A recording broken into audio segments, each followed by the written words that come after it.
Tuko turamugoca twina ma na twina roho na ndagaga kurathima andu aria mareka maundu ta macio. Ni ngwenda woneke Ngai agicaria andu acio. Ngwenda utuike umwe wa kuoneka, ngwenda utuike umwe wa kuoneka, na nie nduike umwe wa kuoneka. Tuhe Ngai kigoco kiama na kia roho. Amen. Na nikio twi guku. Hallelujah. Thank you. Mundu gwitwo Boya. No akigwa horo. Aigwa horo. Tuhe Ngai ugoci wake. Na roho. Na roho. Na nwoka. Ndoka. Agite mihutie. Ndemihutio hanini. Wow. Kada yako ule dodori. Wa keyboard the teacher. Na mimi niko ndani ya nyumba. Ndi tayari muno na ndirakiona kio hana kia njigwe.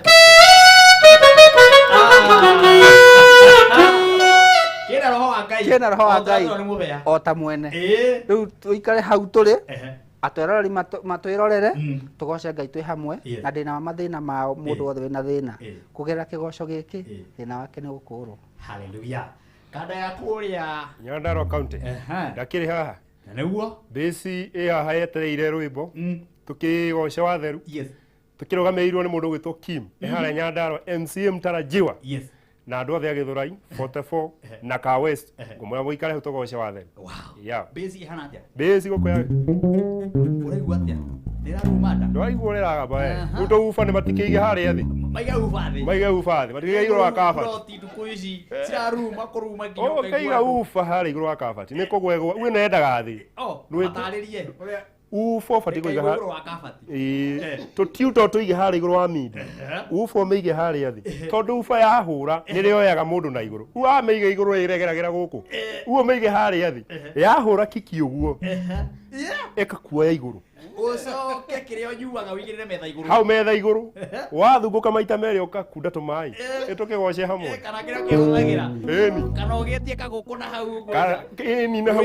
Wekire gatumbukica. Eni. Ukaigirire metha iguru. Hau uguo. Tumai tuhehu hau uguo. Kinya haria tha mugwanja. Karia Asante sana. Maundu magukura mahana uguo. Gagukunyita ugeni wakinyita andu uri ugeni ukamera karibu karibu karibu. Na ndakwira 30 ci haha uguo. Kiro gwika na ihenya tukiambiriria kugoca Ngai. Waya ukono gukwamukira 30 na kirio gwika undu munene muno ni gutuma ciringi 100 kwi paybill number no ya 788722 account name ya gwitia wandike kameme utume ciringi 100 ndina 30 nginya ciri haria tha mugwanja andu megukinya 5 kuri na andu gutumira 30 na tokorwo niwe na nguhurire thimo confirm nguri kana no aciamukira riu hatiri undu ungi ndira tugoce na tutanagoca ni hakoragwo na kambuni ikoragwo itumagaritie kambuni ya hinya muno kambuni tutete thini wa bũrũri wa Kenya na kambuni ya bandirie na ithui na kambuni ya naheo iheo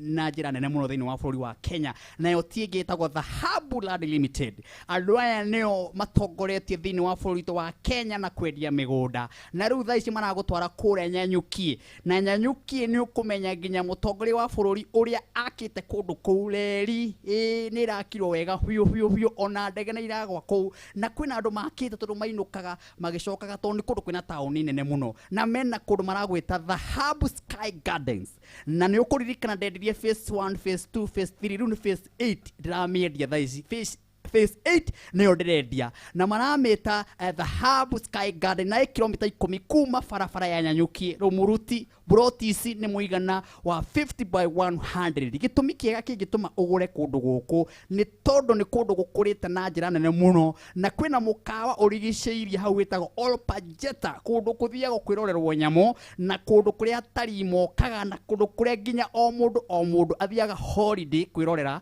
na ni ndagika nini muno kuma Nyanyuki town na ni kwa ndagika nini muno kuma Nyanyuki town kiwanja-ini kia ndege kia Nyanyuki no igwe ni kugwaga ndege na kundu kwina mai na thitima o hugo kwina security ni njaga muno na ni gated community estate makamuthondekera wega ni kuga ati makirite ruthingo kundu kuu gugetwo gated community na thikiriria riu ororia atiriri kwina makanitha ona thoko ciekuo ona matuka mekuo macukuru mekuo na ni hakuhi muno na barabara tathikiriria wororia ni mbeca cigana andu aya marakwenderia thogora withi muno na ndirakenire muno no kuigua ati Dhahabu Rally Limited niwe tongoretie na kwendia mugunda wega na magakorwo na title already ni ciringi 170 na gikondo na mbeca icio ciothe magakwira ukana 50 ici ingi magakwira rihaga kahora maragwetia 50 magakwira ici ingi rihaga kahora wakondo na mbia ciothe cia 170 tagithikiririe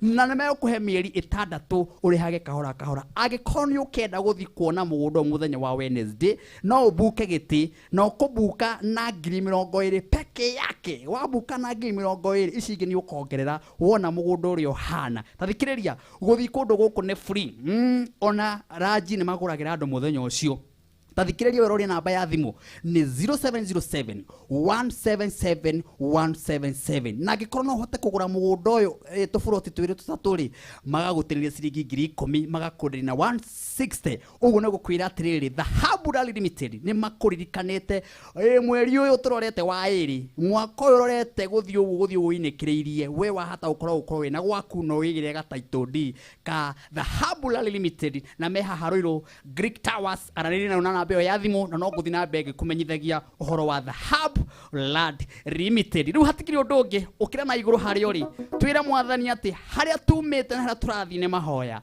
ni tondu bururi uyu ni wa Ngai no turagio ni mahoya ona hau uri witikanie nani ati ni mahoya magukinyitie ha na tiga ni mahoya ungiathirire tene ona bururi uyu ona wira waku ona mucie waku uturagio ni mahoya tiga ni mahoya ithuothe tungiri guthira no ni atiriri ni mahoya matuturagio ona kambuni ino ri ndigituragio na mahoya ona endo gituragio na mahoya haria tumite ni mahoya na ya turathie no mahoya boya witu tuthie kira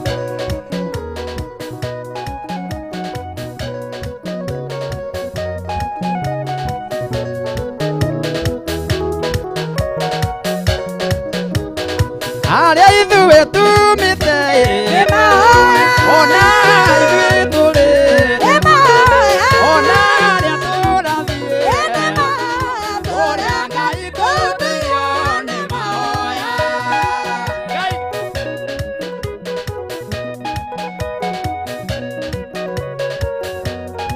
tamaka tiga nĩ mahoya tũngĩrĩ athiru Elisha nĩerire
mundu muonaga wagasira moigaga torio thuta kugasira mukionaga na maitho ruria Ngai tuthuirio ni mahoya aria ithuĩ tumĩte nĩ mahoya ona ithuĩ tũrũte mahoya ona arĩa tũrathiĩ nĩ mahoya ruria Ngai tuthuirio ni mahoya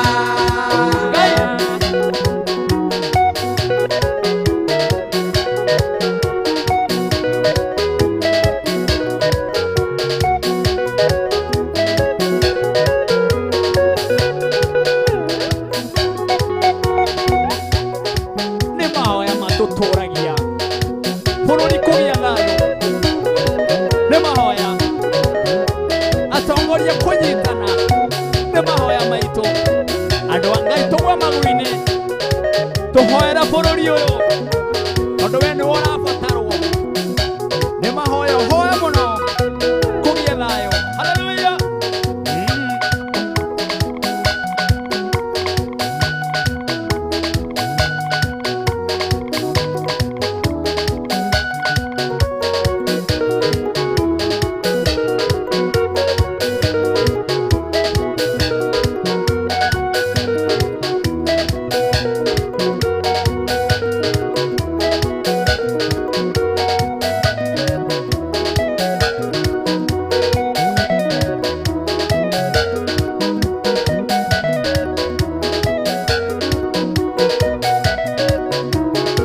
cheza cheza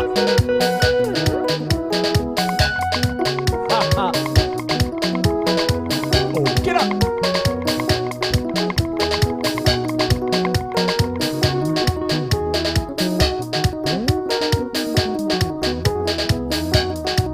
ayo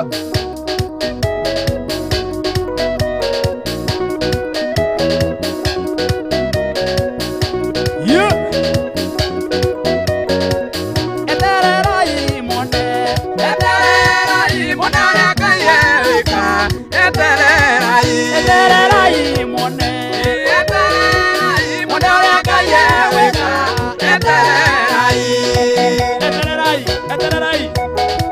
Mwana ũrĩa maũndũ mekwagĩra thĩinĩ wa bũrũri wa Kenya wona twahoya twauma maru-inĩ tetererai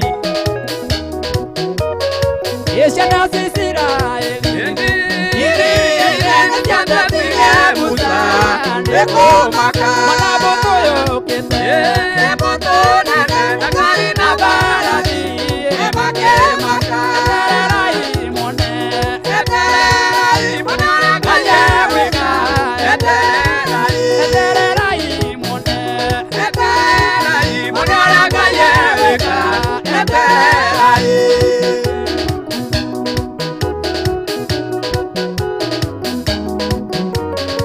maũndũ maya mũrona mũtikamona rĩngĩ Israeli makinya mũrĩmo Misiri othe magĩtonya rũĩ nĩguo mamoime thutha na makinya iria na thĩ Ngai agĩũka etererai muone etererai muone ũrĩa Ngai egwĩka etererai muone etererai muone ũrĩa Ngai egwĩka etererai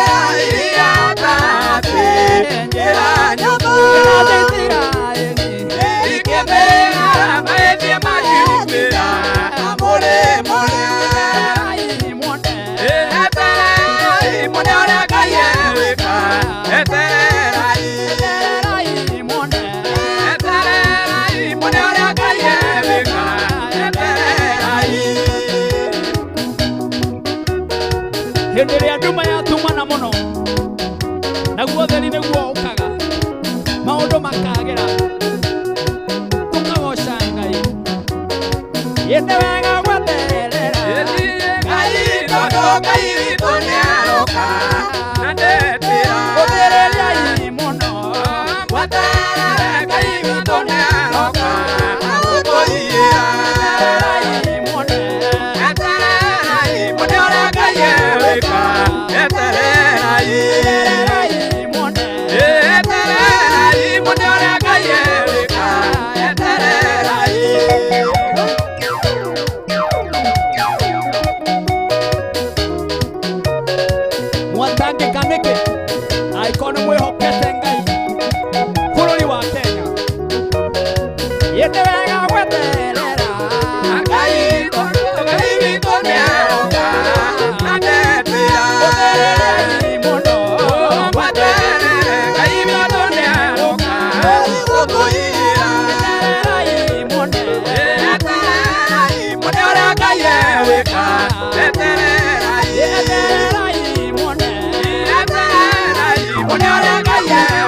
Ororio kai mone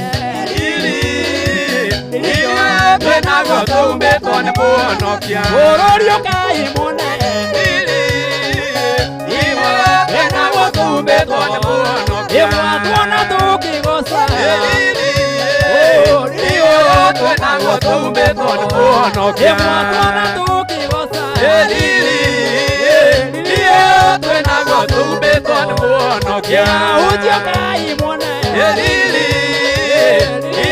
Twenagwo tumbitwo ni muhonokia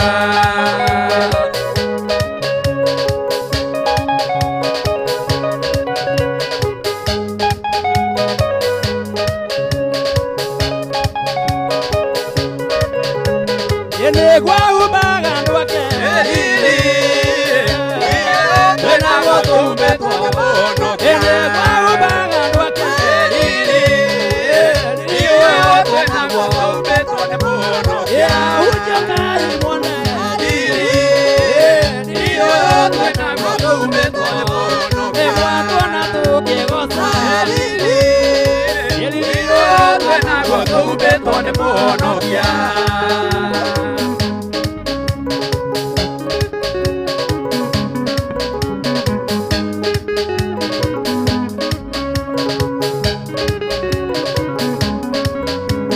Atogorio kai mone Twenagwo tumbitwo ni muhonokia Atogorio kai mone Twenagwo tumbitwo ni muhonokia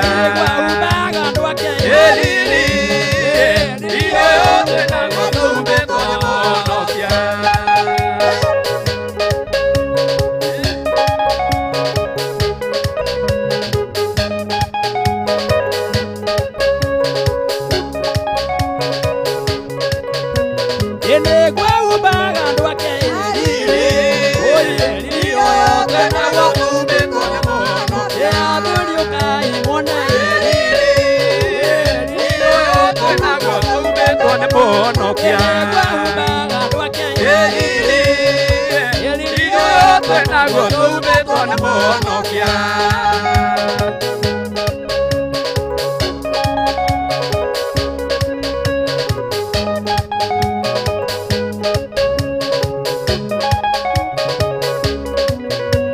Atogorio kai mone Twenagwo tumbitwo ni muhonokia Atogorio kai mone Twenagwo tumbitwo ni muhonokia ubaga ndwake Twenagwo tumbitwo ni muhonokia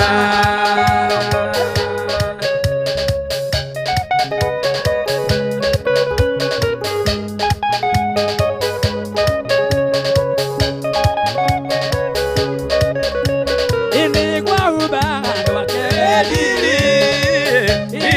Twenagwo tumbitwo ni muhonokia Yenegwa ubaga ndwake Twenagwo tumbitwo ni muhonokia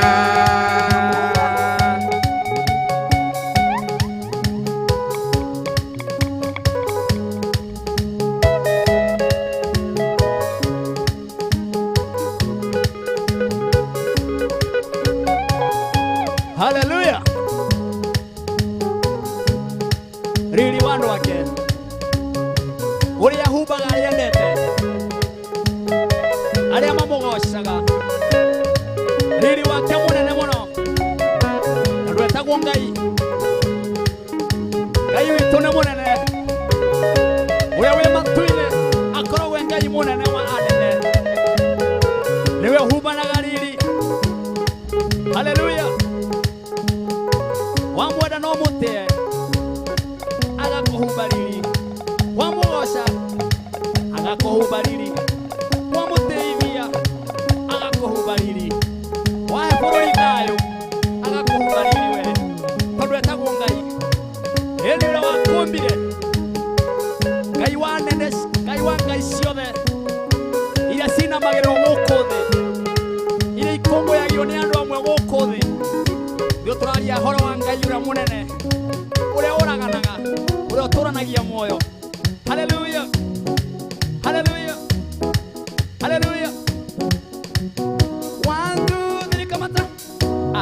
asanti sana ni tondu wa gukorwo wi hamwe na ithu nginya ithaa riri guku ni Kameme TV muthigi wa ruriri na turathi na mbere na kugoca Ngai na ino ni kesha nene muno yambagiriria thaa 4 nginya ikahanda haria thaa 7 na kigoco gikoragwo kihana uguo guku gwa Kameme o hamwe na kiugo ni tondu nikio ndira gukuhaririria kidagika nini no mbere ya kiugo ri ngwire atiriri 30 ciri haha 30 ci haha 30 ci haha na ndikwenda ithaa riri kiruga andu aya eri kana atatu ndiraikiria 30 hatigakorwo niwe ndenda gutumira 30 thithini wa thimu-ini yaku haria uguo ha M-Pesa wakorwo wina igana rimwe undumire kwi paybill number ya 788722 account name ya gwetia wandike Kameme utume maita maigi uria we ungihota ni tondu gutuma maita maigi nikuo kugigutuma utuike muhotani wa ciringi 30,000 uguo watuma igana maita maigi igana ndugatume cie 1,000 ate hua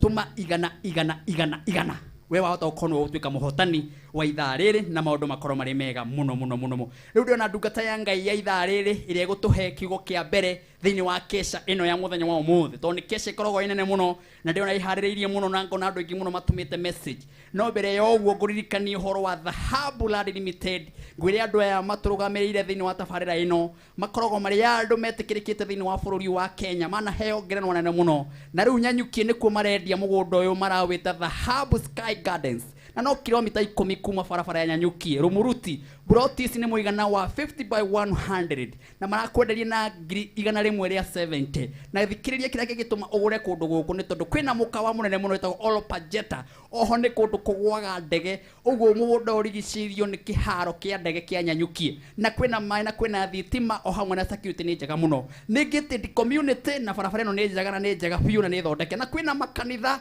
o hamwe na thoko na mathukuru na ni kundu kwega muno na title deed iriri niwe metereire wakorwo na 170 woka na 50 ni marakwira icingi rihaga kahora nginya mieri 6 akorwo ni ukenda guthi kuona mugunda uria to Sky Garden ni muthenya wa Wednesday tuwitaga wa gatatu ni magathi kuonia andu ikoguo tahiwe hike na ihenya kwaraniria nao na namba ino nigetha ugatwarwo ni 0701 0707 177 mahure namba ino ya 0707 177 maundu makoro mari mega riu ri nigetha ndungata ya Ngai eigire ni ngwiraga we wi shambiki ya Martin wa Janet we wiguaga kigoco gakena na gigakurathima ngwiraga we ni we shambiki witu na ni nguragia atiriri thiini wa thimu yaku ri getangire rugambi rwa Martin wa Janet rwimbo ru inaguo mutongori magana iguru ndaimaga kwenda-ini kwa andu na thuragirwo ndani Ngai na akamurwo na gitirio maguta gutangika uguo uhinye nde mucigo gutariria rugambi ru ruigire thimu-ini yaku wako wena ciringi ukunorwo ingira na ni ukorwo kitie mbere no gaikia tabarire no mbere ni tondu tukwendete ni uro tutite ikoguo na ihenya tucokererie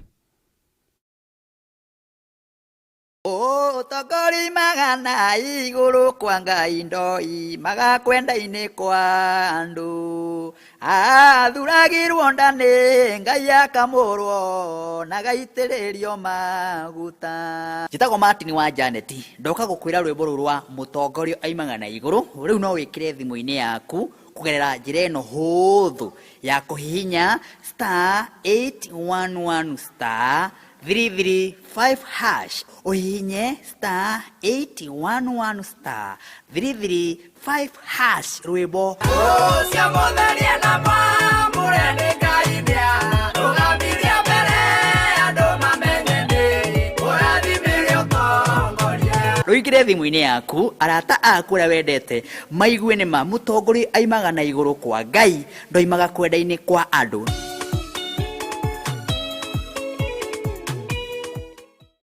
Asante sana mundu gwitwo MCA wa kuria kio ugwitwo Dan M-Pesa asante ukorwo mitambo Ngai arokurathima mundu gwitwo Martin Gisinta ni tukwendete muno my brother Keva Kinyozi asante sana Sirobonyesa asante sana Erija Mutishibi kwana ta my brother mundu gukena ni tukwendete Akibishop Wainaina asante sana director ugwitwo Mwagi wa Rurimi asante sana na mundu gwitwo Pastor Joy ithunya mimi tambo ni Reverend Dan wa Mariamu ni tukwendete muno ani warukira asante sana my sister kanitha wa PCA mundu to Kamau asante sana uko mitambo-ini na rio thero na mitambo-ini Ngai witoro murathima na mwike maundu mega ni nguthi na mbere na kumutambura ni tondu inyu ndereba citå mwena kå u å guo na tũkenagio mũno gũkorwo mwĩ hamwe na ithuĩ na tũkagoca Ngai tũkamwĩra nĩ kwega nĩ tondũ nĩ mũratwĩrora na mũgatũma message ona nĩ mwena wa kũrĩa Kameme TV kũrĩa Facebook Ngai arĩ mũrathima na mwĩke maũndũ mega kiugo kĩa ithaa rĩrĩ kiugo gĩa kũhingũra kesha ya mũthenya wa ũmũthĩ kiugo kĩrĩa ndungata ya Ngai ĩharĩrĩirie haha mũhĩrĩga wa Sara ndungata ya noka mũno mwaka ũcio ũngĩ wa 2020 no ũmũthĩ 2021 nĩoka na nĩ njoyoka na ndũmĩrĩri anoka hana agatũrathĩra ũmũthĩ Pastor Lydia Mackenzie nĩ ũratũhingũrĩra tabarĩra ĩno na kiugo kĩa Ngai karibu sana ndungata ya Ngai thank you mũno nĩ tũgũtĩĩte mũno thank you na nĩ thengi nĩ ũndũ wa kuonekana mathaa maya ũkĩ ũtũhe kiugo kĩa ndagĩka nini mũno nĩgetha tũthiĩ na mbere na kũgoca karibu thank you mũno Martin wa Janet yes nĩ ngwenda kuoya kanya gaka ngũcokerie ngatho asante nĩ tondũ wa kũnjĩtĩkĩria njoke o haha Kameme TV hamwe na timu yothe ya Kĩgoco Ngai aromũrathima na mwĩke maũndũ mega na tũtionanĩte mwaka ũyũ wa 2021 koguo no wega ndĩmũrie happy new year nĩ ndakena nĩ kũmuona rĩngĩ na nĩ ndakena nĩ tondũ mwaka ũyũ wa 2021 nĩ mwaka mwega na nĩ mwaka mũrathime nĩ ngwenda njoe kanya gaka nyite eroreri othe a Kameme TV harĩa hothe marĩ arĩa othe mekũnjetereire kũrĩa mwena wa Facebook andũ arĩa othe hunjagĩria kũrĩa kanitha wa Chosen Umoja 3 othe ndĩmanyitie ũgeni na ndĩmere nĩ ndakinya wega na nĩgetha twĩharĩrĩrie tũgayane kiugo kĩa Ngai ũtukũ wa ũmũthĩ nĩ ngũcokia ngatho nĩ tondũ wa Ngai gũtũkinyanĩria mwaka ũyũ wa 2021 mwaka wĩna irathimo mwaka mwega na nikio ni turagoca Ngai ũtukũ wa ũmũthĩ ndĩrenda njarie kiugo na njĩra nguhĩ mũno nĩ tondũ ndagĩka iria ndĩnacio haha ti ndagĩka nyingĩ no nĩ ndĩrenda gwĩtĩkia Ngai nĩ andũ nĩgetha njaranĩrie nawe we harĩa hothe wĩroreire arĩa me diaspora hothe kona ciothe cia Kenya TV ĩno nĩ ĩroragĩrwo mũno nĩ mũthĩgi wa rũrĩrĩ rwitũ koguo nĩ njũĩ andũ othe nĩ marerorera na koguo harĩa ũrĩ oya Biblia yaku woikare hau nĩgetha tũgayane nawe kiugo kĩa Ngai na Ngai nĩ gũkũrathima na gwĩke maũndũ mega njĩtagwo Pastor Lydia Mackenzie na hunjagia na kanitha wa Chosen Generation kũrĩa Umoja 3 na twĩ rungu rwa Bishop witũ Benson Ng'ang'a kuma kũrĩa Chosen na Ikuru na makanitha mothe twĩ makanitha maingĩ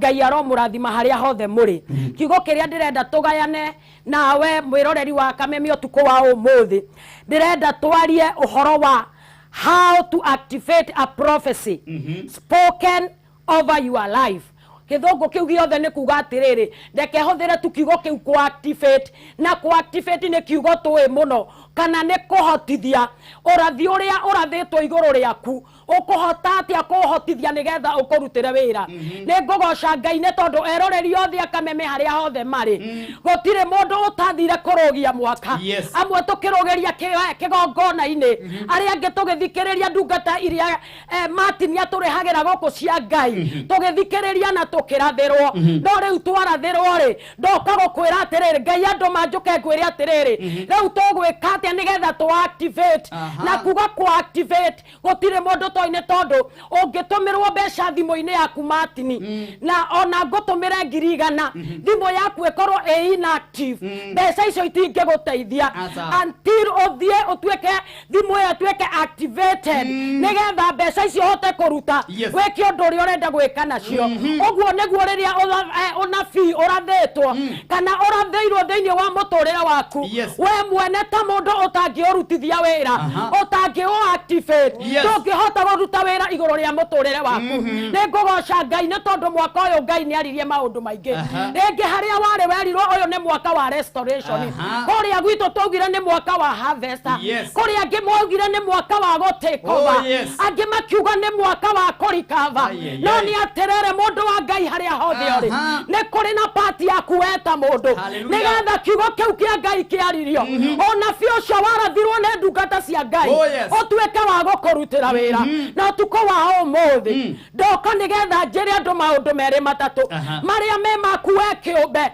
ta mwiroreri wa Kameme ta mukristo ta mundu wa Ngai haria hothe uri maundu maria wagereirwo ni gwika nigetha ona biucio warathirwo okorutera wera ne joy ne wariro ne mwaka mwega na twena wetekio ne mwaka mwega ne tondo turaumeta mwaka morito turaumeta mwaka wena challenge andu amwe magite mawera mao andu ange magite biashara ciao ihiko ikegia na thena ni andu kumenyerana mwathani Ngai arogocwo no mwaka uyu wa 2021 ne kuri na mwehoko thiini wa ritwa ria Jesu na ndoka gutangatha uyu ni mwaka witu wa gucokerio kiria giothe kiraretwo ni itono na ciuruta kiria giothe shaitani araiyete giaku utuko wa umuthi ndoka gukwira ni mhinda ria kurihwo ni Ngai thiini wa ritwa ria Jesu aria marateire mawira mao riu ni thikiriria tega matu maku gwira tu maundu maria gweka na Ngai ni agukurathima na gwike maundu mega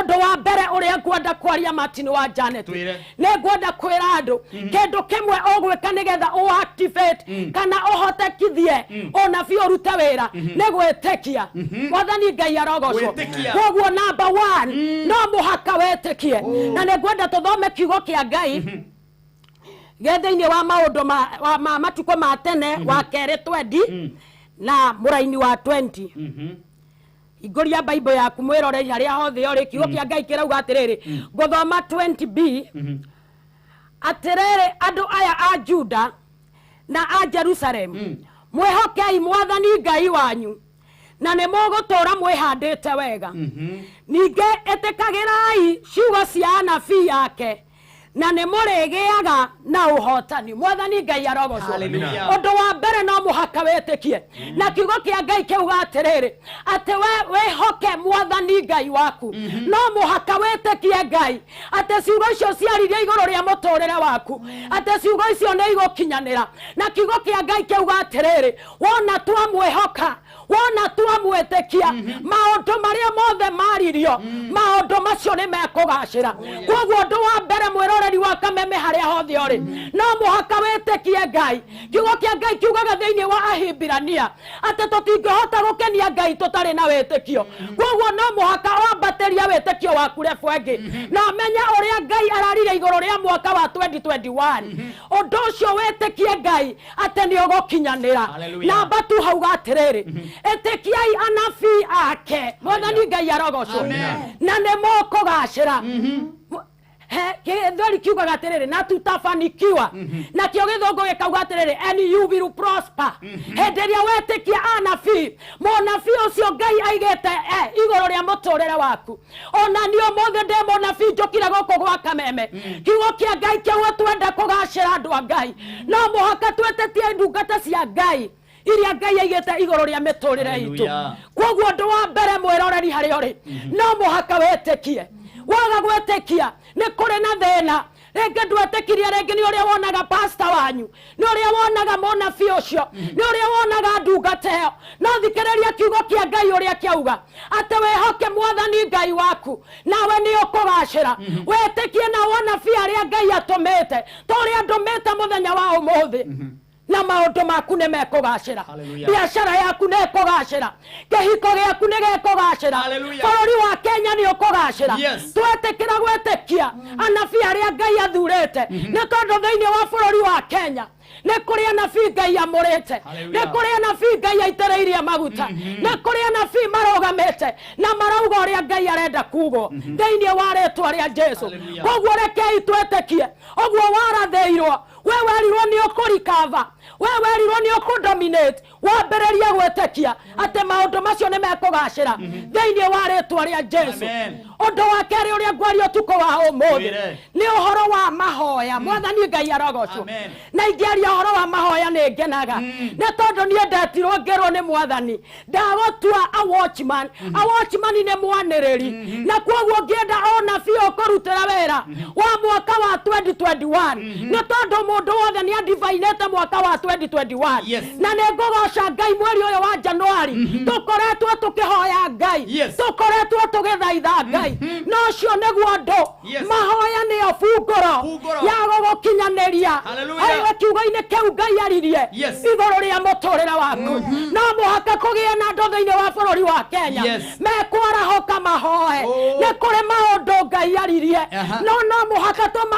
activate na njira ya kuhoya twira Ngai twatangatha ciana citu itikohinga mathukuru ringi twira Ngai na twarega bururi witu kurongoria Ngai ng'eni bururi witu gucoka na thutha bururi witu guikoroka Misiri no muhaka kwarahoke ruciaro no muhaka kwarahoke andu a Ngai haria mekuhoya na kwoguo mahoya ne ngwenda kwira andu ne bunguru emwe activateaga ona bioria waretio igoro ria bururi wa Kenya Ngai ni aririe maundu maingi tukiroga mwaka uyu na ni kuri maundu merirwo ona mangi makirwo ni guguka na choro calamities kana ta miaki gukira slide na ithingithia no kungioneka mundu umwe kuhoya Ngai ni arogamagia maundu ta mau koguo tuoka kurutangatha muthenya wa umuthi ate kwarahoka andu mathaithe Ngai kwagi andu mekorerera Ngai ni akugarura marakara make maundu maria marare kuo mararetio maria makurehe ihoru na kumakania Ngai ni akwatuika wa kumagarura koguo no muhaka kugi andu mekwarahoka mahoe thini wa ritwa ria Jesu wega ni wega tuhoere ona tuhoere ihiko cito mwathani Ngai arogocwo ni tondu ni kuri maundu turona makagetera ngoro hinya niki kiratuma mwana ukiri orage aciari ake orage family yake niki turatuma tukona muciari ni oraga ciana no muhaka andu a Ngai haria hothe muri na Ngai ni andomire njoke njere andu no muhaka twarahoke tuhoe uti undu wa kawaida no muhaka twarahoke turerera bururi witu no muhaka twarahoke tuthaithanirira ruriri turorete mwaka wa githurano no muhaka turerere Ngai atuhe thayu no muhaka kugi andu meguturia maru mathamakire bururi uyu na maru mao matangathe thayu kona ciothe thiini wa ritwa ria Jesu no ndu wa muico ria ngwaria utuko wa umuthi matini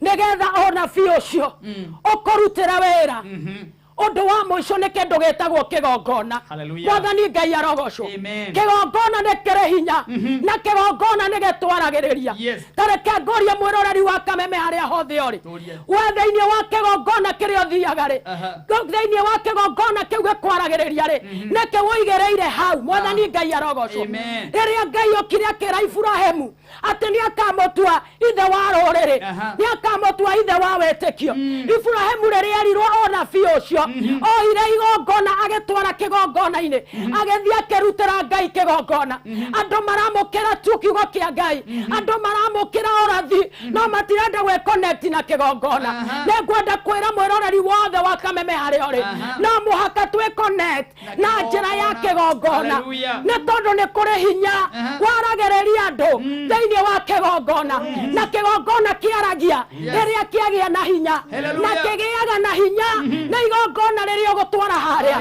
koguo rekei twetekere gwikira igongona cito hinya na gucigerera thabihu egutwaririria thiini wa ritwa ria Jesu nigetha kigongona kiariririe bururi nigetha kigongona kiariririe family kigongona kiariririe ciana citu kigongona kiariririe economy ya Kenya no muhaka kugi andu mekwira Ngai ni tukuruta kigongona koguo maundu macio matatu ni mo Ngai ekondomete toguo undu wa mbere ni gwitekia undu wa kere twarahoke tuhoe no undu wa gatatu ni kigongona we koguo na biu ria wothe Ngai aritie ni ugutuika wa gukinyanira thiini wa ritwa ria Jesu ikuhota kumatariria thank you Ngai arokurathima amen maundu matatu maundu ma hinya muno watuhingure tabarire no namo na mundu wina matu ni aigua ni tondu maundu maria marekika thiini wa bururi witu wa Kenya ni maundu mena ugwati ni maundu mena thithi ati mwana ni ekuoya ni ekunyita muciari wake akimukayagira akamutemanga akamuraga akanyita ithe akimukayagira akamuraga akanyita uria ungi akanyita uria ungi akoraga family ya andu ana na undu ucio ndio kana turaukua ate thiini wa bururi wa Kenya ni turabatara guthie mbere ya Ngai na turabatara kwariririo ni kigongona o mundu mucie wake ariririo ni kigongona wira wariririo ni kigongona wira urutaga kigongona kirugame gikwaririe. Thank you Pastor Aredi gero kurathima maririkanie kanitha ndagika nini muno nigetha tukorwo tukiingira hau hangi na twakena Ngai akurathime. Thank you muno mwiroreri wa Kameme na itanario horo wa kanitha ni ngwenda tu tuhoe kwa njira nguhi na nigetha njuge ritwa ria kanitha na Ngai amurathime. Amen.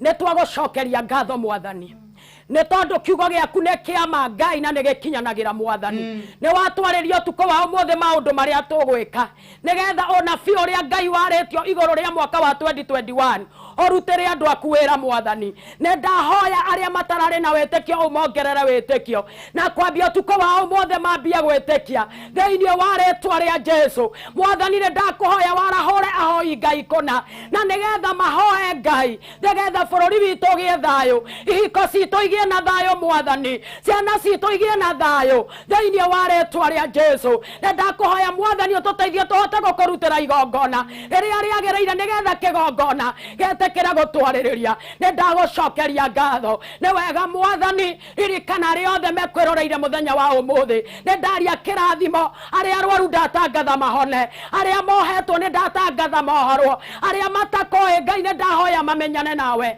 thä-inä wa rĩtwa rĩa Jesu nä ndatangatha thayå thä-inä wa Kameme TV hamwe na timu ĩno yothe ya kĩgoco igũrũ rĩa Martin wa Janet Mwathani ndatangatha kĩrathimo kĩa mwaka mwerũ ũrotwarana hamwe na kĩgoco gĩkĩ Ngai no gĩkinyanĩrie kũringana na ũrĩa wendete nĩ twagũcokeria ngatho Mwathani ona nĩ twagũtia nĩ tondũ wĩ mũtheru na wĩ mũthingu thĩ-inĩ wa rĩtwa rĩa Jesu twahoya na twacokia ngatho amen o ta ũrĩa ngugĩte njĩtagwo Pastor Lydia Mackenzie na hunjagia na kanitha wa Chosen Generation kũrĩa itũra rĩa Umoja 3 na nĩ ngwenda ngeithia andũ othe a kũu Umoja 3 kũu guothe hunjagia na itanarĩkia ngeithie my husband na family yakwa yothe harĩa hothe marĩ Ngai aromũrathima na mwĩke maũndũ mega nĩ ngoragwo kũu mũthenya wa Thursday kwambĩrĩria thaa 5 ũngĩenda tũhoe hamwe nawe ũngĩenda ũndũ wothe ũngĩũka nĩ ũkũngora kĩgongona-inĩ nĩ tũkoragwo kũu na ibada mũthenya wa Sunday nĩ ngwenda gũkũnyita ũgeni harĩa hothe ũrĩ ũngĩkorwo wĩ Nairobi matũra marĩa mothe marigicĩirie nĩ ndakũnyita ũgeni thĩinĩ wa kĩgongona gĩa Chosen na nĩgetha tũrathimanĩrio ngĩrĩkĩrĩria namba yakwa ya thimũ ũngĩenda kũnyita ũnyandĩkĩre message nĩ 0728 604 346 njokere namba ĩyo nĩ 0728 604 346 Ngai amũrathime na mwĩke wega. Haya, asante sana. Ndĩrenda gũkũririkania hena wina ndĩrethana nake na tokorwo hihi nĩwe na kĩrĩa ũgwĩka ndagĩka icio itigarĩte tũrũge ithaa rĩrĩ tuma ciringi igana rĩmwe kwĩ paybill namba ĩno tuma ciringi igana rĩmwe kwĩ paybill namba ĩno ya 788722 788722 account name wandĩke Kameme account name wandĩke Kameme we wahota gũkorwo we ndĩrethana nawe na nĩ ngũrire no ũtũme maita maingĩ ũrĩa ũngĩhota nĩ tondũ we nĩwe ndĩrethana nawe 788722 ciringi igana rĩmwe na ndagĩka ĩno rĩu tũgĩthiĩ ũguo tũrũge ithaa mũhotani nĩwe ndĩrethana nake ngũririkania ũhoro wa kambuni ĩno ndĩnayo thĩinĩ wa tabarĩra-inĩ ĩno ĩretwo Dhahabu Land Limited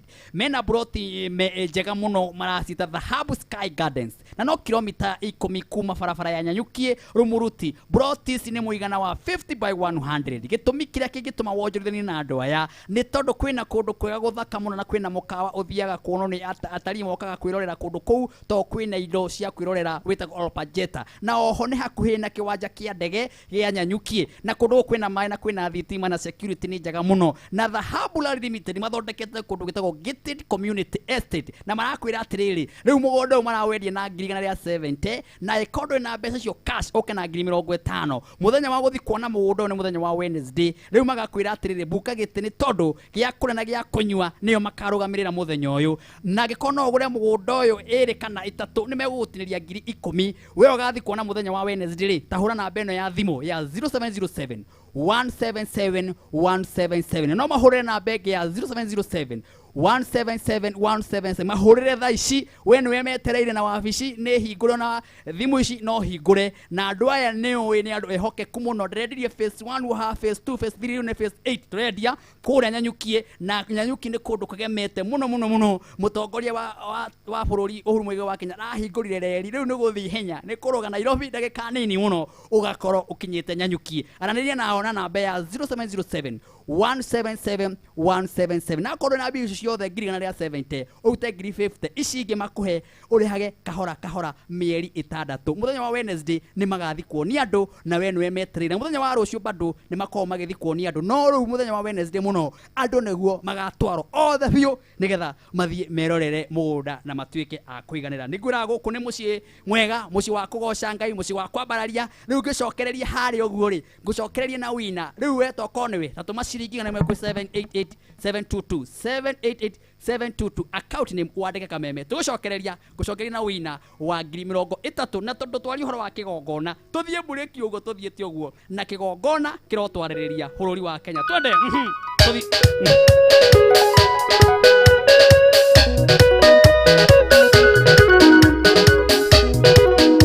Hallelujah.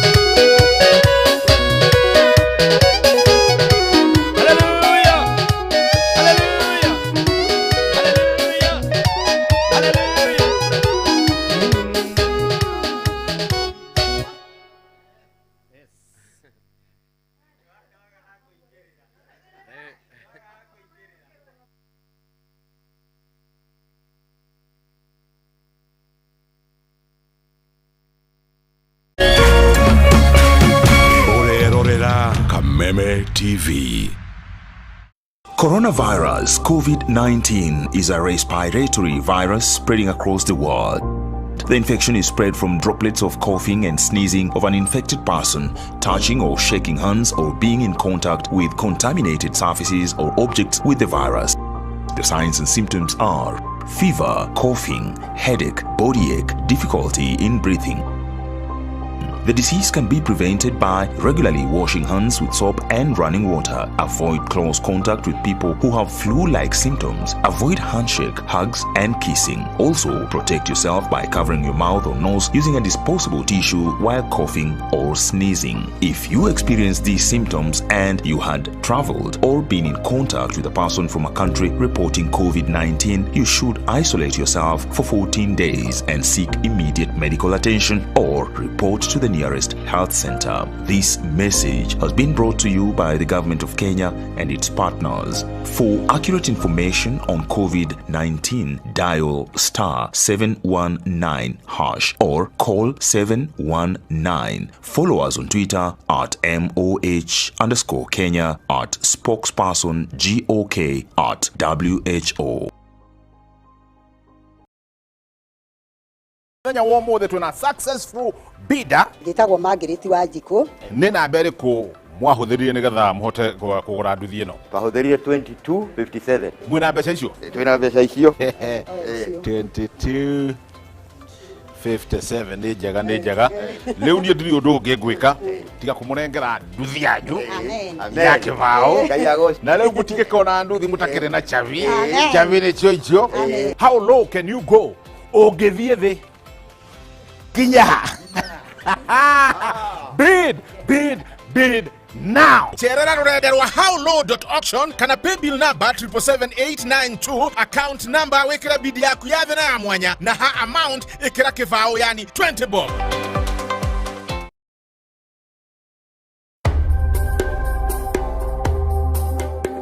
Unduire ni uruaga na ukristiano kiuria kiu ni kiega muno hindi ria raheana kirira akorwo agigite rori ya mburi hau nyambe njuge tabarĩra ndamĩonire na no ndĩmĩringithanie na ĩngĩ mutumia wokĩte akangora o gũkũ Naivasha ĩno akanjĩra atĩrĩrĩ ndĩratwarirwo kũndũ ndĩrerwo njoe mburi ndĩmĩkĩre gatagatĩ wa magũrũ ndĩmĩhihinye nginya ĩkue.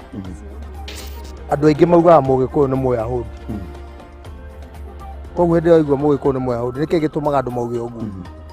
Mũgĩkũyũ nĩ ta Mũisiraeli nĩguo andũ matũraga maugaga, no nĩ maugaga ũguo nĩkĩ? Mũthenya wa ũmũthĩ tũkũnyitanĩra na mũtonyi mũthuri ti Kĩgoci wa Waimĩri atũhĩkĩrĩra atũtonye na atwĩre atĩrĩrĩ hihi maũndũ nĩ marekwo ũrĩa kwagĩrĩire.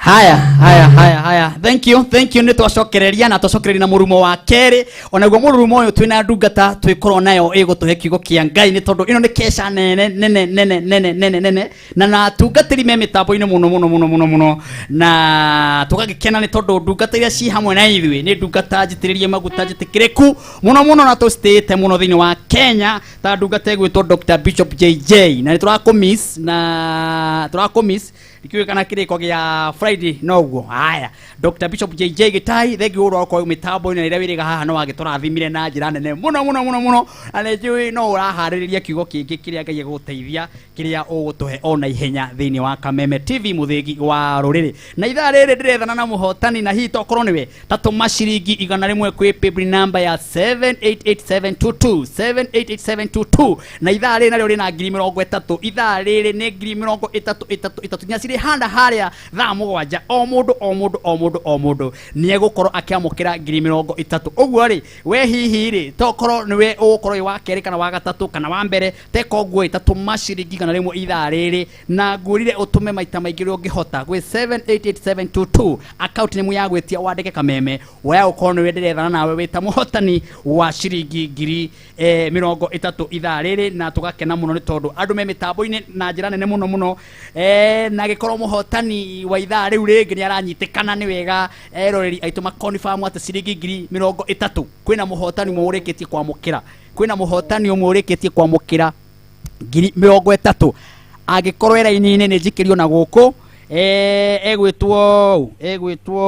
egwitwo ndona ni Susan agikorwo era-ini ni Susan we mwega mwega muno Martin umite kwe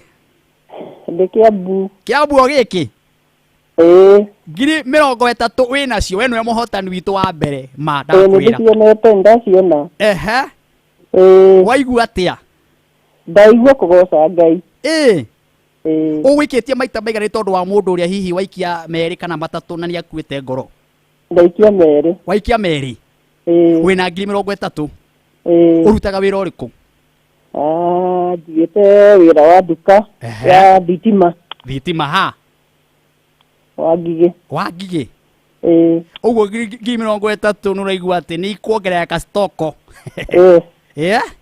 ni undu wa mwathani ndukigeithia andu eri aria wendete muno biu maigua ati ni manu aria 30 ngogeithia muthuri wakwa tunake haha gwitwo Njenga Njenga mwe nake hau na ungi na my son Njuguna na Sami aria tuciaranirwo na aria maciaranirwo na muthuri asante sana ndugithi na mbere na kurorera kigoco tondu kirithiro o thaa mugwanja ndimaga hau nikio ndirahotana ni gukorwo no nginya ndigithikiririe Ngai arokurathima no gituhoyagire thengiu muno na Kameme iturie ni mwathani amen asante sana riu ucio akiri muhotani witu wa ithaa riu riuma ho wa mbere na tokorwo nawe niwe kuhurira thimu ithaa riri tatuma ihenya ciringi 100 kwi paybill number ya 788722 account name ya gwetia haria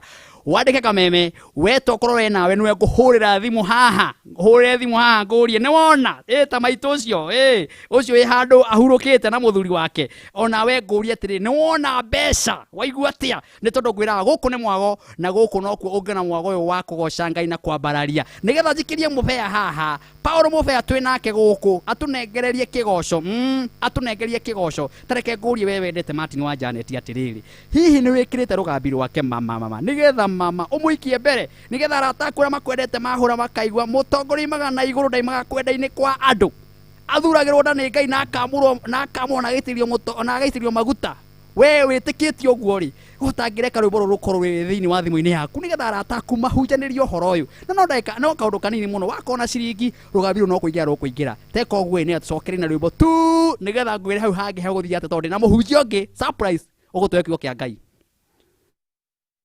Utongori magana iguru kwa Ngai ndoi magakwenda-ini kwa andu athuragirwo nda ni Ngai akamurwo na gaitiririo maguta njitagwo Martin wa Janet ndoka gukwira rwimbo ruru rwa mutongorio aimaga na iguru riu no wikire thimu-ini yaku kugerera njira ino huthu ya kuhihinya *811 335 hash uhinye *811 335 hash rwimbo cia mutheria na pamure ni Ngai rugambiria mbere andu mamenye ni urathimirio tongoria wikire thimu-ini yaku arata aku uria wendete maigue nĩ ma mũtongori aimaga na igũrũ kwa Ngai ndoimaga kwenda-inĩ kwa andũ.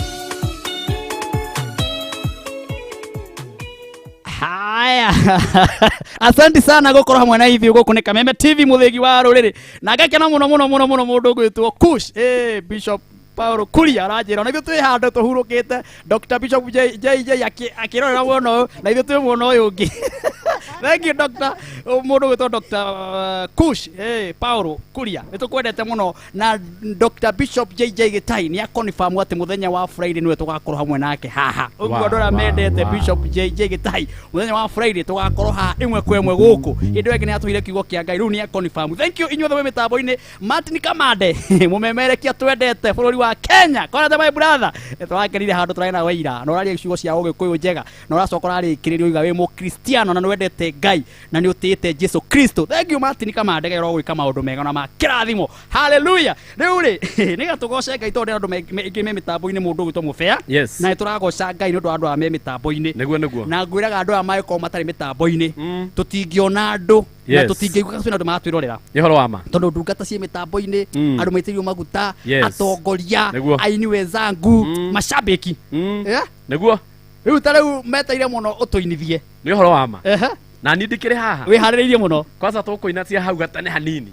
akirigo twendaga etiguo iria maiguaga na haria garu maigua na hau iria maitu witu aturutire ria twathire haria kigongona-ini twatwarirwo kanitha tukirwo ici nicio murinaga na tukimenya Ngai uyu akiriguo uyu no turakumia akiriguo muthenya wa umuthi tondu kindu kia roho gitithiraga gikona mucamo wa muthenya o muthenya boya koja sorry ni kwatetie roho gukire roho renda kwaria no mbere ya ritie ri ni uguthiago na roho uguthiago na roho biu roho ni oiga atiriri kambuni ino no nirutete mbeca nyingi muno nigetha thitima ici tikore ni horo wa ma na ni twendete kambuni ino tugatia tondu yukaga haha neguo yoka heka iga kigoco githi na mbere na tugaikia cia mai neguo nigetha Martin igathuti gaka gakiona andu aya mangia kuri horo ucio ndungimona urona makihura wega tungia kuri hathiri uyu ara ndungimona Friday riu nigetha ngura atiriri thaici nyambe ndihe thiri uyu wandu aria marenda kwamukira mbeca neguo ni tondu ndina 30,000 na kiria mundu arabatara ni guthi hare ha M-Pesa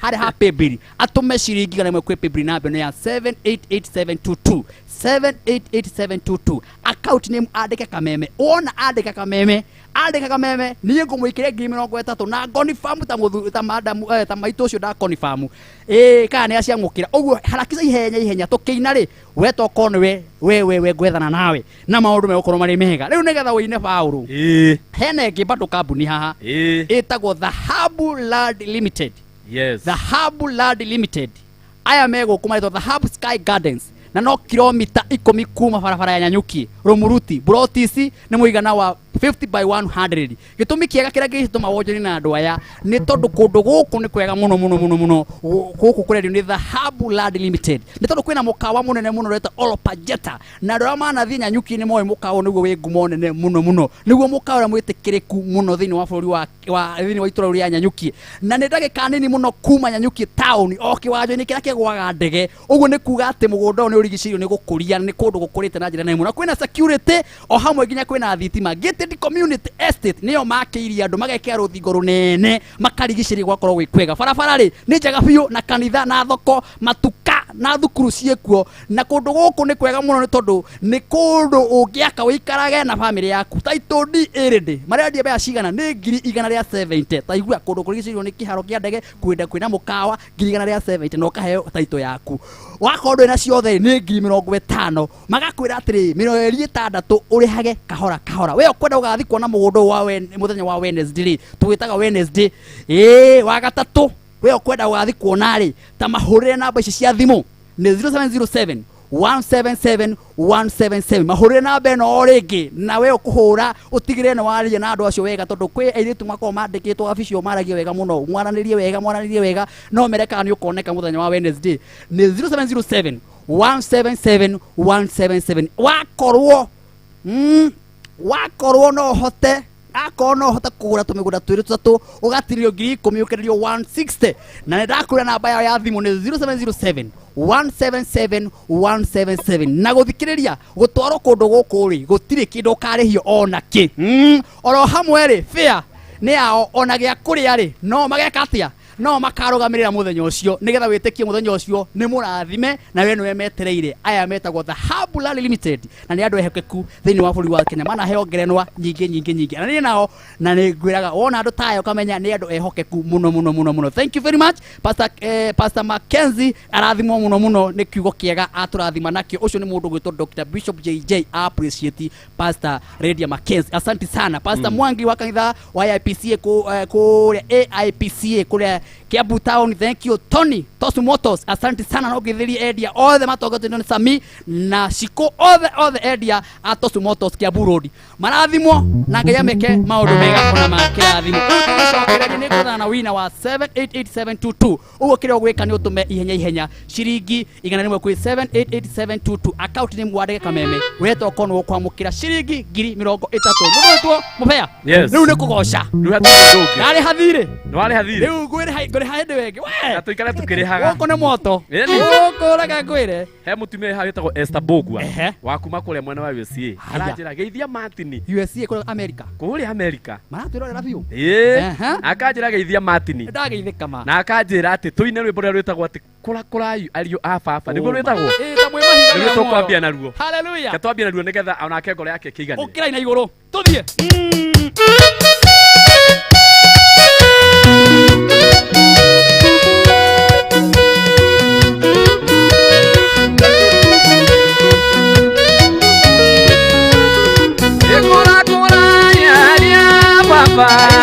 Tamwe mahiga memuoyo Wakonyo kero Na utuwondete Ena mutuike batu keke Munyiriane kero Utamyo tuki wanyetu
yake mwana daimona Yena ine mojiri yake Waba mutamya tuye Jesu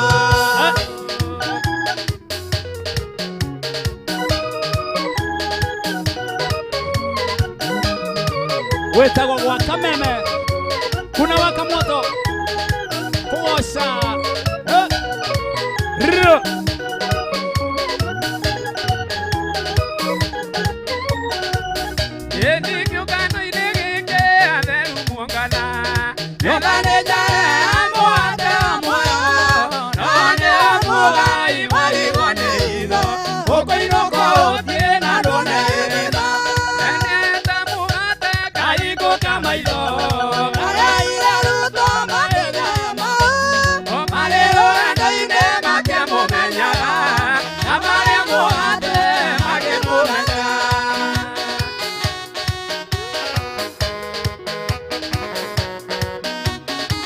Wetawa waka meme goko kuna waka moto kesha kesha kesha Aruto mare kuria makeondoka Natorwa kila mwana nitotiodie na muayo atenenare Naineta mugate kaibuka maido Oitoya ile ruto makinya mao Aleluya daine makemumenya Na mare mugate makemumenya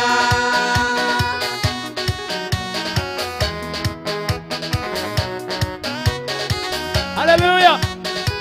Hallelujah! Hallelujah!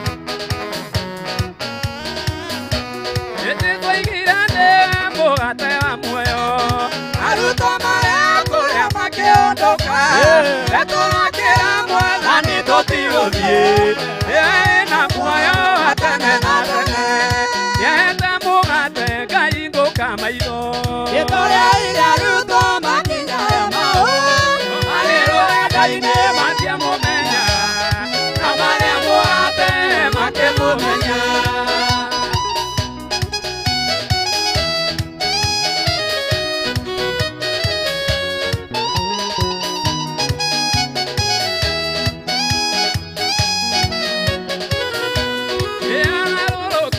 Naria matiragia Mutirene mwaka Ogendoine Okama togere Nyewe okenyesu na moyo atene na tene Kainete mugate kaibuka maido Itore ile ruto makinya emao Omarero endoine matia mumenya Na mare mugate make mumenya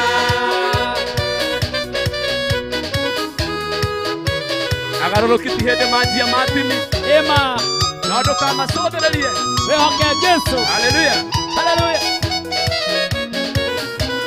Alire jitwa koiga ane valira Ewoka ya kerero ya kwara nenoe Enaya mamoe mamodanie Ene ajitwa idokia la vivote Ene tamugate kainguka maido Yebaba toya iya ruto makinya ya mao Omarero endoine matia mumenya Na marembo ate make mumenya Itu itoniwe Udhathi poama Akaitha itoniwe Mulimiri Oke olwana Wemudhathi mule Otare matiaro no binyaria Oyi aliba omega Jesu mwanga maki Murothi wa Juda munana Alitue haleluya Yatoke na muno Totona tora tie Ikuna kongoma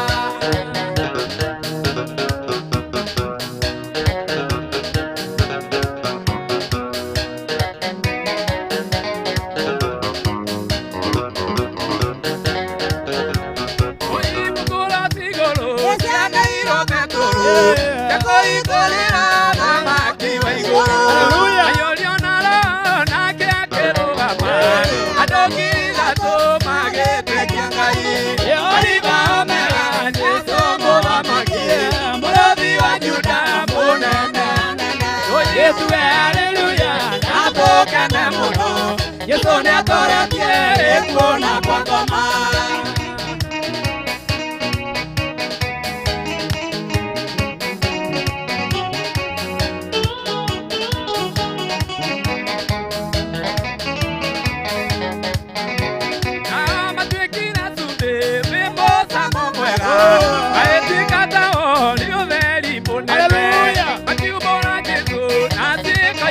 Kalina wangai webo tamo mwega Oliva omea Jesu mudhamaki Murothi wa Juda munene Aibitu haleluya Natukene muno Jesu ni atoretie gikuona kwa ngoma.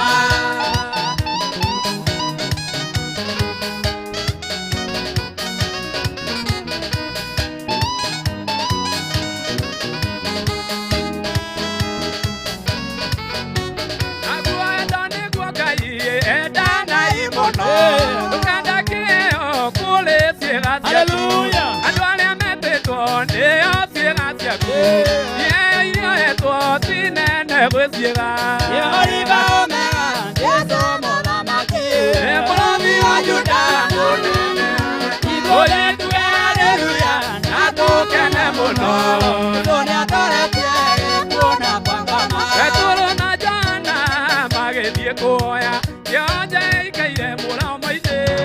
Yamoya neni Petro agekera Neini are tore bukera Aga bugo tiale Nabela utiale Etore Jesu monania Petro ale watare Ke onye sionde Neini are tore bukera.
Kameme kuna waka moto.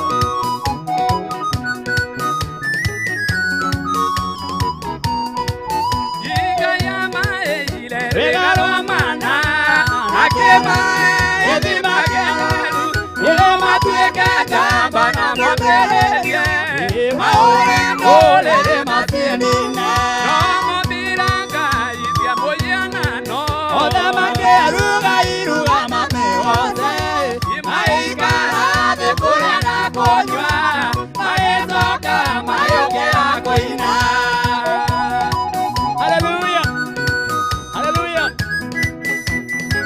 Matia mugocire na roho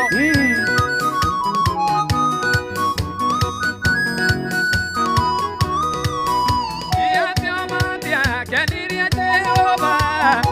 Matira mazokyo misiri na maedara ni amakiula go irimeranga oye na idure hatire komakira wara mweta oye na yama como sabionando matiko ore kanare endelea ndanyitire marua mamwathani ajanya kojera tweke mwani wakwa utuko ciothe nyenyanire toro nani ndarire ndeiwete njataire mwathani ina tuko majuru ingoro-ini yakwa nĩ ciaranagia tũkũrana kũndũ mwathani tũingata umai umai kĩrutũrũ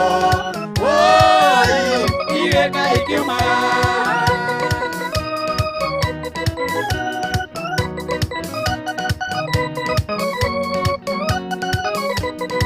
Hallelujah.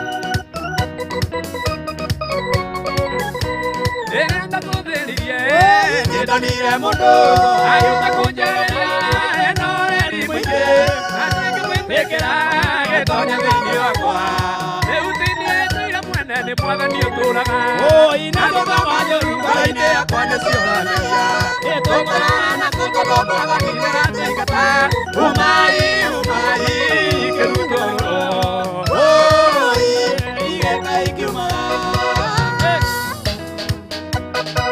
Cheza.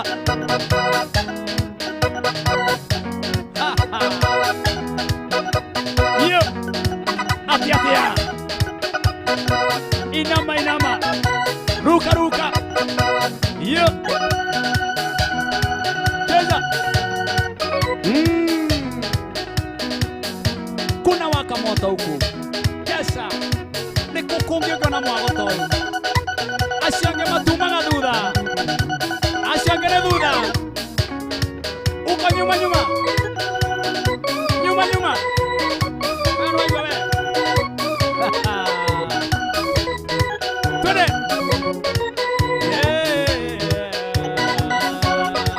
Oye. Hallelujah. Andu dire kamataye. Hallelujah. Goko ne kameme kuna waka moto gwiraga ni keshe krogo inene muno guku. Turaragirwo ni mamilioni tukagocaga Ngai ni tondu wa uhoro ucio ni tukenaga ni message ile mututumagira mwena wa 21182 aria makoragwo hamwe na ithu mwena wa Facebook Meme TV Kenya. Ngai aro murathime inyuothe muciaga tugakena na tukarathimwo ni inyui tondu wa gukorwo mugitwirorera.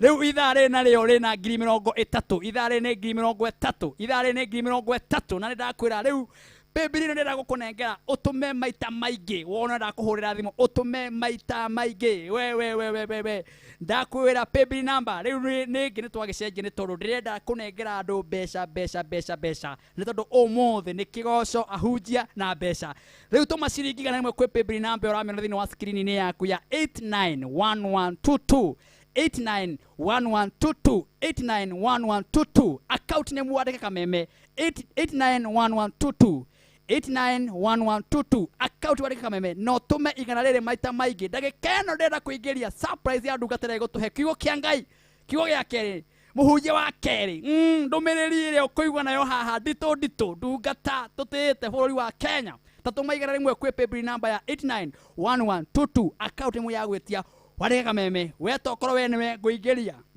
na ngwikiria ciringi igana rĩ 30,000 kuria kana wahotana kana wamukira ni tondu ngwiraga guku ni mwago na ni beca gugu gwa Kameme TV muthegi wa ruriri riu ndera gukuririkania uhoro wa kambuni twinayo haha uguo ngoretwo ngikwira muno ni ndirethana nayo haha uguo nigetha ngutariria uhoro wayo message ciaingiha muno nginya haha yaikuruka yithi yaikuruka na uguo yaikuruka ya Dhahabu Land Limited ngukwirite kuria marendia mugunda atiwega guthoma uria marendia migunda ni tondu ni ngurire ni Dhahabu Sky Gardens na mekundu gwitwo Nyanyukie na ni kilomita 10 kuma barabara ya Nyanyukie Muruti broti ici ni muigana wa 50 by 100 na ndakora gitumi kira gituma wonjoroni na andu aya ni tondu kwina kundu guthaka muno na kwina mukawa urigiceirie andu aya uretwo Oropajeta mukawa muhurani thiini wa bururi wa Kenya uretwo Oropajeta ikuria guthia kurorerwo nyamu na gukererwo mwango na ni kukureirio ni kiwanja kia ndege kuria ndege igwaga miena yothe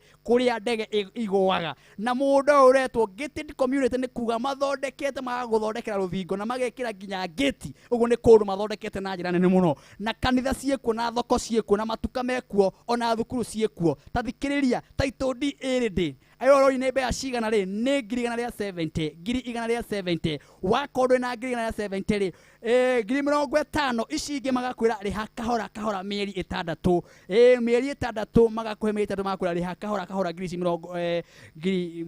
balance iyo yatigara tathikiriria we ukenda guthikurira mugundo uyu ni muthenya wa Wednesday muthenya wa Wednesday niguo magatwara andu uthie wirorere mugundo uyu wigue wega na gutwara andu aya ni free na hatiri kindu karihi ona kigia kure muthenya ucio no nerori ni bea cigana ni 160 wirori ni bea cigana ni 160 icon ukugura mugundo uyu iri kana 3 na gikorwo ni ukwenda kwaranĩria nao nigetha umenye horo makiria ri ta mahore namba ya 0707 177 na bege ni 0707 177 the Habula Limited when we metereire umahore namba icio cia thimu na maundu makoro mari mega ngurire umuthi thini wa kigosho kesha ina mwago muno tondu ndungata ndina cio haha ne ndungata cia hinya muno na muthenya umuthi gatikana muno gukona ndungata ngeni thini wa mitambo-ini no kesha ndari akorwo hamwe na ithu no ne ndungata jitikire ku thini wa bũrũri wa Kenya ndungata ndikanu muno na ndrenda tuhe kiugo gĩa ndungata ya keri we ndumenye kundu guku ni kwega ndumenye kesha muthenya muthi ni moto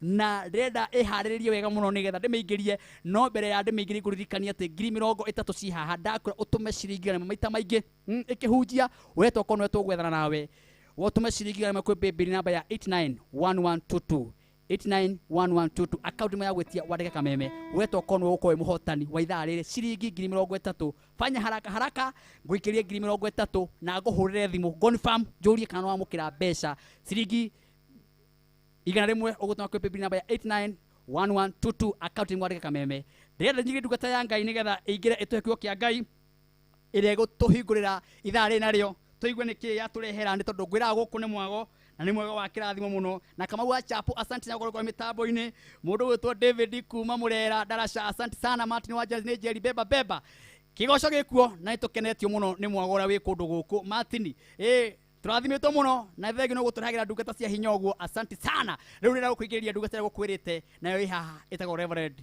Edward Mushoku Mushoki karibu sana Reverend Edward Mushoki karibu sana Thegio muno wewe karibu guku ijwe mugeni kesha-ini no no riu uhoro wa Ngai nduri mundu mugeni karibu asante yes ni ngwenda gukaribisha wothe uratwirorera guku kwa Kameme TV kigosho Ngai amurathime muno ni kwenda kuga maritwa makwa njitagwo Reverend Edward Mushoki wa kanitha wa Kingdom Seekers Fellowship na ni ndiagoca Ngai muthenya wo mothe ni tondu wa gutuma tuke guku uguo ndungataga na Gate of Heaven Assembly na ni ngwenda gukurehera kiugo kia Ngai muthenya wo mothe na Ngai witu ni aguturathima thiine wa ritwa ria Jesu uguo ni ngwenda tuhoe nigetha tuigue kiugo kia Ngai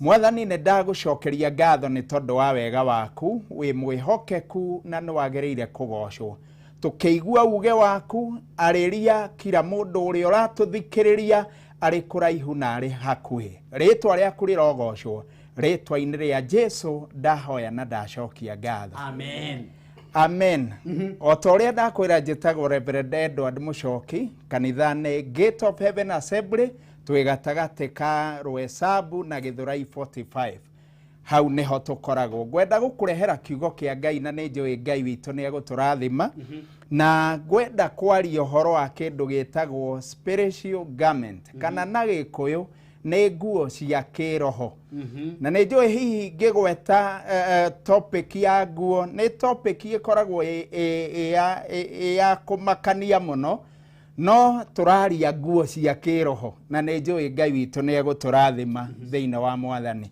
ngwenda guthoma kiugo gi thiine wa Genesis kana kiambiriria ni 41 kwanjiriria muhari wa 14 Maandiko marauga atiriri ni undu ucio Firauni agitumanira Yusufu nake akirutwo kuu njera narua na arĩkia kwĩenja na kũruta nguo iria arĩ nacio na gwĩkĩra ingĩ agĩthiĩ mbere ya Firaũni.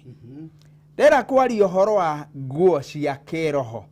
Na hihi nĩ ngũgweta maandĩko mangĩ, no nĩ njũĩ Ngai witũ nĩ egũtũrathima hamwe. Nguo tũkĩaria ũhoro wa nguo nĩ irĩ maũndũ matatũ ciĩkaga mũtũrĩre-inĩ wa mũndũ. Nguo cia kawaida.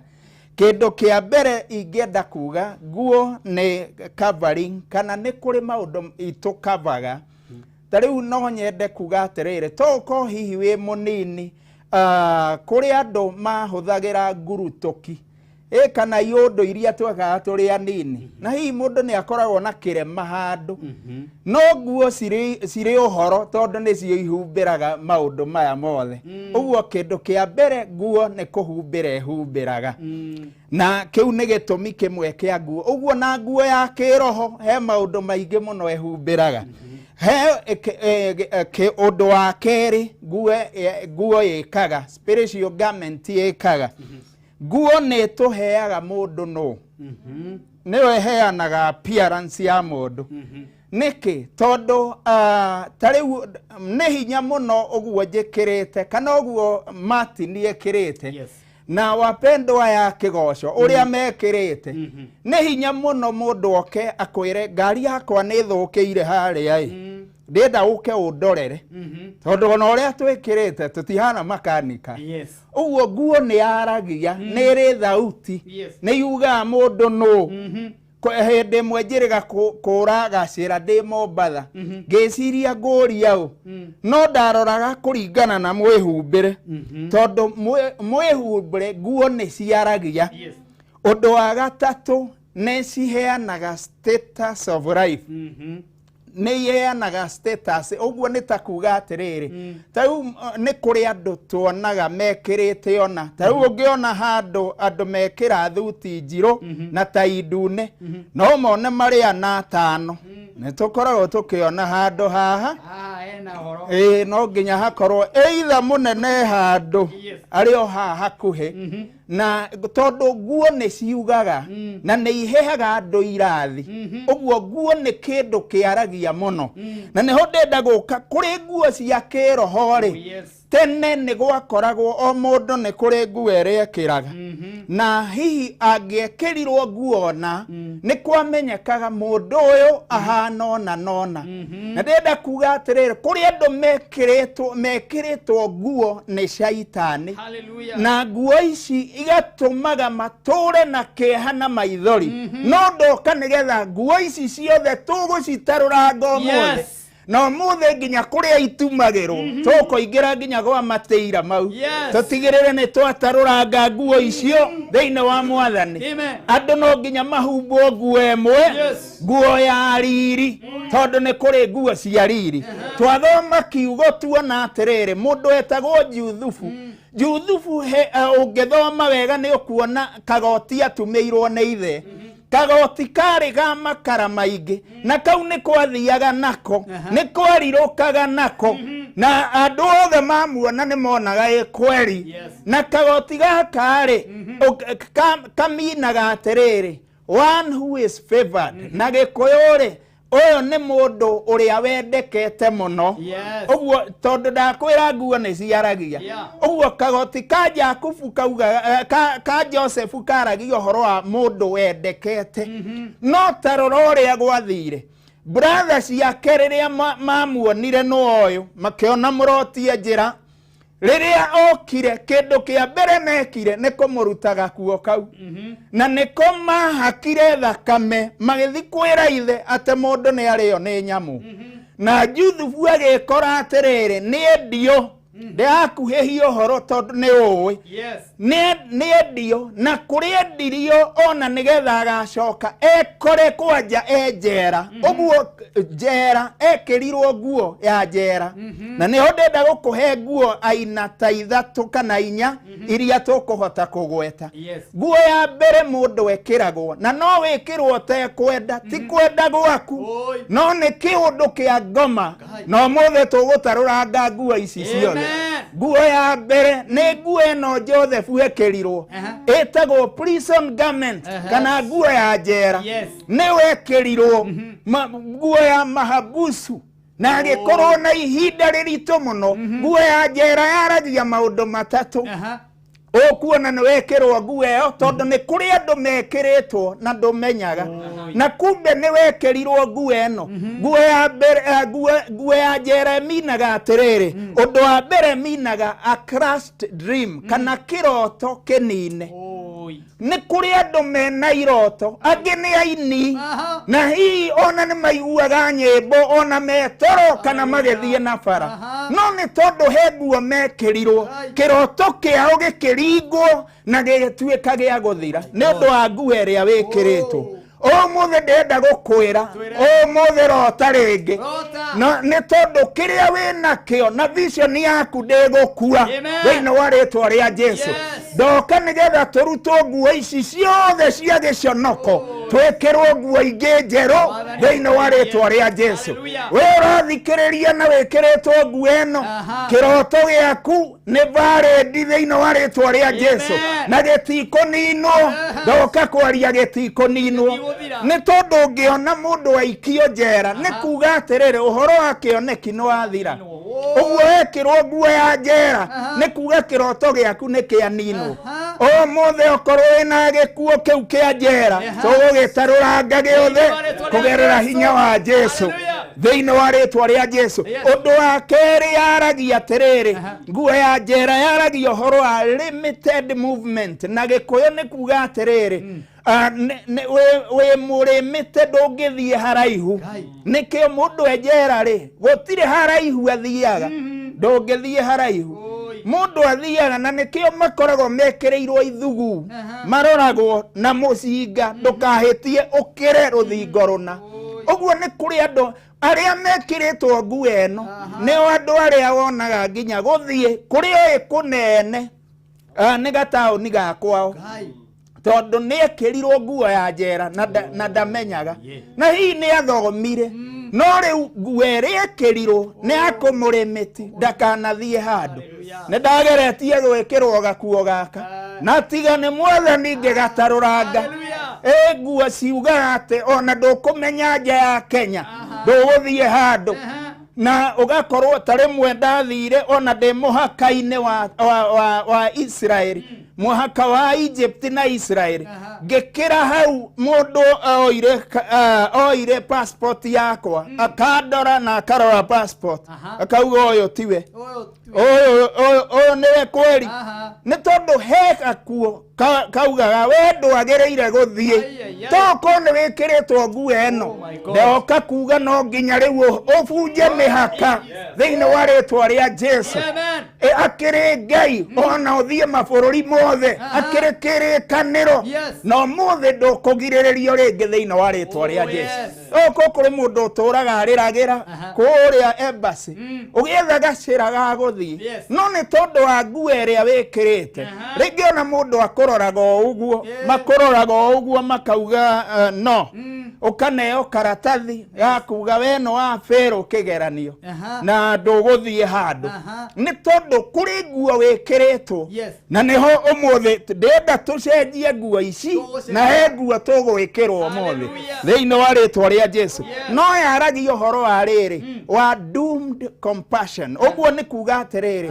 nĩ andũ arĩa moka mũtũrĩre-inĩ waku rĩ ti andũ mangĩadivario mũtũrĩre-inĩ waku wĩna nguo ya njera rĩ mahabusu mwenzako nĩkĩ angĩgũteithia nake mũtingĩaria ũhoro ũrĩa mũkuma mũtingĩaria ũhoro ũrĩa gũngĩthiĩ na mbere ũguo wĩna nguo ĩno ona andũ arĩa moka mũtũrĩre-inĩ waku nĩ andũ matangĩadivario mũtũrĩre-inĩ waku nĩ andũ a gũgũthĩnia tu tũhũ mũthĩ thikĩrĩria thĩinĩ wa rĩtwa rĩa Jesu ndĩenda rutwo nguo ici nĩ tondũ kĩndũ kĩa mbere he nguo Ngai arenda gũgũcokeria thĩinĩ wa rĩtwa rĩa Jesu ngarora ngona ta rĩu nĩ kũrĩ andũ makoragwo matũmĩtwo nĩ Ngai hihi nĩ ũndũ wa mũtũrĩre waku nĩo twĩtaga destiny connectors no matingĩkuona wĩna nguo ĩno nguo ya njera nĩ hinya mũno ndũngĩonekana no mũthĩ nĩkĩo Juthufu akinyire handũ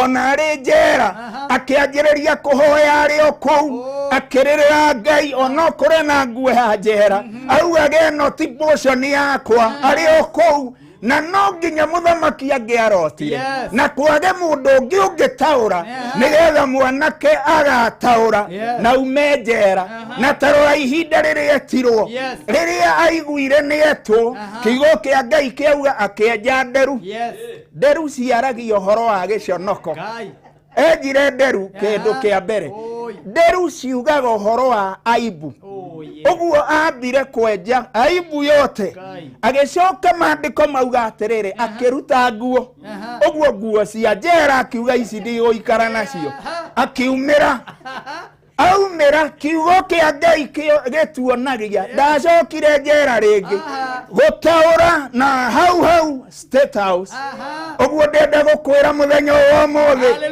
nguo ĩno nĩ ũkũrutwo thĩinĩ wa rĩtwa rĩa Jesũ na we ndũgũikara njera rĩngĩ ndũkũingĩra njera rĩngĩ thĩinĩ wa Mwathani nguo ya kerĩ ĩkoragwo thĩinĩ wa Ruth ibuku rĩa Ruth 3:3 tũtigũthoma nĩ tondũ wa ihinda Ruth 3:3 thiĩ thome nĩ ũkuona mũndũ wetagwo Ruth na nĩ ũkuona ihinda rĩrĩa mageraga mũthuri wake agĩkua ona ũyũ mũirue makoragwo nake wake agĩkua ona wa Naomi nĩ akuire mathainĩ ro ũguo magĩkorwo atĩrĩrĩ andũ atene ona kũngĩakuirwo he nguo mekĩraga na nĩ mekĩraga tarĩu to mũthĩ andũ mekĩraga nguo njirũ hĩndĩ ya mathiko ũguo nĩ tũmenyaga kũndũ kũu kuma na mathiko ona andũ mekĩrĩte nguo nĩkĩo ndakwĩra nguo nĩ ciaragia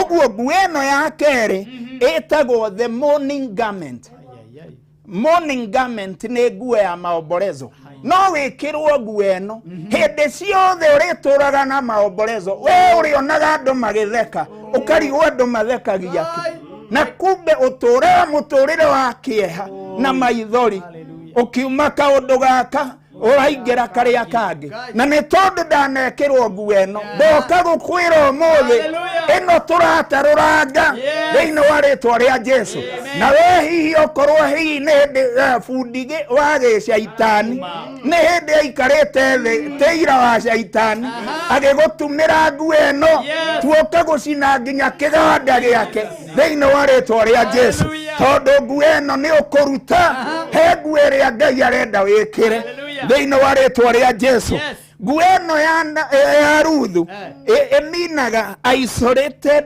existence nĩ kuga atĩrĩrĩ nĩ mũndũ mũtenge wĩna nguo ĩno ũtengagwo nĩ andũ kũmeneka ũguo hatarĩ gĩtũmi nĩ ndekĩrwo nguo ĩno na nĩ ndirikanaga hĩndĩ ĩmwe na mũndũ andũ erĩ mangorire handũ mandora ũguo mũndũ akanjĩra ndaigua gũkũringa na akaninga rũhĩ ani makanjĩta marĩtwa no thĩna ndwarĩ na andũ thĩna warĩ nguo ũguo to ũkorwo ũmenaga andũ no ũkĩmatigagĩra kĩrumi ũkiuga marona thĩna nĩ ũguo mamenete thĩna gwahoteka ti andũ thĩna nĩ nguo ĩrĩa wĩkĩrĩtwo wĩna nguo ĩrĩkũ tondũ ũmũthĩ nguo ici nĩ tũraciruta thĩinĩ wa rĩtwa rĩa Jesũ ici no nginya tũcirute nguo ĩno ya Ruthu ningĩ nĩ yaragia ũhoro wa self depreciation nĩ kuga atĩrĩrĩ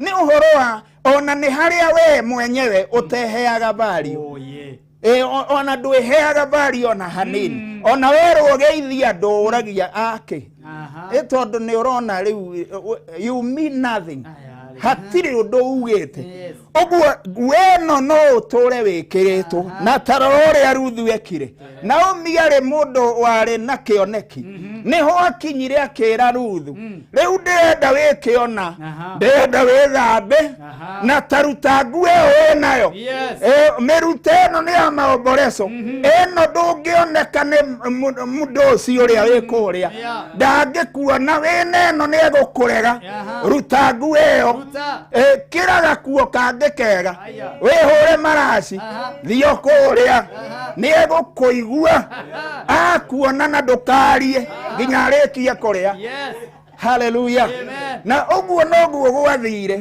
athie kuma hau agĩtuĩka Mrs wa gĩtonga gĩa itũra nĩ tondũ nĩ etĩkĩra kũruta nguo ĩrĩa arĩ nayo toko nĩyo wĩkĩrĩtwo ũtũraga maombolezo rĩu ruta thĩinĩ wa rĩtwa rĩa Jesu na Ngai witũ nĩ egũkũrathima nguo ya gatatũ nĩ ĩrĩa nayo ũmĩonaga thĩinĩ wa ibuku rĩa Mark 10:46 Mark 10:46 ĩno nĩ nguo ĩngĩ ĩkĩrĩtwo nĩ mũndũ wetagwo Batimayo Batimayo nake wĩra wake watũra nĩ gũtũra njĩra ahoyaga ĩno ya gatatũ ĩtagwo beggars garment nĩ nyandĩkĩte ibuku rĩrĩ ũguo na mũthikĩrĩria harĩ ũrĩ kana mũtwĩroreri wabatara ibuku rĩrĩ nĩ ũkũrĩona Oguo nguo ĩno nayo rĩ nĩ nguo ĩkoragwo ĩ njũru mũno tondũ ĩtagwo beggars garment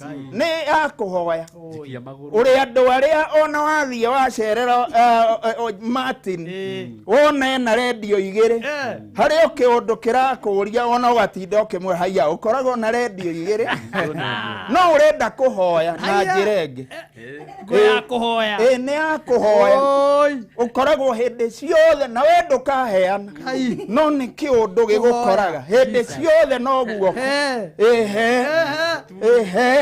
serikali saidia saidia hĩndĩ ciothe nĩ serikali saidia nĩho ndĩenda gũkwĩra atĩrĩrĩ nguo ĩno no ĩgũthĩnie mũno ta rora Batimayo rĩrĩa aretirwo rĩrĩa aronire atĩ Jesu nĩ atũmana oke kiugo kĩrauga atĩrĩrĩ ambire gũtarũra nguo ĩyo na agĩthiĩ kũrĩ Jesu na nĩho ndĩenda gũkwĩra nguo ĩyo wĩkĩrĩtwo ta mĩrute thĩinĩ wa rĩtwa rĩa Jesu nguo ya mũico nĩgetha tũhoe ũkũmĩona thĩinĩ wa Isaia 61 mũhari wemwe wathoma hau kĩanda nĩ ũkũmĩkora ĩno nayo nĩ nguo ĩngĩ nayo nguo ĩno rĩ etagwo the glory garment ĩno nĩyo Ngai endaga gũtwĩkĩra ĩno nĩyo ĩtũmaga twĩtĩke andũ ĩno nĩyo ĩtũmaga tũmenye Martin ĩno nĩyo ĩtũmaga tũmenye andũ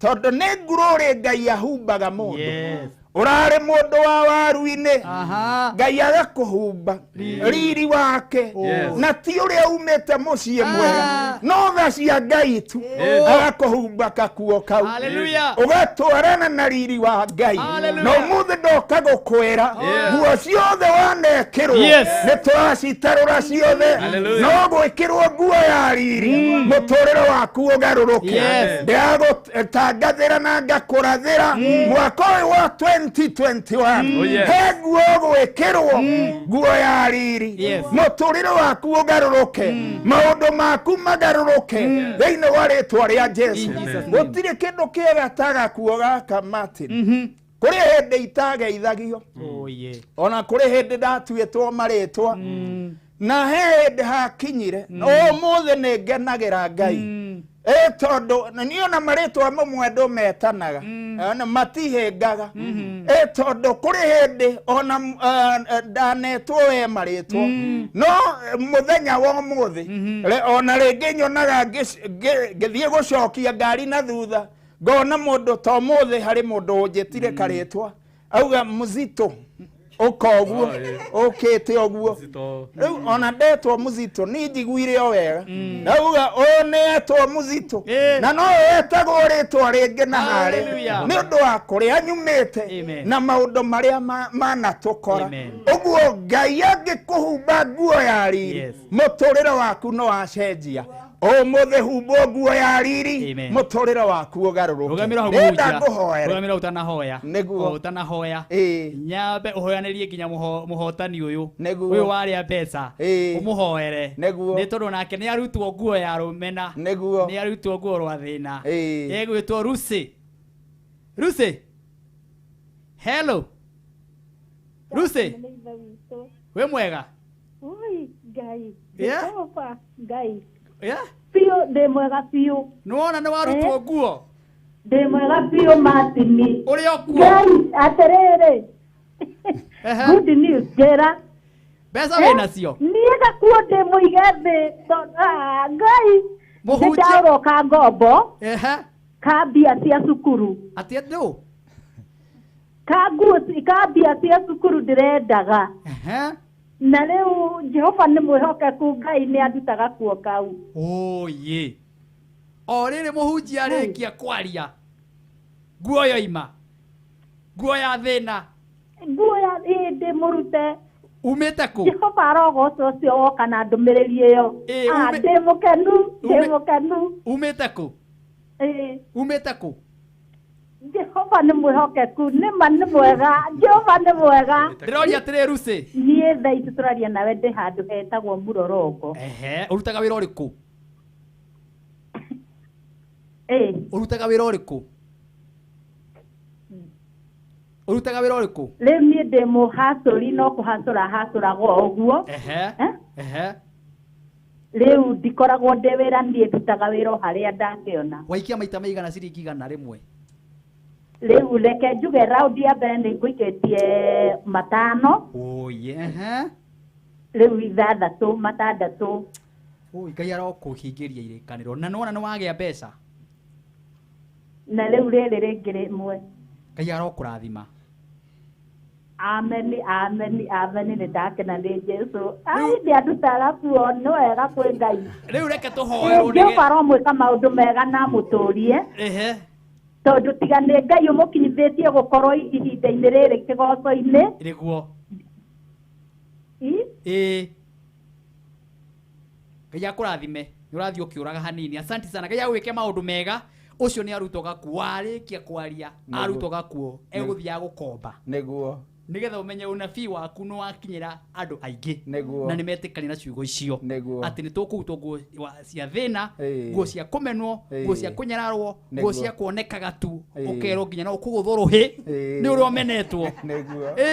Ũgathimĩkanio. Ngai arotũruta nguo icio thĩinĩ wa rĩĩtwa rĩa Jesũ. Tũririkanie kanitha no tũhoere na tondũ ũgũcoka rĩngĩ Ngai agwĩka maũndũ mega. O ta ũrĩa ngũkwĩrĩte marĩtwa makwa njĩtagwo Reverend Edward Mũchoki wa kanitha wa Gate of Heaven Assembly, na twĩ gatagatĩ ka Rwesabu na Gĩthũrai 45. Umĩte na Rwesabu nĩ on your right harĩa ndaraca-inĩ. Umĩte na Gĩthũrai nĩ hau ndaraca-inĩ on your right. Na Ngai witũ nĩ egũtũrathima. Na nĩ twĩkaga counseling mũthenya wa Tuesday na mũthenya wa Thursday. Na hii toko no wende counseling. Oya namba ĩno na nĩ gũgũteithia thĩinĩ wa Mwathani. Nĩ 0721 404 856. No njokere rĩngĩ 0721 404 856. Nĩ harĩ ĩngĩ hihi ũtangĩ hũthũ makĩria 0718 555 000. 0718 555 000. God bless you. Ndungata ya Ngai. Asante sana. Ndĩrenda twambe tũthiĩ break na tũgĩcokereria 30 ci haha kĩrĩa gwĩka nĩ ihenya ũguo ndakwĩra. We ta ũkona nĩ ngũhũrĩra thimũ ithaa rĩu rĩngĩ. Tũma ciringi ĩmwe kwĩ PayPal namba ĩno ya 891122 891122. Account nĩ mwandĩke Kameme. Tũgĩcokereria tume break. We nĩ ũkwamũkĩra 20 cigana 30. Ngai witũ tũrute nguo cia thĩna ũtũhumbe nguo njega tondũ nĩ wĩkaga maũndũ mega. Hallelujah. Gĩkĩ nĩ kĩroto gĩatũma kũgĩa na thĩna, kĩoneki gĩatũma meno nĩaratana andũ aitũ. Ũrerorera Kameme TV. Coronavirus COVID-19 is a respiratory virus spreading across the world. The infection is spread from droplets of coughing and sneezing of an infected person, touching or shaking hands or being in contact with contaminated surfaces or objects with the virus. The signs and symptoms are fever, coughing, headache, body ache, difficulty in breathing. The disease can be prevented by regularly washing hands with soap and running water. Avoid close contact with people who have flu-like symptoms. Avoid handshake, hugs, and kissing. Also, protect yourself by covering your mouth or nose using a disposable tissue while coughing or sneezing. If you experience these symptoms and you had traveled or been in contact with a person from a country reporting COVID-19, you should isolate yourself for 14 days and seek immediate medical attention or report to the nearest health center. This message has been brought to you by the Government of Kenya and its partners. For accurate information on COVID-19, dial *719# or call 719. Follow us on Twitter at MOH_Kenya, at spokesperson GOK, at WHO.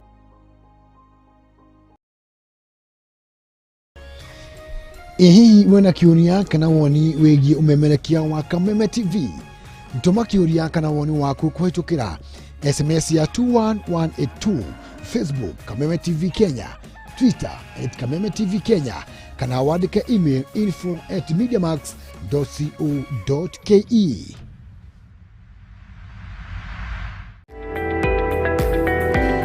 Hihi we wanarido taitono guya kana gige? Hii ndio utapata watu wanakula na inazaliwa na hii bitu. Na hihi niwe atiriu thirikari ni thondekete mitaratara iria rihuthikaga ni andu aria marenda kuigana kuri indo ici. Wanadada wenye wanataka very smooth skin, kunywa mafuta ya hii vitamin E itatengeneza ngozi vizuri sana, ita improve immunity, hiyo ni antioxidant. Muthenya wa Jumamothi no turakurehera rugano rwigi mitaratara ino na gukuhithuriria maingi megie bata wa kuria indo ici. Ni guku gwa Kameme TV, muthegi wa rurire.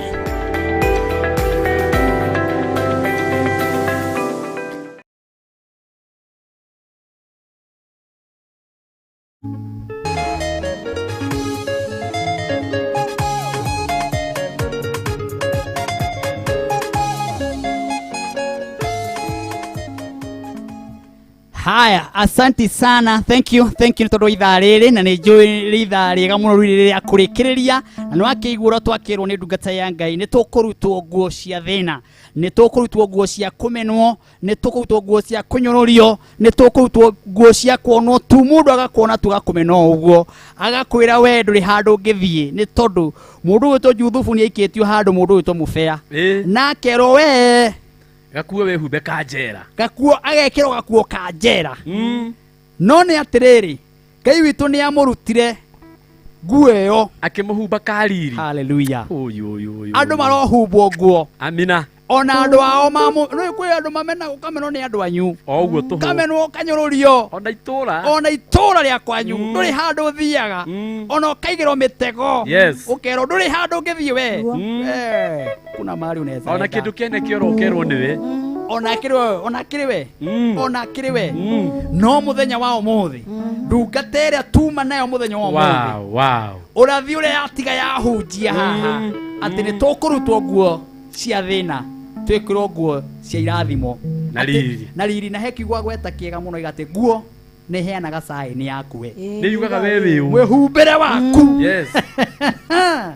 uria wehumbaga ni kuga nguo ino ri uti makandika uyu ti wa nduthi uyu ti mubiacara fulani Ngai witu arotuhumba nguo njega, nguo cia riri, nguo cia gwitikirika, nguo cia hinya, nguo cia kugocwo thiini wa ritwa ria Jesu. Riu ni kugoca ithaa rini ria kwambararia Ngai biu nginya haria thaa 7.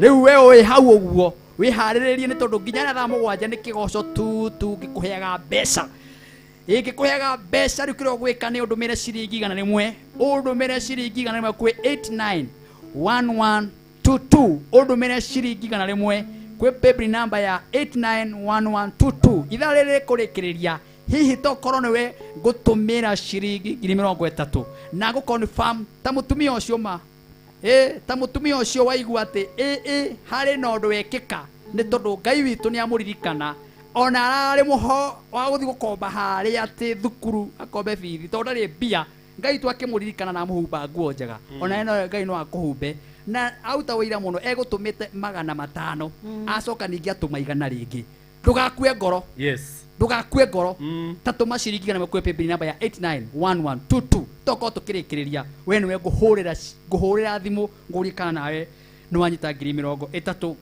na maundu makoro mari mega nigetha twambararie ritwa ria Jehova tumukumie tumwambararie thimu yaku nwegerere rugambi rwa muini uyu uramwona haha ugwitwa Martin wa Janet ire rwimbo rwa mutongori magana iguru ndaimaga kwenda-ini kwa andu na thuragirwo ndani Ngai na akamwo na gaitiririo maguta na ikurira kuringana nawe uri ugwika ugikire rugambi ruru nani ukirute nguo ici no maguteithie gukuruta nguo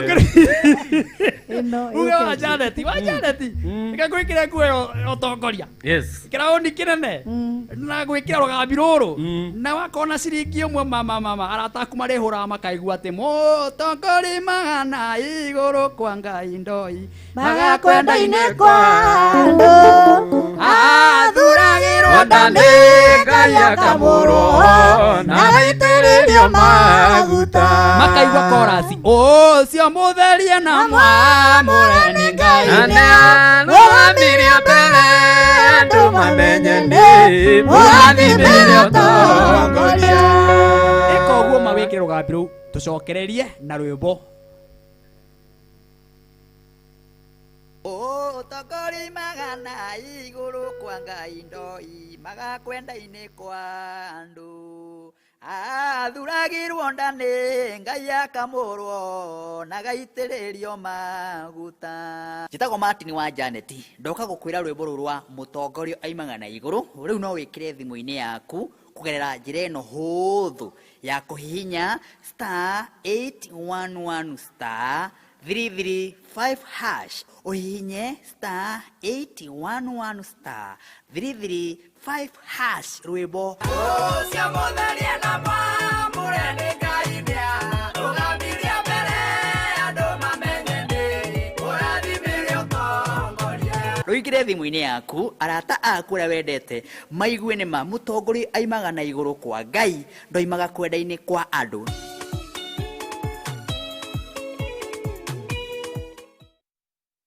Ngai ro murathima na mweke maundu mega inyuĩ mweka ũguo hatiri ũndũ ũngĩ rĩrĩa twambararie Ngai na rwĩmbo nĩ tondũ ithaa rĩrĩ rĩa kũgoca Ngai na ngũnengererie mbeca 891122 ũgũtũma ciringi igana rĩmwe kwĩ 891122 ngũtũmĩre ciringi 30 tũkĩgoca Ngai Grace tũnengererie rwĩmbo tondũ andũ me mĩtambo-inĩ mũno nginya Ngaruya Junior thank you gũkorwo mĩtambo-inĩ ũgakiuga kĩgoco nĩ wa kĩu na hatiri ũndũ ũngĩ rĩu nĩ kwambararia Ngai kũmũnengera irio ciake twende sasa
Hallelujah.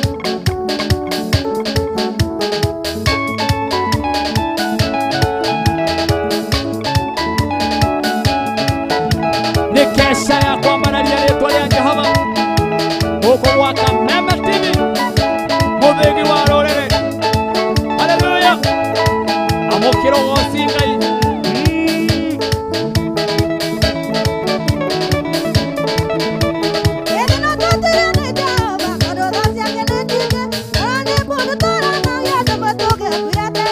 Mundone wakuriganirwo atirika mũratawe nonga indariganaĩrwo na gũtirikonarĩ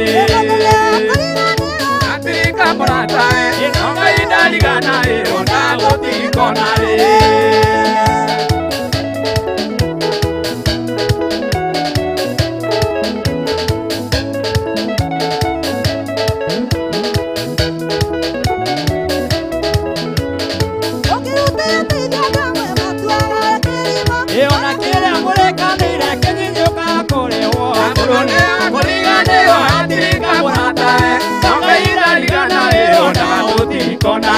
Mundone wakuriganirwo atirika mũratawe nonga indariganaĩrwo na gũtirikonarĩ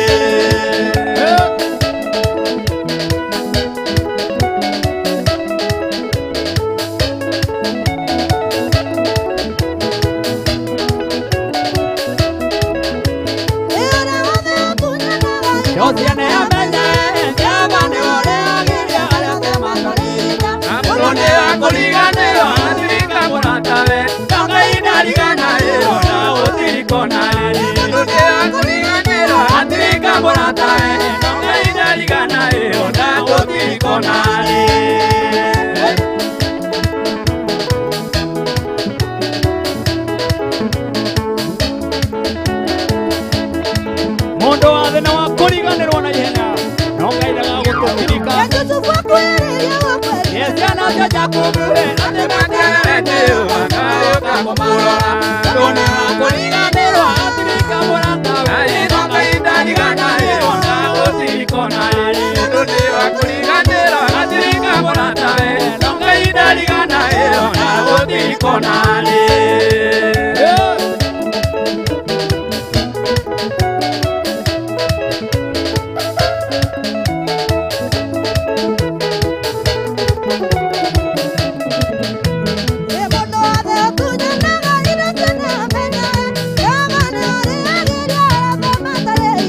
Mundone wakuriganirwo atirika mũratawe nonga indariganaĩrwo na gũtirikonarĩ Mundone wakuriganirwo atirika mũratawe nonga indariganaĩrwo na gũtirikonarĩ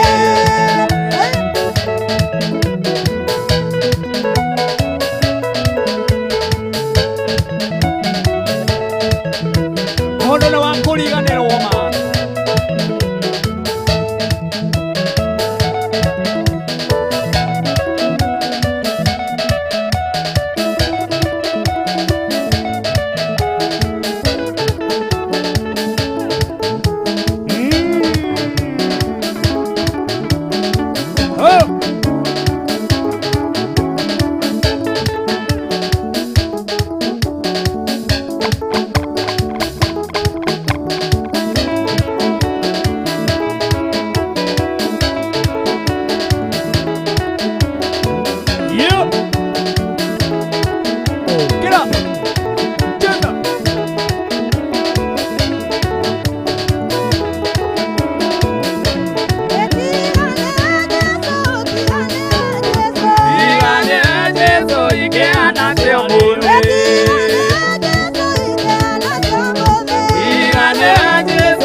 igeana kio muthi Iganira Jesu igeana kio muthi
Hallelujah.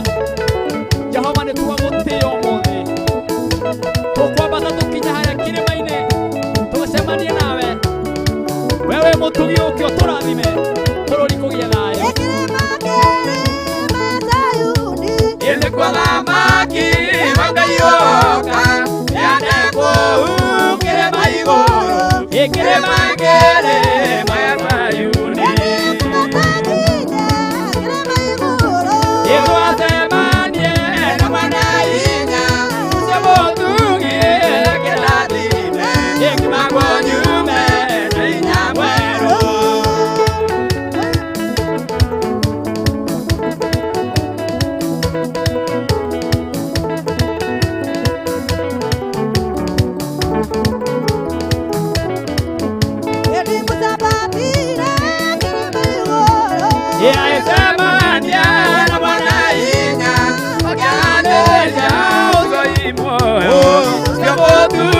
muthigi wa ruriri na kora guothe muratwirorera county ciothe cia bururi ni turakena muno na tukagoca Ngai ni tondu ni turamukira message nyingi na njira nene muno ni tondu message iria muratutumira mwena wa Facebook Kameme TV Kenya page ya Martin Janet ona ya maragiturora mwena wa 21182 riu mundu uraturora TV ni yake acio neo aige neo mamilioni neo maraturora tukagoca Ngai na tugakumia na nguririkania ati ndarugamia rwimbo tondu ndikwenda ngirici 30 tukiriki ithaa riri ukorwo wetiwe nguhurira thimu riu kire ogwika o tugithia na mbere na kugoca ni tondu mubea ndirenda tunirumbuga ati turi Ngai munene Ngai uri utahotagwo turi ngai wa tene na tene ngai munene wa ita tuma ciringi igana rimwe kwi paybill namba eno ya 891122 891122 no tume maita maingĩ ndagĩka icio itigarĩte hihi tokorwo nĩwe ũkwamũkĩra ciringi 30,000 ndũgakue ngoro tuma maita maingĩ ũrĩa ũngĩhota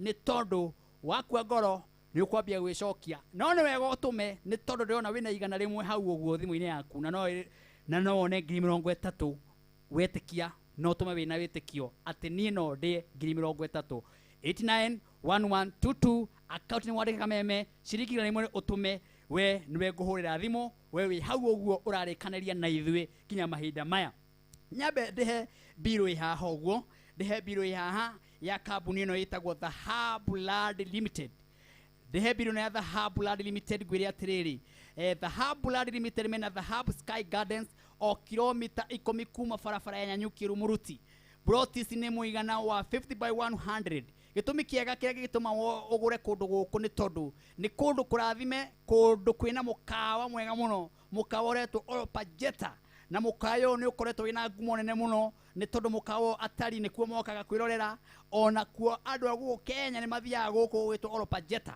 na nĩ kũndũ kũrigicĩirio nĩ ndege kũrĩa kũgũaga ndege kĩharo-inĩ kĩa ndege na oho rĩ kwĩna maĩ na thitima na security ĩkuo na nĩ njega mũno mũno gated community estate nĩkuo andũ aya megũtwo The Hub Limited mathondekete na kũndũ gũkũ nĩ kwega mũno kwĩna kanitha na kwĩna thoko na kwĩna matuka na thukuru ciĩkuo na magakwĩra title deed ĩrĩ ready na marendia mbeca nini mũno ciringi 170 na ĩkorwo na mbeca ici gũkũ gwa The Hub Limited marakwĩrwo kana 50,000 ici ingĩ makũhe mĩeri 6 ũrĩhage kahora kahora na nĩ magathi kuonia andũ mũthenya wa Wednesday aikorwo nĩ ũkerirĩria gũthi kuona mũgũnda ũyũ wa 170 na 50 ũrĩhage kahora kahora waneana rĩu mahũrĩre namba ici cia thimũ nĩwe metereire 0707 177 177 no mahũrĩre namba ĩngĩ ya 0707 177 177 mahũrĩre thaa ici na gũtwarwo mũthenya wa Wednesday fare nĩ yao ona ranji ĩrĩa ũkarĩa mũthenya ũcio nĩ yao The Hub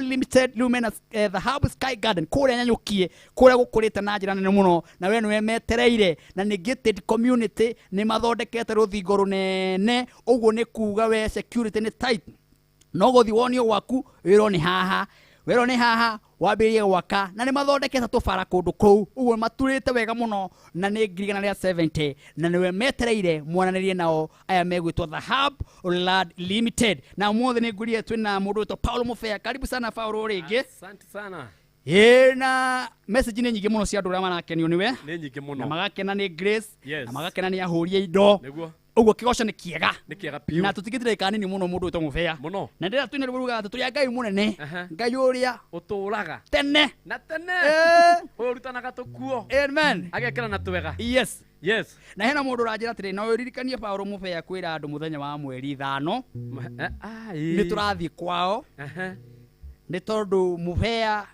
nĩ ũrakĩire mamu wanyu rĩu tũgathiĩ kũhingũra nyũmba ĩyo nĩguo ũngana mũndũ ũrakana Januari na ti atĩ nĩ kuga nĩ indo nĩ mũndũ ũririkanĩtie aciari nĩ mũndũ mũrutaga kuo na ũkiuga mũndũ akiuga ũguo rĩ nĩ aramenya atĩ Mũbea nĩma mweri 5 nĩ agakorwo ena arata ake maigana ũna na hihi ũtoĩ ũthikĩrĩria atĩ mweri 5 nĩ Friday nĩ ĩngĩ yũkĩte nĩ tũgathiĩ harĩa Mang'u ta twĩre nĩ ha handũ hakuhĩ mũno Martin wa Janet kuma haha woye ngari ũige harĩa Thĩka kuma ona to mũhaka ũtonye Thĩka no ume handũ hetagwo ha Njomoko nĩguo oya gakari ke hau ka Mang'u ciringi 43 40 kana 30 gakũige o hau Mang'u oko wĩna gakari gaku ndũthiĩ wega wakinya wĩingĩrĩre harĩa Njomoko ũnyite gabara ka Mang'u kuma Njomoko gũthiĩ hau Mang'u nĩ ndagĩka cithiĩte mũno ndagĩka 10 ũria kwa Mũbea wĩ hau rĩ ũria kwa Mũbea nĩ gwakwa kwĩna andũ aingĩ mũno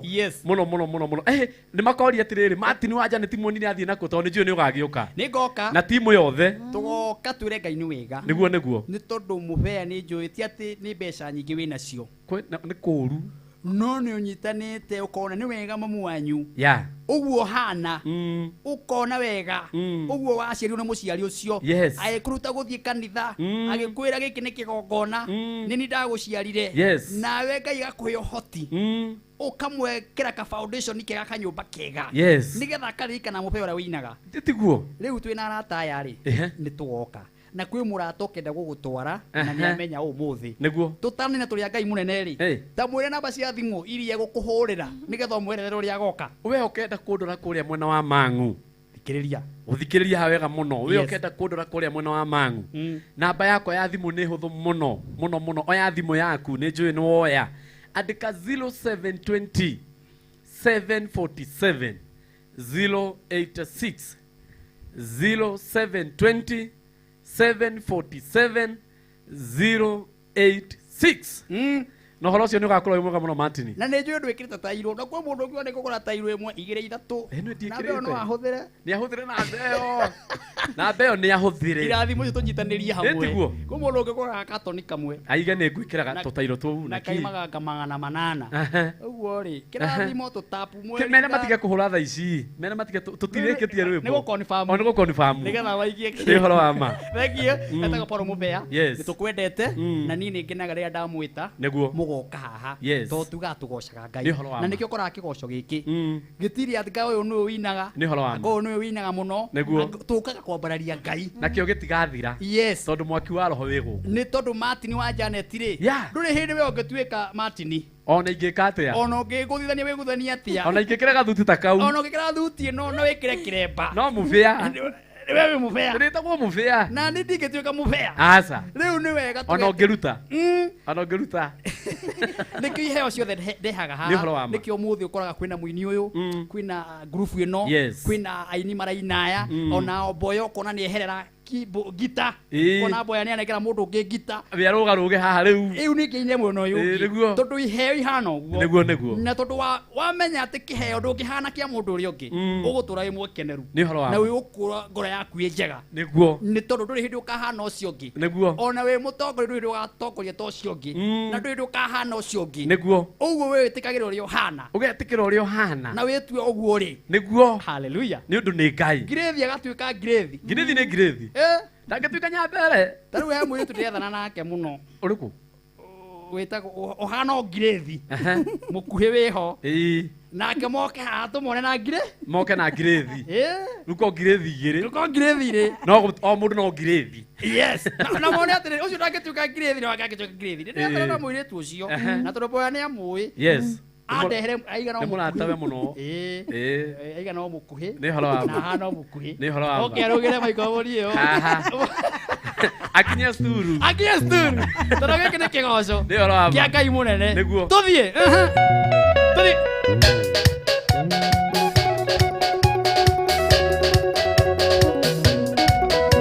haleluya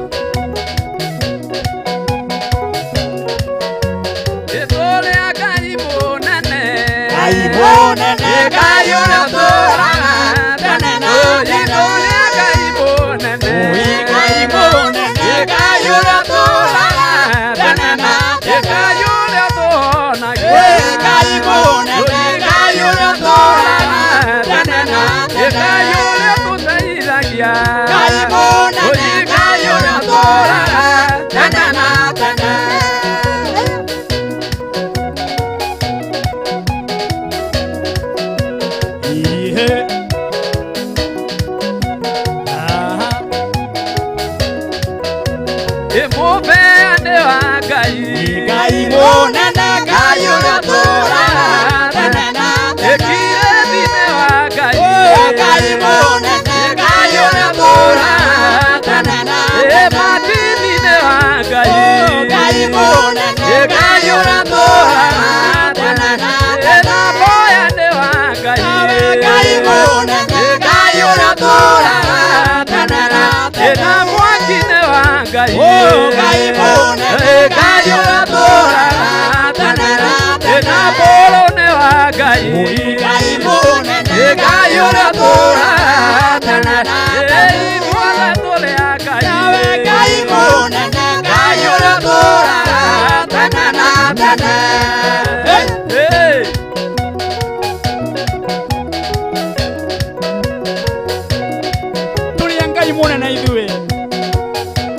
Ngai uria utahotagwo tene na tene. Ngai uria tuteithagia. Ngai munene, Ngai uria tũraga tene na tene. Agaturuta nguo.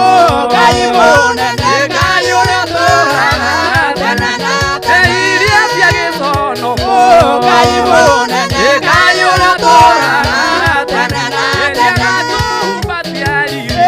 Ngai munene, Ngai uria tũraga tene na tene.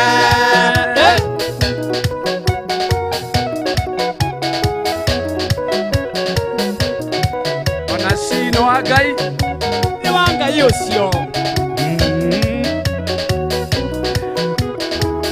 Akĩrĩguo nĩ ũguo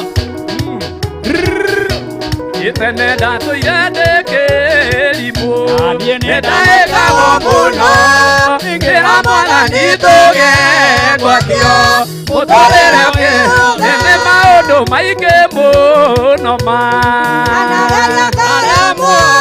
ona rĩu nĩhotaga gwĩka maũndũ mothe nĩtwainĩre Mwathani.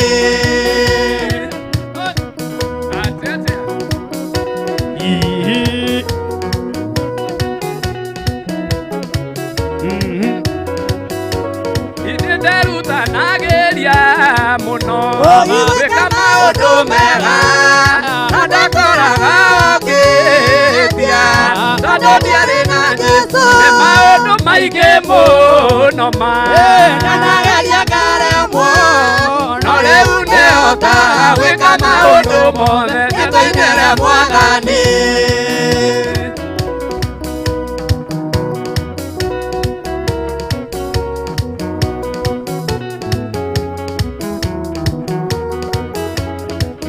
nderutanagĩria mũno gwĩka maũndũ mega na ndakoraga okĩtia tondũ ndiarĩ na Jesũ. nĩ maũndũ maingĩ mũno na nageria ngaremwo na rĩu nĩhotaga gwĩka maũndũ mothe nĩtwainĩre Mwathani.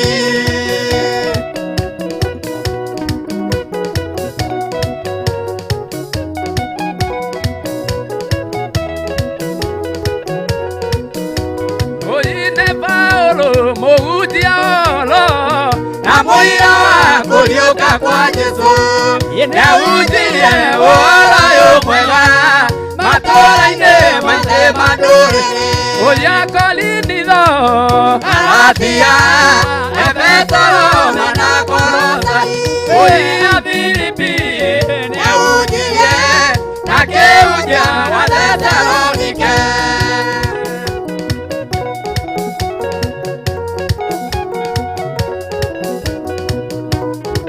Hallelujah. Nĩ ũguo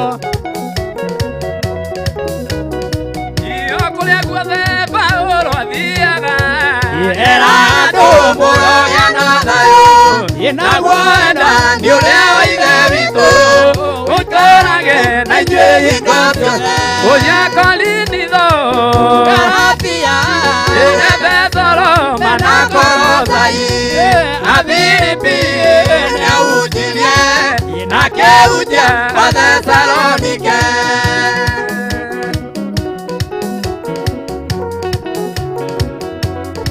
Hallelujah. Hallelujah. na andũ arĩa othe matarĩ andũ akwa acio nĩo magatuĩka andũ akwa. Mũtumia ũrĩa ũtuire menetwo ũcio nĩwe ngeta mwendwa wakwa. ũrĩa Korinitho, Galatia, Efeso, Roma na Kolosai, na Filipi nĩahunjirie na akĩhunjia Wathesalonike.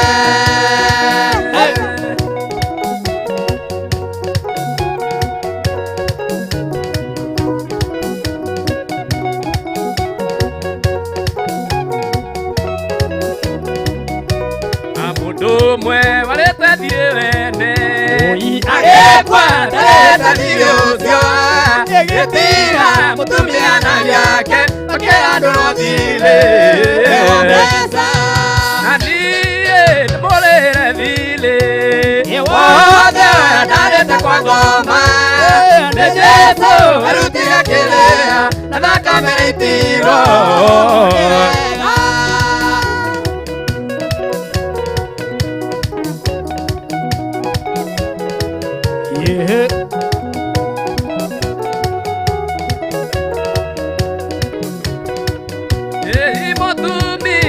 wale wadigwa yale naide itomona netondo akola ndovile nadale akolea oyini tbolele vile yewoga nadale takwagoma ande Yesu arutia kelea nabakame tiro niwega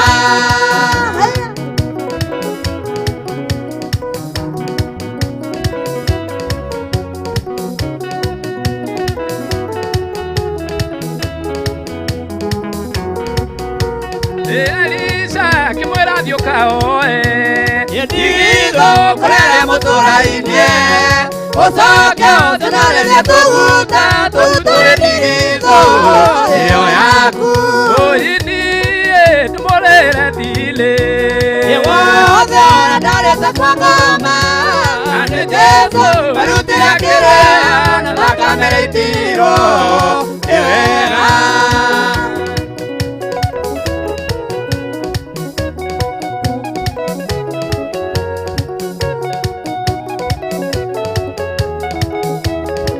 Hallelujah. Maguta makeyola digizo. Akedia kea diose.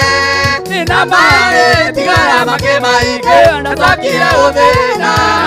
Nikiama. Oyini edmolera dile. Yewoga nadale takwagoma.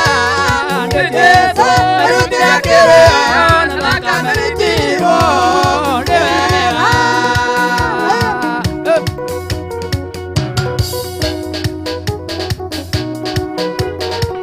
Yo, akire hega fio. Eni wo.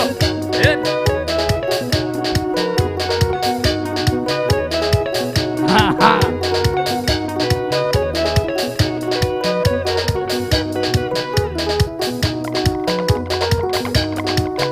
Yeah.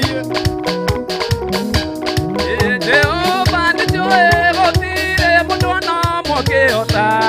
Yegoboneka methire kana rongerie njira yake Yene arongaya makinya mabodo Maadie na njira yagirire Thuthuria Mũrungu menye indo ciothe ngoro yakwa Tondũ nĩ wanyũmbire na ũthire kĩhaya kotoi Yene angũmbanirie mahĩndĩ makwa mothe Kĩmathĩkania nĩ nda ya maitũ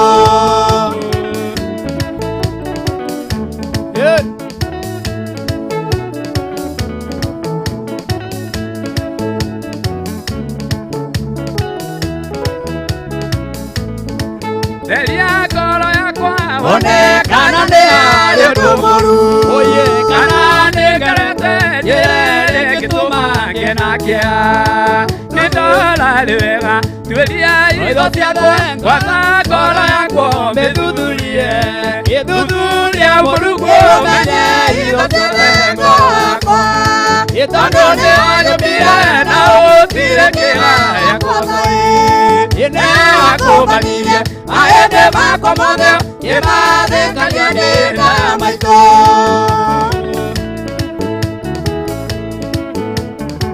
Iye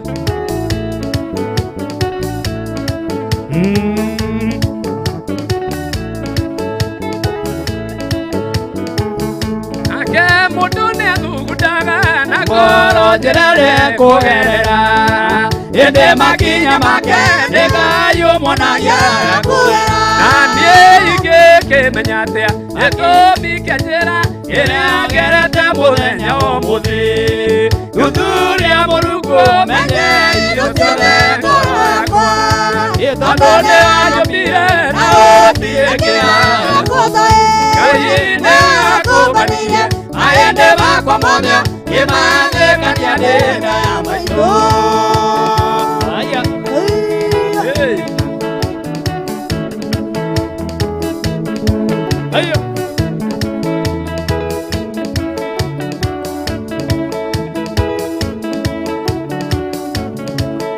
Ayaya. Gũkũ nĩ Kameme TV.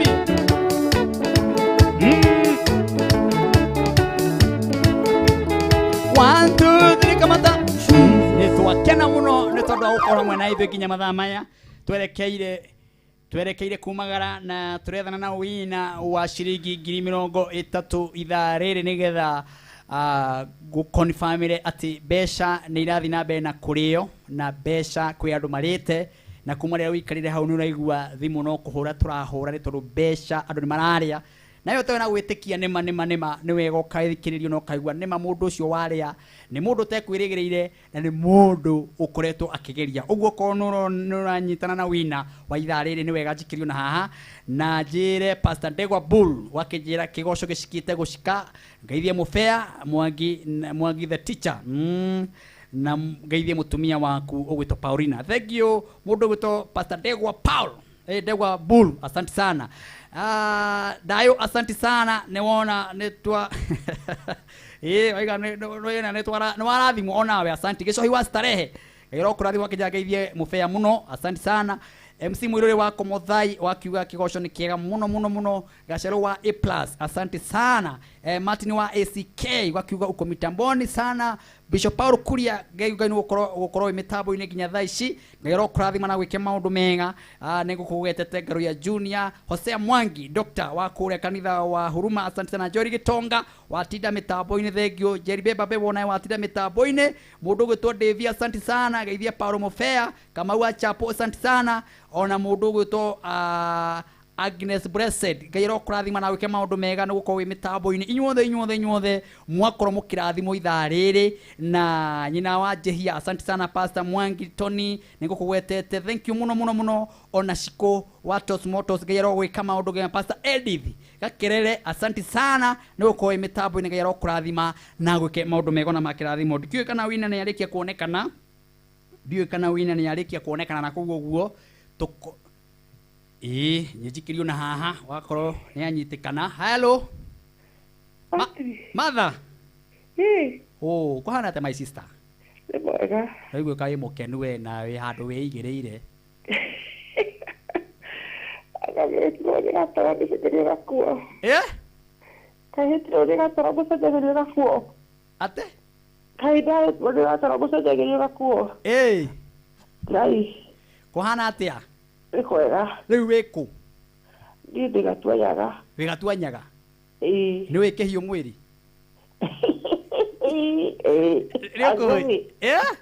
agothi kihio mwiri kathi endi kuu akiriko gwitu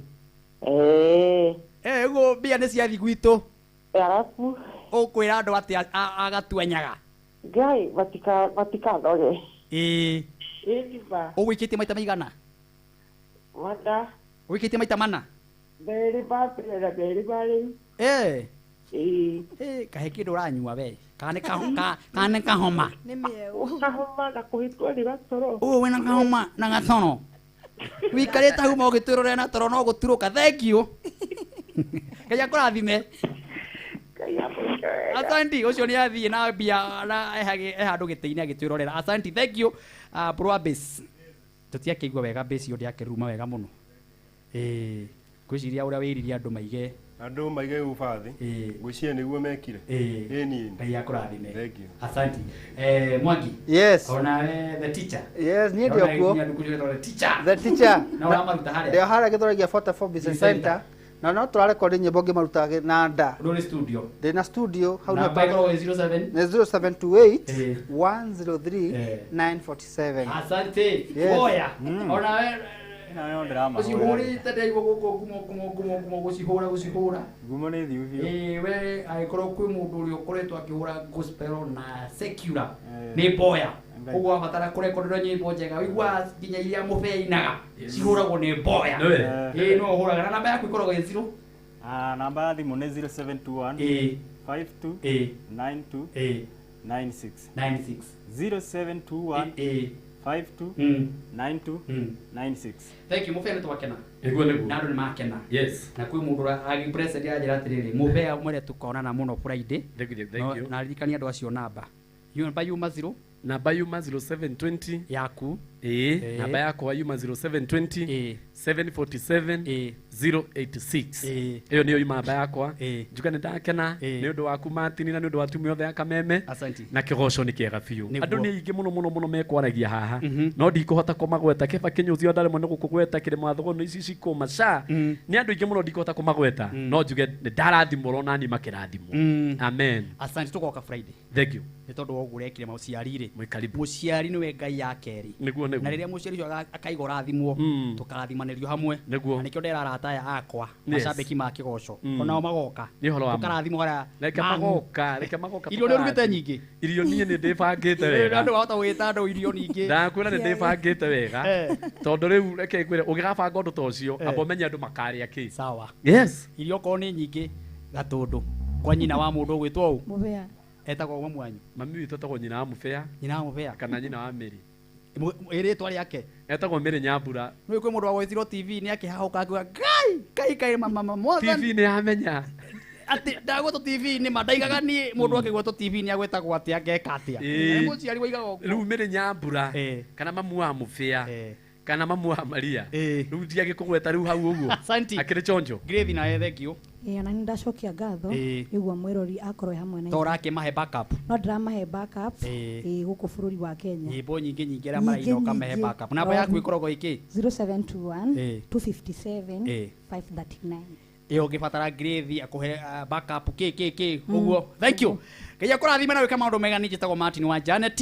ndakena ndũ gũkũ hamwe nani director wakwa gwĩtwo Karaja John producer wakwa gwĩtwo mũndũ brother gwĩtwo Mũrĩithi Joel Mũrĩithi gwĩtwo Mũrĩithi Ngai aro mũrathima na arĩa othe muma nao hau ũguo technical othe mauta wĩra ũcio wĩra ũkinyanĩre asante sana Ngai amũrathime na mũkinye harĩa mwendaga na kĩrĩa mwĩriragĩria mũheo mwaka wa 2021 na irathimo ikanio tondũ nĩ gũthiĩ tũreka atĩa mwaka ũyũ o mũndũ aheo premium inyuĩ mwatũma wĩra ũyũ ũkinyanĩre thĩinĩ wa rĩĩtwa rĩa Jesũ amen ma producer akĩrĩguo rĩmwe nĩ magĩaga ũkaigua nĩ mathũkirie mĩtambo ũhoro ũkaga gũkinyanĩra rĩu nĩ wega kũmahoyagĩra maũndũ mega magie premium kamagia premium magia makari mega tiga ma rĩu aiko mũndũ na rĩu mũndũ kwĩna mũndũ wĩna Land Rover Mark X rĩu magio mũndũ premium nĩ gũthiĩ thiĩte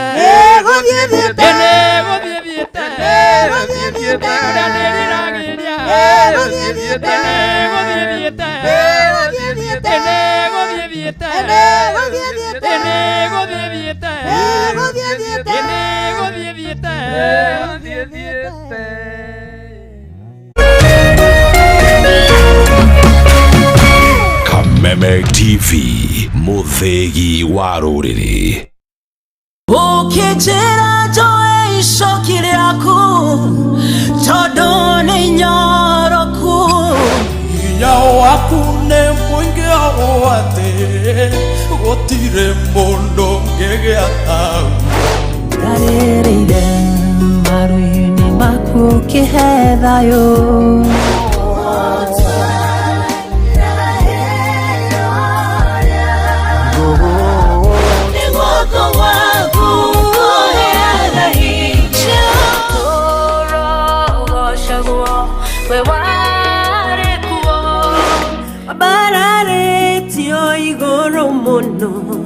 wĩikareire gĩtĩ kĩonene we nĩwe rwĩmbo rwakwa we nĩwe irahĩro rĩakwa nĩ mũthekani ũrĩ gatũ Kenya handũ ya rũma akwĩgekaga ũgatheka ũkoneka rĩa gĩturi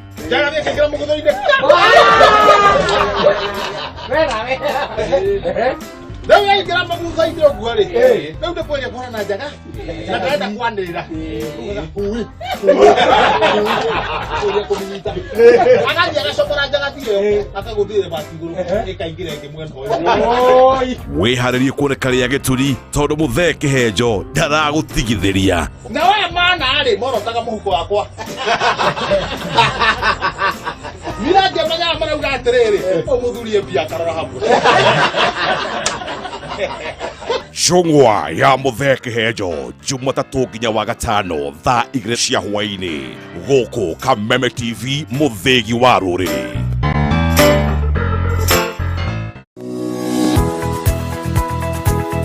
Umako niki wagu ni gukora ukinyite guku thaa 4 kaithiaga ndangari ndike nguire mwaka uyu wothe ndirenda mundu ukuni stress abohejio ni maku awe together uramaanisha atia kenjokire ndina mutsia gukwariria ni gute gutheri nie ona ni uranjagira kiene ni maundu mariku wambia bore kabisa no raruma ni ati ongika tumie kanua kau ka gutwire mata kaukire kunjirithia igua riu no wambia gwikoa na mucerana koro we naguo we niki wona nie ndeka ona fatira ukoro wikirite marinda we ongirwo ndungigua ni ugwibanga ndukwenda mataro makwa urenda ndakarebe na ndirege tundu arakara wikaga atia ona ndui ni ugota ucio mukoragwo naguo ndiendaga ni ati ungi utangika we ruo yake ndanguteithia naki ni ndioe no mia kiri ugucagia thaa ici ni kiraguthukira we serious niki kiraguthekia That's nice. kawage cheza no no ageria we moru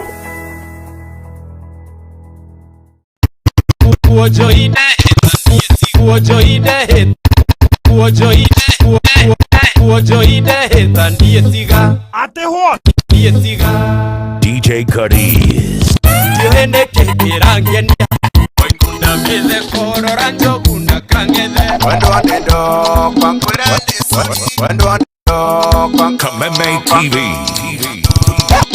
Wendo wanendo kwa kurendis Oli DJ Cuddies 254 Mami newe Hey Mami newe Why Hey Mami newe Sisi kamare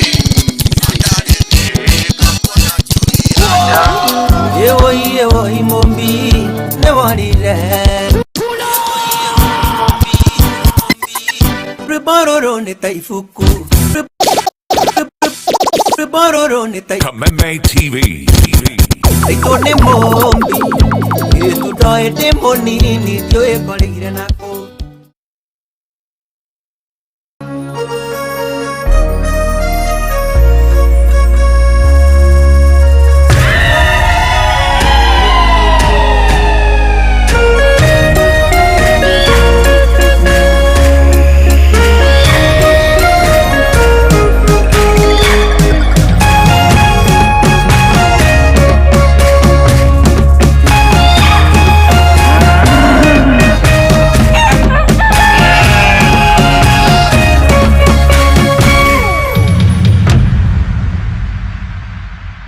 And the European Commission said, okay, we have to take a little bit control of what's going on there. So they want to see now, they want to get registered, where do the doses promised to the European Union, where do they go?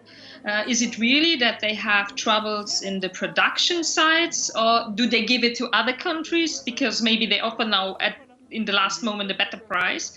So that's why they said, we want a registration where the exports out of the European Union goes now. So okay. I think that's a right they have. There is a contract that has been done. All right. So what you just did there is outline the situation. I was asking you if you think it is right for the EU to introduce these export controls on these coronavirus vaccines. That they want to see where they go, I think that is their right, but we are not speaking... So it's an easy question, it's a yes or a no. Is it right for the EU to impose these controls?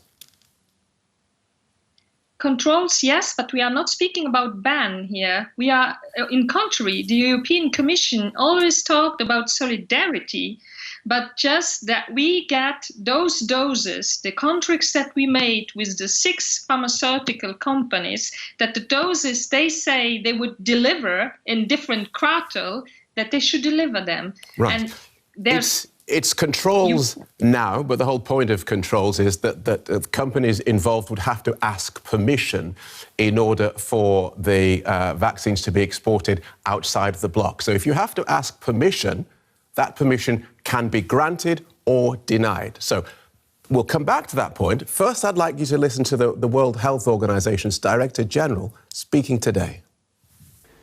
If we hoard vaccines and if we're not sharing, there will be 3 major problems. One, I said it will be a catastrophic moral failure. And two, it keeps the pandemic burning. And three, very slow global economic recovery. So today the EU gave member states the power to block exports of vaccines. So how does that action square with Dr. Tedros's view that vaccine nationalism is a bad and immoral thing? I think we have to understand that really nobody is safe until everybody is safe. So, and through the COVAX program, we committed ourselves to solidarity. So now we just want to see when a pharmaceutical company says we are not able to deliver the quantity we promised, we committed to in the contracts, then it is the right of the European Commission to see, but where is the problem?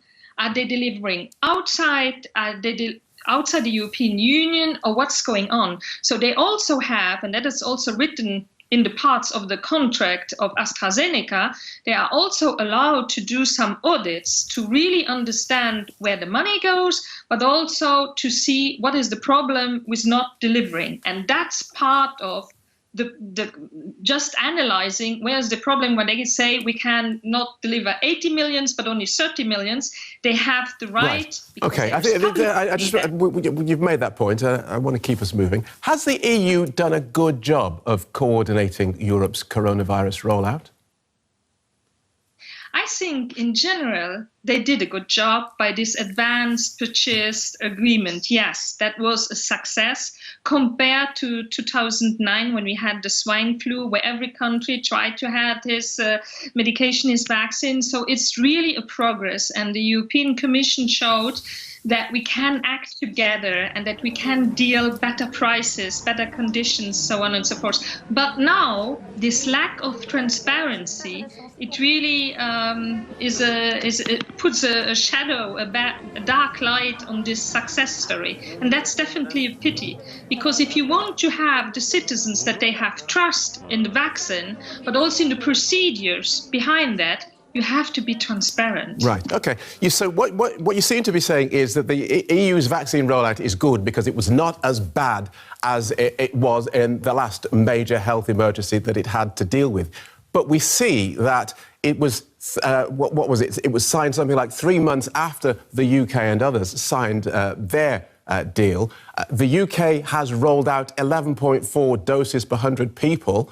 The US has doled out 7.1 doses per 100 people. The EU average is 2.3. Do you stand by your assertion that the EU is handling this well?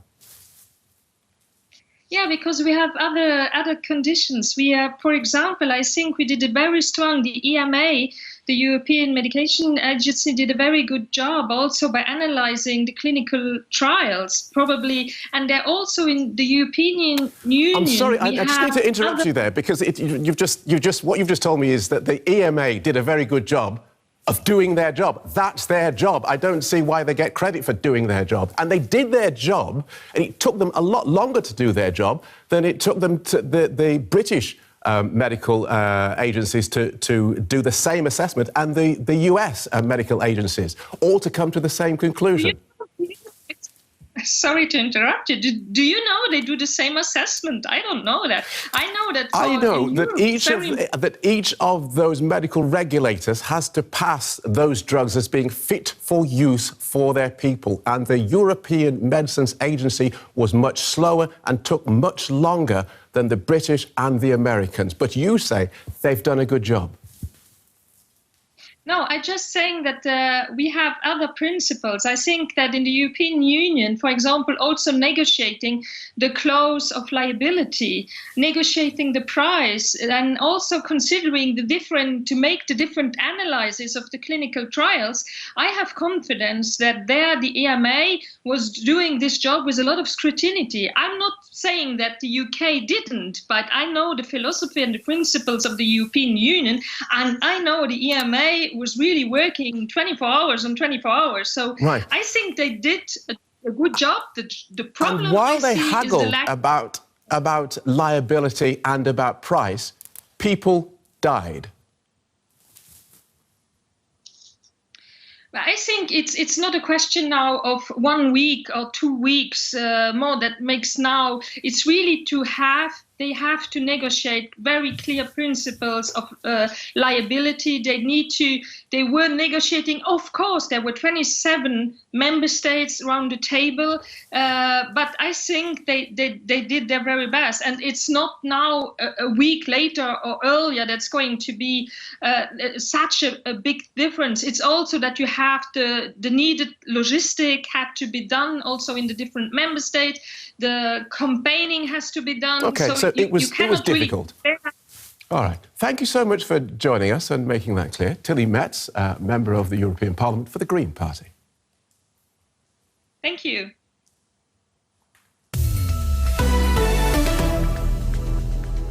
Well, the AstraZeneca vaccine is one of 3 being used as part of Britain's vaccination drive.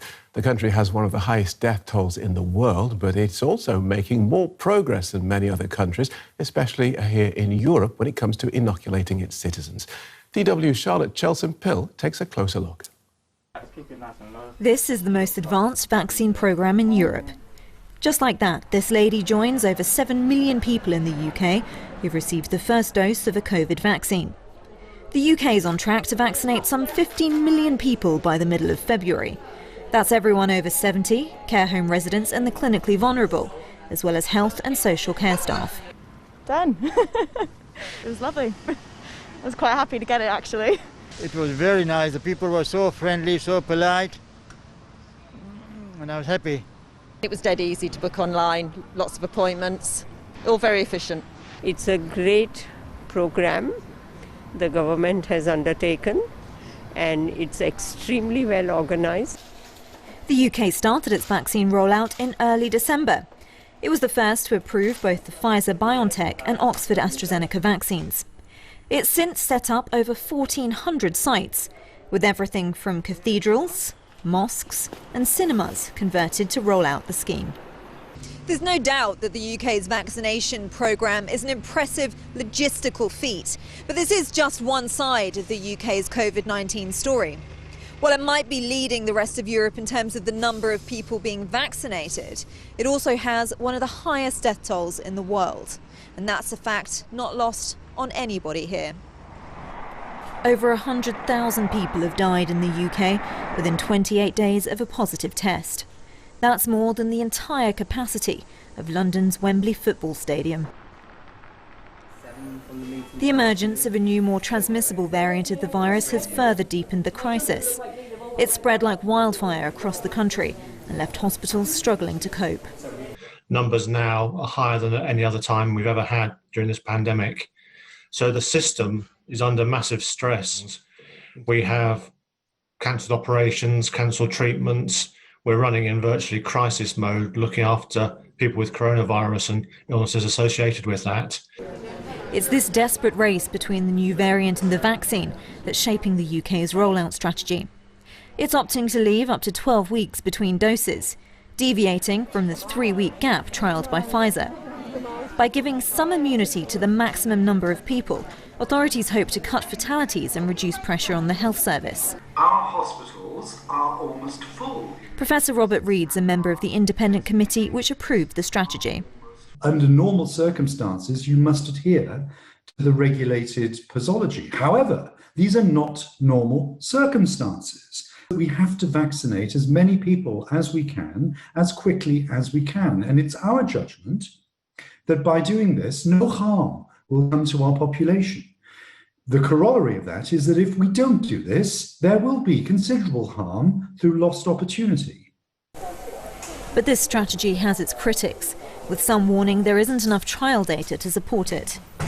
While the UK rollout's off to a strong start, this is a marathon, not a sprint, and potential hurdles still lay ahead.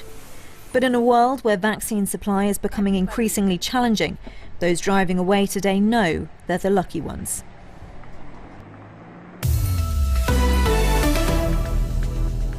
Now, the world of finance has been turned on its head this week as small traders networking on social media sites like Reddit and Facebook took on the might of the hedge funds. Big gains in the share price of a company called GameStop have led to big profits for some and caused huge headaches for Wall Street giants. We'll unpick what some are describing as a David versus Goliath battle in just a moment. First, this report. This is GameStop, a brick-and-mortar retailer specializing in video games. It's pretty popular with gamers, even though much of the market has moved to streaming, a trend that will likely continue, threatening to put GameStop out of business, just like record stores and video rental chains. Some big-time investors on Wall Street have foreseen this and tried to make a buck on the obvious trend. Hedge funds have been short-selling the stock, which means they have borrowed shares and sold them, hoping to later buy them back at a lower price. And that's where things got out of hand, and gamers and hobby investors came together to go after Wall Street. Yeah, my name's Colin McClellan. I'm here in Houston, Texas. I'm 31 years old, and I've been in the stock market for the better part of the last 10 years. And I bought GameStop earlier this week on Tuesday when I saw some traction around it in the Wall Street Bets forum on Reddit.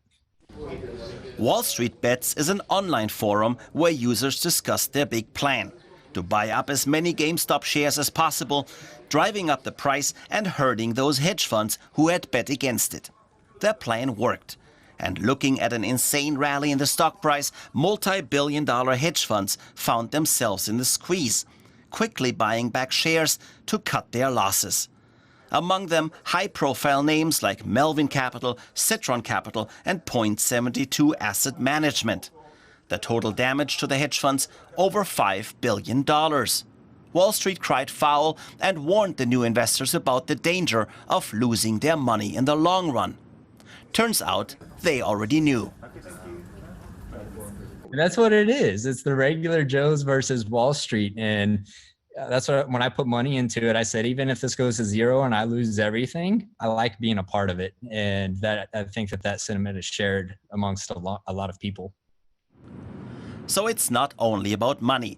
It's a David versus Goliath fight. That Goliath might win after all. Under pressure, trading platform Robinhood, which most GameStop buyers used, has now limited trading with the embattled shares, sparking protest in the community and even on Capitol Hill. They were only given the option to sell and not given the option to purchase, which would necessarily, or rather, quite expectedly drive down the stock price. So, I think these are things that are just calling a lot of attention. And as I mentioned earlier, the Financial Services Committee is probably taking a look at it. So it's off to another round, as the future of GameStop shares is unclear, as is the future of the company itself. Let's get more on this then from Daniel Winter from DW Business. Welcome, Daniel. So we're talking about short-selling stocks. This is borrowing shares at one price with the obligation to sell them back later at the market price and hoping that that price actually falls so you can make money by pocketing the difference. And this is normal and perfectly legal. It's normal and perfectly legal. I mean, it used to be the preserve of the pros because the trades are slightly more complicated and you can end up losing a lot of money if the trades go the other way, if the stock price rises. But now anyone can participate in short selling through apps like Robinhood, which has become famous through this whole GameStop saga. All right, so we've got this group of small investors now involved in this. Why are they targeting short sellers? Well, short sellers in general, like I said, anyone can participate in short selling, but hedge funds tend to do the vast majority of short selling activity. And some of them have an extremely bad reputation because they're known for being almost vulture-like, you could say, targeting weak companies and then trying to distort information about them, not in a way which is against the law, but let's say emphasizing the downside in order to bring the reputation of this company down. And so their trades end up giving them lots of money, lots of profit in the end. Because that sounds like the sort of thing that ought to be illegal. It ought to be legal for you to badmouth a company so that you can drive its price down and make money out of it. Well, yeah, but it depends in what kind of range you do it. So if you make up facts about a company, that is clearly illegal, and the SEC will be knocking on your door if you do that. That's the Securities and Exchange Commission in the United States, which is the financial regulator there. But If you simply emphasize a fact which is true, then that's entirely up to you. And there are good reasons for that, because you may want, for example, as a short seller, you may want to hold a board to account or something like that if they're not managing the company well. So there is a good side to that as well. So why is this suddenly taking off now? Well, there's a long history to GameStop on this particular forum, which has caused all this excitement. But recently, a short-selling hedge fund called Citron Research put out a document saying, we think that GameStop is worth half its current share price. It was $40, they say it's worth $20, because they're betting that it will go down. They put that research out there thinking people will catch on to that. But Redditors took that as an affront. Reddit is the website where all of this this took off, and they saw what Citron did as generating pessimism for GameStop. Now, remember, short selling can actually damage firms, because if the price does head south, that makes it difficult for a firm to be able to borrow against their shares in order to, be able to fund, let's say, a turnaround of their fortunes. But this is the thing which is why Wall Street Bets was so invested in this on Reddit. There's one particular user called Keith Gill, who back in summer of 2019 invested $50,000 on GameStop, betting that the price would go up. Now, thanks to all of this frenzy that's come out around it, people are getting behind him on Reddit. His initial investment is worth between $30 and $50 million. So he's winning on this, even if the hedge funds aren't. So the GameStop investors say the short sells are the bad guys. Yeah. Are US regulators likely to take the same view?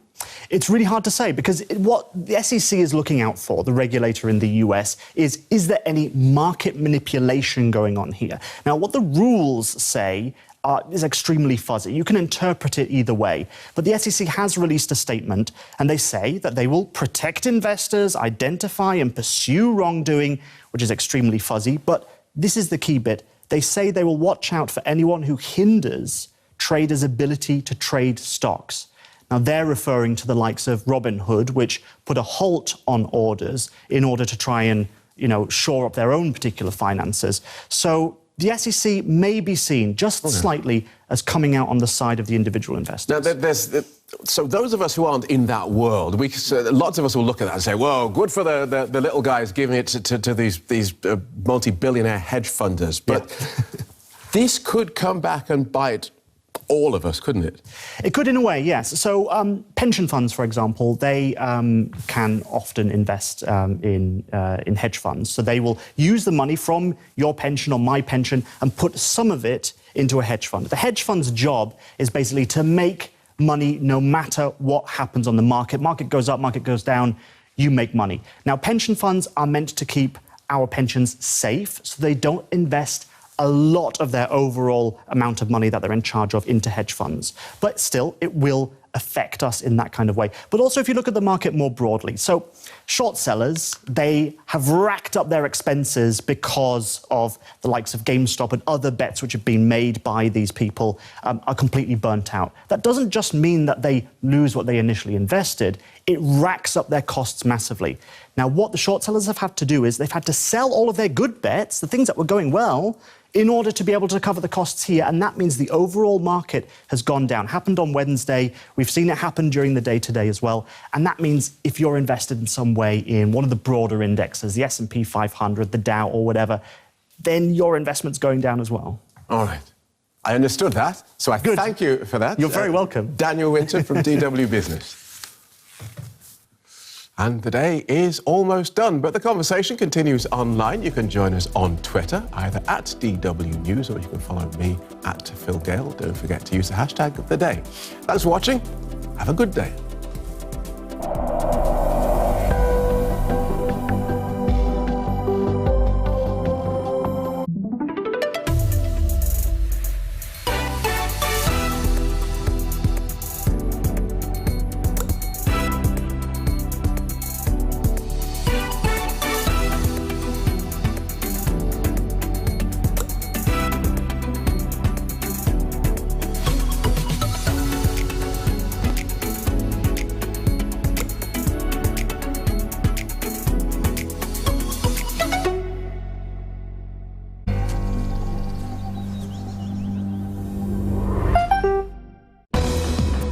Point.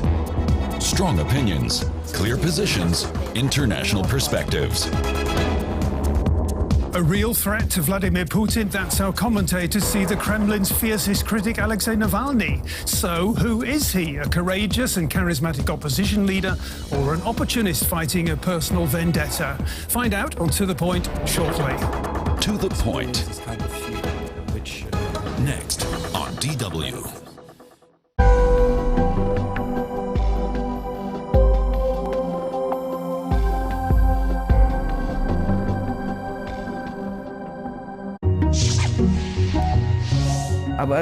When I arrived here, I slept with 6 people in a room. It was hard. I even got white hair. Learning the German language helped me a lot. This gives me a great opportunity to interact with society. You want to know their story? Info Migrants. Verified and reliable information for migrants. Every day counts. For us and for our planet. Global Ideas is on its way to bring you more conservation. How do we make cities greener? How can we protect habitats? What to do with all our waste? We can make a difference by choosing smart new solutions over staying set in our ways. Global Ideas, the environmental series in Global 3000 on DW and online.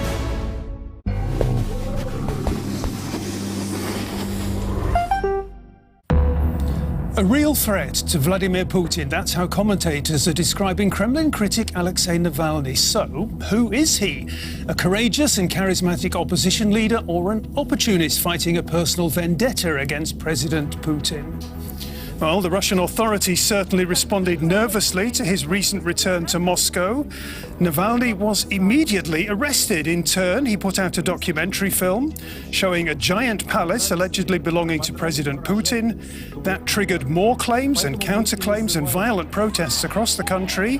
So, on To The Point, we ask Navalny against Putin, who will win the Russian showdown?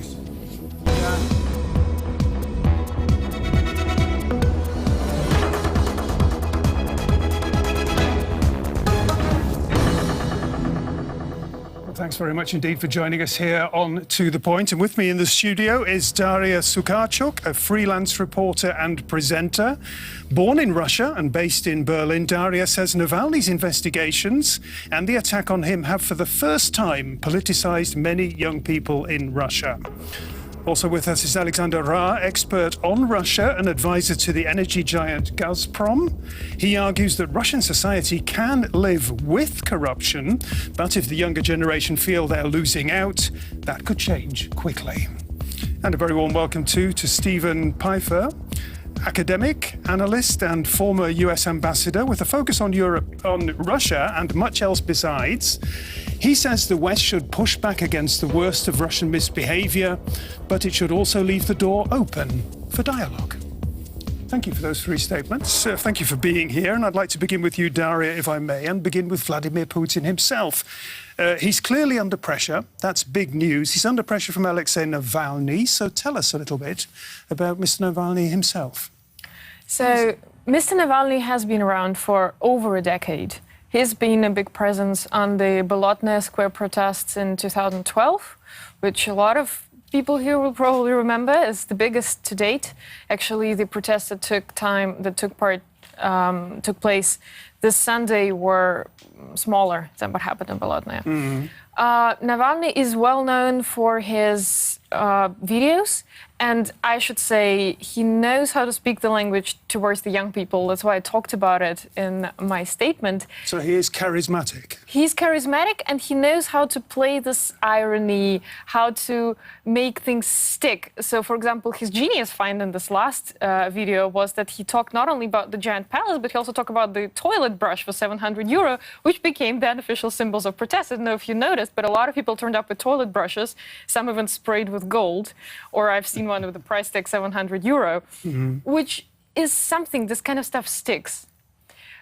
He definitely knows how to lead people. He's very well organized. He's got the so-called headquarters, like offices. Actually, without having an official political party, his movement has offices all over Russia. No political party has a network like that. Not United Russia. Putin's party does not have a network like this. This is why the protests this Sunday were remarkable for the number of towns they took place in. We had about 100 towns, small ones like Tver, not just Moscow, St. Petersburg, and maybe Novosibirsk.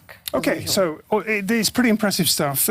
Does that mean that when we say, Alexander Ra, that he is the man Vladimir Putin fears the most, is that true?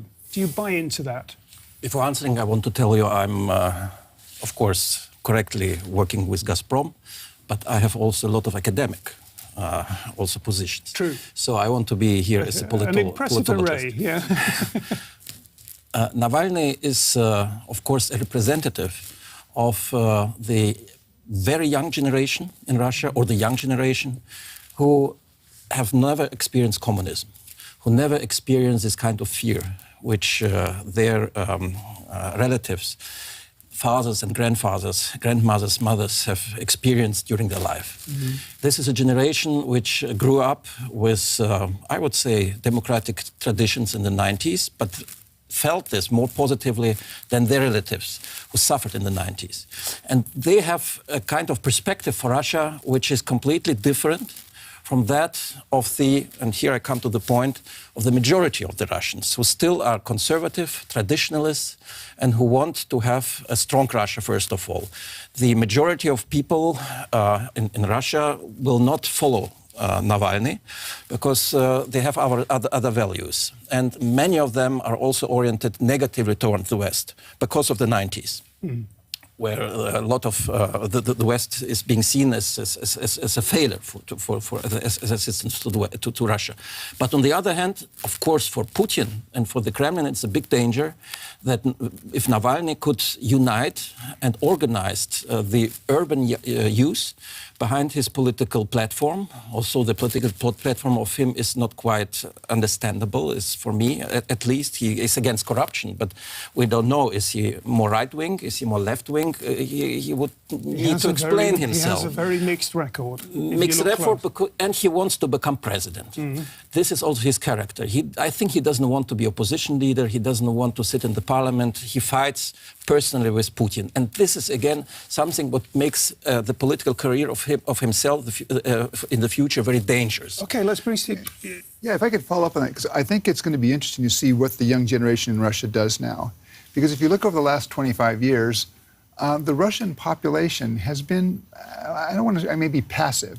I mean, Volotnaya, the protests that you saw, 100,000 people in 2011 in Moscow. But Moscow's a city of what, 15 million? 13, yeah. Right. In Kyiv, in the Maidan revolution, at some point you had 500,000 people on the streets. In Ukraine, in a city of 3 million. So the Russian population has not yet come to the streets in the way that you've seen people come to the streets in Ukraine or in Eastern Europe earlier in the 90s, or in maybe even Belarus. Okay, but the question is going to be, does that younger generation now come out?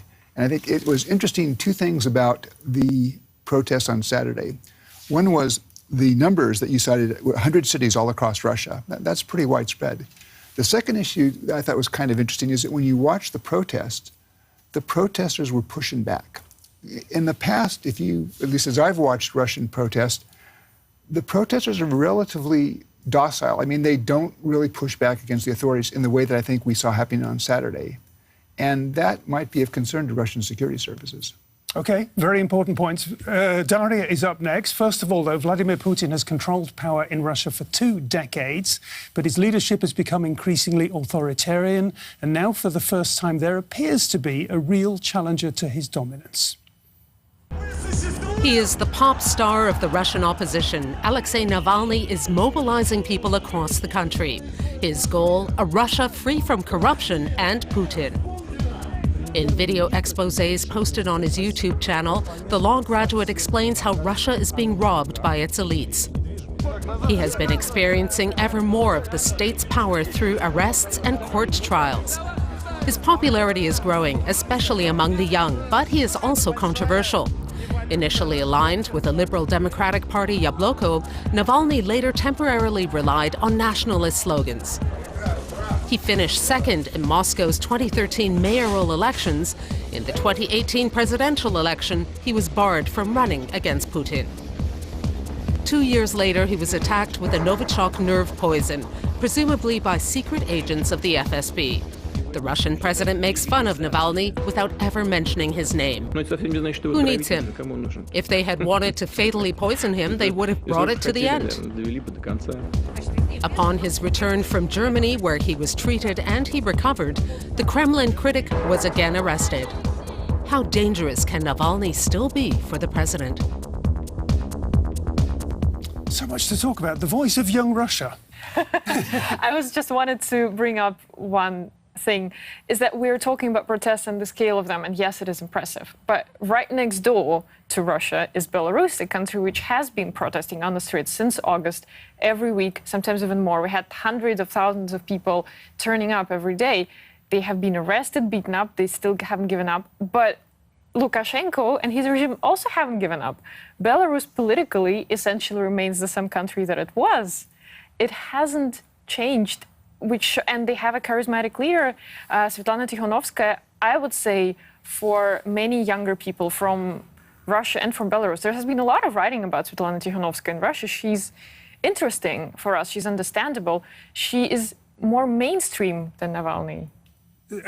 I have to ask the question that begs, is there something more general happening here? Or we're not just talking about... Absolutely, something general is happening here. The West was an anchor for Russia at the end of the 80s when Gorbachev started the revolution, the perestroika. People were looking toward the West as the best alternative to the Soviet regime. Now the West is less and less, for the majority of people, an alternative. It is sad for the Western ears to hear it, but it's true. Because the West has itself problems, and it has the same demonstrations so this in Russia, Putin the same brutal West police. Is illiberal, the West is too liberal, the West is badly organized, the West is violent. This is too primitive. No, he's saying they have the same problems. They have the same police, brutal police, which is beating up demonstrators in the United States, in Germany, in Holland, and so on. So don't teach us.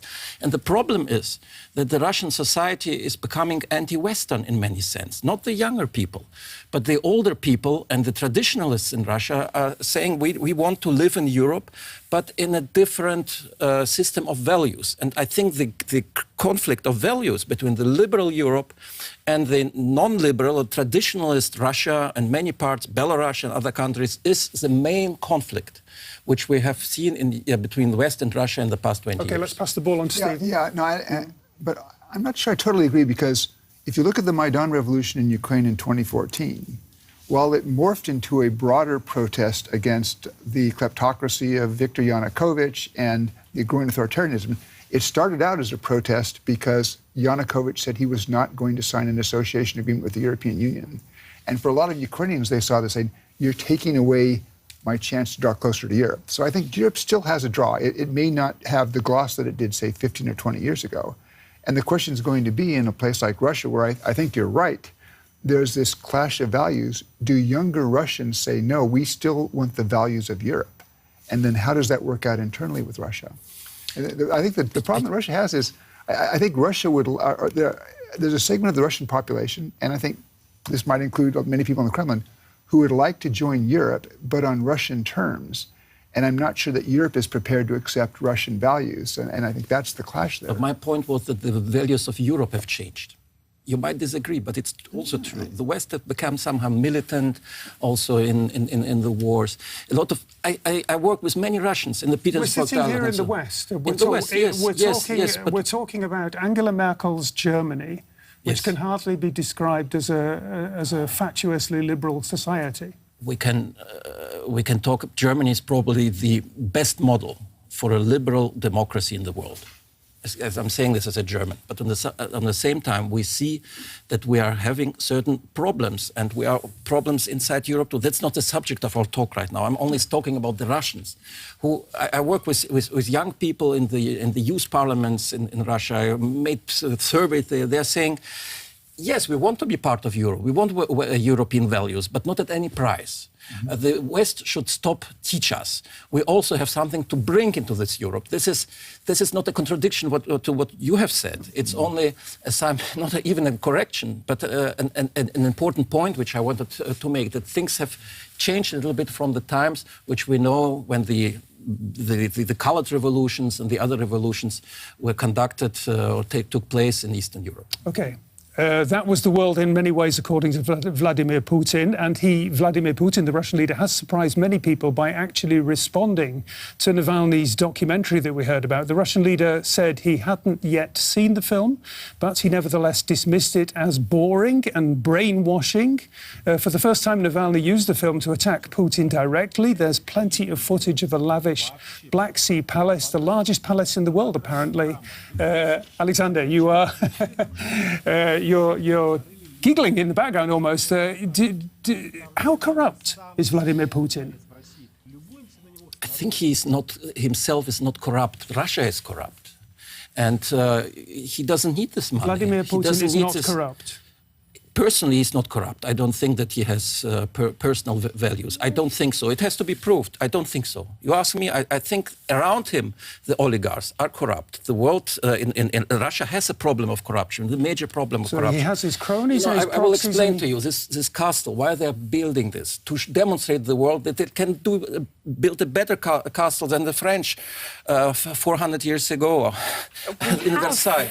Yes, they have enough, but they want to have more. Yes, we laugh at this, and I'm trying to explain what they wanted to create, a big monument for a strong Russia at the coast. Yes, for us it's ridiculous, but for them I think it's a symbol of power to show their presence at the Black Sea. Like the palace that we remember so well in the Romanian capital, Bucharest. This is far more, I think, more expensive. But it's built by the oligarchs, and I can't reject, of course. Probably one day they thought that Putin might use his castle when he steps down, but he's not stepping down. Yeah, and I think that it's been interesting that while the Kremlin says, Putin has nothing to do with this, they could say who owns it, who built it, and they're totally silent on that point. So it's not being built for somebody else, and I think in the absence of any further information, it's clearly been built for Putin. On the broader question, whether or not Putin is personally corrupt, we may have different views on that. He has tolerated an incredible amount of corruption in Russia. And I guess that was probably the biggest surprise when I was still in the U.S. government back in the early 2000s when Putin came to power. I think the one thing that we really expected was he will tighten some things up. I think there was a sense in Russia that things had become too loose in the 1990s, too much chaos. So he would restore a degree of order. But there's also a sense that this is somebody who will actually, crack down on corruption. And I don't think we've seen that crackdown. Somebody, I've heard it 100 times, somebody who was viewed as an honest leader, a man who stood by his word. That was always the message around Putin. There was hope. I don't remember 2012, but... Age dropper. Yeah, but there was hope that something will change, that Russia will become the westernized country that so many people hoped for it would in the 90s, and that the mess would be cleaned up and we would have a normal life. And it has not come to fruition. You heard in the demonstrations there were a lot of young people who said, I haven't seen another president other than Vladimir Putin. I can say the same. There was even a meme that there is not a cat in Russia that has been born before Putin. It's joking, the cat's lifetime. But it's true. I think he's such a focal point of this corruption that many people have associated him. He has ingrained himself so much in the fabric of the Russian society that if we want change, he has to go. It's a sentiment among many. I think the basic problem is that Russia has no idea what is enlightenment. We in the West and the United States went through this period of enlightenment. The Russians didn't have it. They jumped from communism, from a totalitarian system with gulags and with major KGB into something else, into capitalism, where everybody tried to become rich. The corruption is a problem of the whole society. The people at the top are very rich, but the people at the below are also in many ways corrupt, unfortunately, not only in Russia, but in Eastern Europe. They think it's normal. That's a way of life in order to survive. They don't think it's good, but they think it's a way to survive. What they say is they at the top shouldn't steal too much money. Mm-hmm. And now, of course, this Castle is showing that corruption is exploding at the top. And this is what makes people, of course, wonder whether this is the right way to development. Is Navalny an alternative, a genuine, viable alternative to the Putin rule that we've seen now for 20 years? I think it's too early to say. I mean, you do have to see what happens on Sunday. I mean, are you going to see the sort of evolution that you saw in Belarus, where people are prepared to go into the streets on a more regular basis? Mm. I don't think at this point we can gauge how powerful Navalny's pull is. But he's also going up against a very organized authoritarian system, a very established police state that, is going to push back. And that's going to be the clash. I personally think Putin made a tactical error. I think arresting Navalny on Navalny's return actually has put Putin in a box. Because, he now has to do something, back down or perhaps send Navalny to jail for a number of years. And that's going to get attention in Navalny that Navalny might not have attracted had he simply come back and been allowed to return and then go on with whatever he was going to do. What evidence would you, if this were a sort of a council of wise men and women, which indeed it is in many ways, if the German government were to come along and say, what advice do you have for us in approaching this crisis in Russia with the Putin regime and the Navalny challenge? I think the West should continue sanctioning, especially the oligarchs, the corrupt top of the Russian society, who have a lot of assets in Europe. And there have been a lot of investigations coming out. I'm not saying that the Western powers should act on the pointers from Navalny's team. That's definitely not the case. But that they should maybe have a better look of people who get European citizenship. The practice of the golden passports, so-called, in Cyprus has been discontinued for now, but a lot of people have got them. So practices like this, as long as something like this is happening in the West, Putin and the likes of him have the full freedom to claim they're not better than us. Yeah, I think there's actually one good development in the United States is with a law that was passed in December, it's now going to ban the ability of shell companies to own real estate and assets in the United States. I suspect there's a huge amount of real estate in Miami, in New York, that's owned by Russian oligarchs, probably Ukrainian oligarchs, and it's all owned through shell companies, so we don't know who. You're going to have to now disclose the beneficial owner. And that will be useful in a number of ways. For example, if there is a decision then to target an individual oligarch, we then know who to go after. I guess I would throw out a second idea, which I hesitate because it's somewhat un-American. I mean, we don't tend to hold families responsible for the act of the father. But I do wonder if the West looked at sanctioning not just the oligarch, but families. I mean, if an oligarch can't travel to Europe, that's one thing. But if the spouse can't make her annual shopping trip to London, or if the kids can't go to college, that might have a different impact. And it's harsh, but it might be a way to target some sanctions that actually begin to stir up some concern among the people who I think are close in the Putin inner circle. It sounds very plausible to me, but you know more about these things, Alexander. Tell us, is that? There are problems with doing this because many of these people have British or German or American citizenship. Yeah. And you can't punish or sanction your own citizens in this way. And of course, people I don't want to sound too cynical, attract Russian money. Of course, for their own banks or for own purpose in the West. And the real problem, I think, is I don't know what to do. But I think that if the sanctions will be too harsh, if, for example, Nord Stream 2 will be completely stopped and as a sign to Putin, we are against you, then this will mobilize, of course, more and more people, not for, but against Navalny and against the West in Russia. We should see this. One thing that people, as I followed the story in the past couple of weeks, one thing that people have said, a lot of people have said, is that they're very impressed by the courage shown by Alexei Navalny in returning to the country. And I wonder, because it has been talked about and because he has indicated that he has thought about it, and we need to understand the gravity of the situation here. This is the question. Is his life at risk? I think it is. Nobody is completely safe in a Russian jail, as we know from the case of Mr. Magnitsky and how many others. Let's not forget about the COVID outbreak, which obviously you have outbreaks of COVID in Russian jails. And I don't think Navalny is fully healthy after the chemical attack. He cannot be 100% healthy. Yeah, no, I think the Russian security services tried to kill him once. That should be a message. And certainly I think he's at risk of spending a long time in jail. I mean, they will find reasons to keep him in jail. And again, though, there's that question, is that the smart thing for the Kremlin to do? Because to the extent that they either keep him in jail or if, in fact, he does die under mysterious circumstances, that's going to make him more of a martyr. And how does that then react with the population that's inclined to support him? He has already let it be known that he will not commit suicide. He will not take his own life. And that seems to be a sort of a reassurance to the world that, or a reassurance, an indication that he believes that, he could be knocked off. If something happens, he's saying it wasn't by my own hand. Yeah. But he doesn't want to give up. He wants to fight for the presidency. I think he wants to become the top man in Russia, and therefore he had to return. There was no alternative, no option for him to stay here and work for Deutsche Welle or for someone else. Or for Radio Liberty. That would be his fate here. Of course, he wants to go back to fight, otherwise he would lose, of course, his electorate. And I think that was the Kremlin's hope, that he would stay But they are in a dilemma, the Kremlin. What are they going to do? To bring him into prison? This will highlight Navalny's points again and make him even more popular.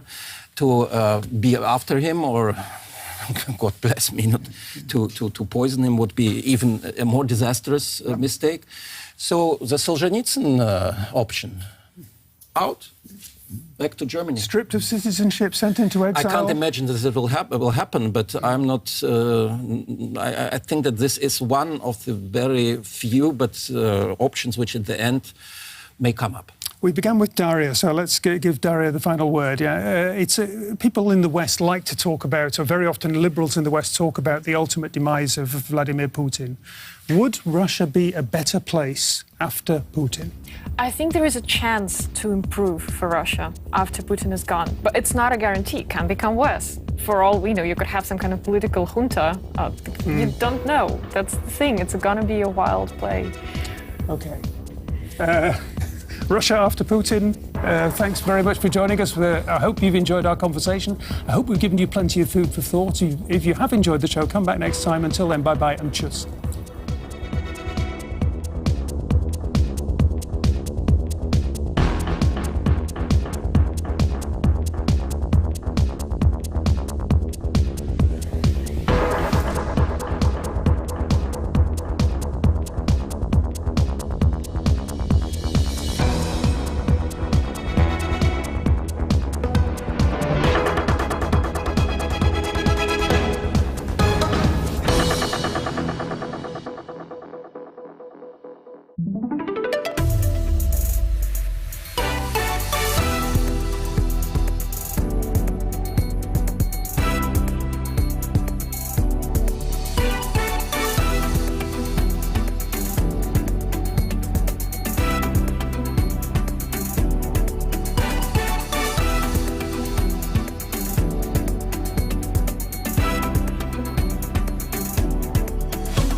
Passengers here are in for a ride.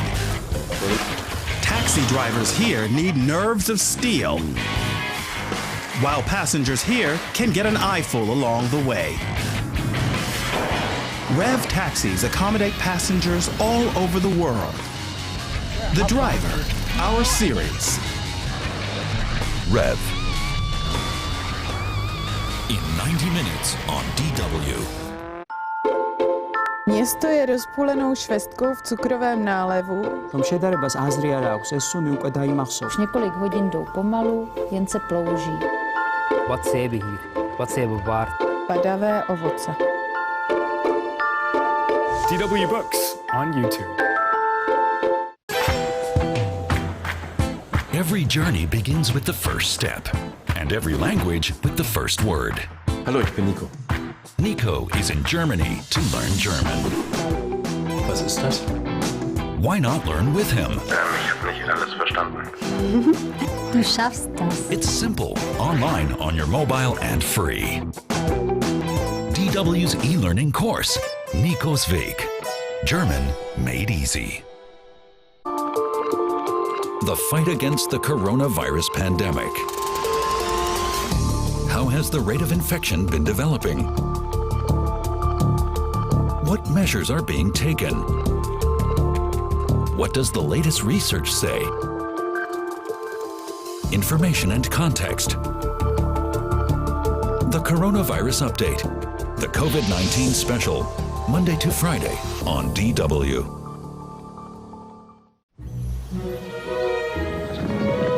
Life on Earth. One of a kind. And a gigantic coincidence? Previously, the Earth was just a messy chemistry lab. Where the improbable happened. The creation of our solar system with our planet is a bit like winning the lottery. What if Earth were unique? Starts February 11th on DW.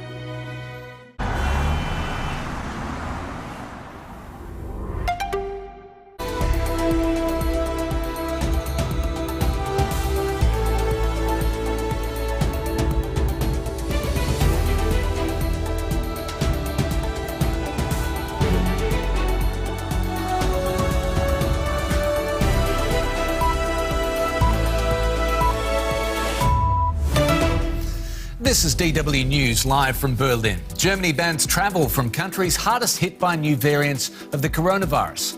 The government says it has no other choice to prevent a surge in new infections. Also on the programme, the European Union approves the AstraZeneca coronavirus vaccine after regulators greenlight the jab for all adults. This as a dispute heats up over delays to vaccine deliveries. And farmers in Nigeria win compensation from oil giant Shell over environmental damage caused by oil leaks after a 13-year legal battle.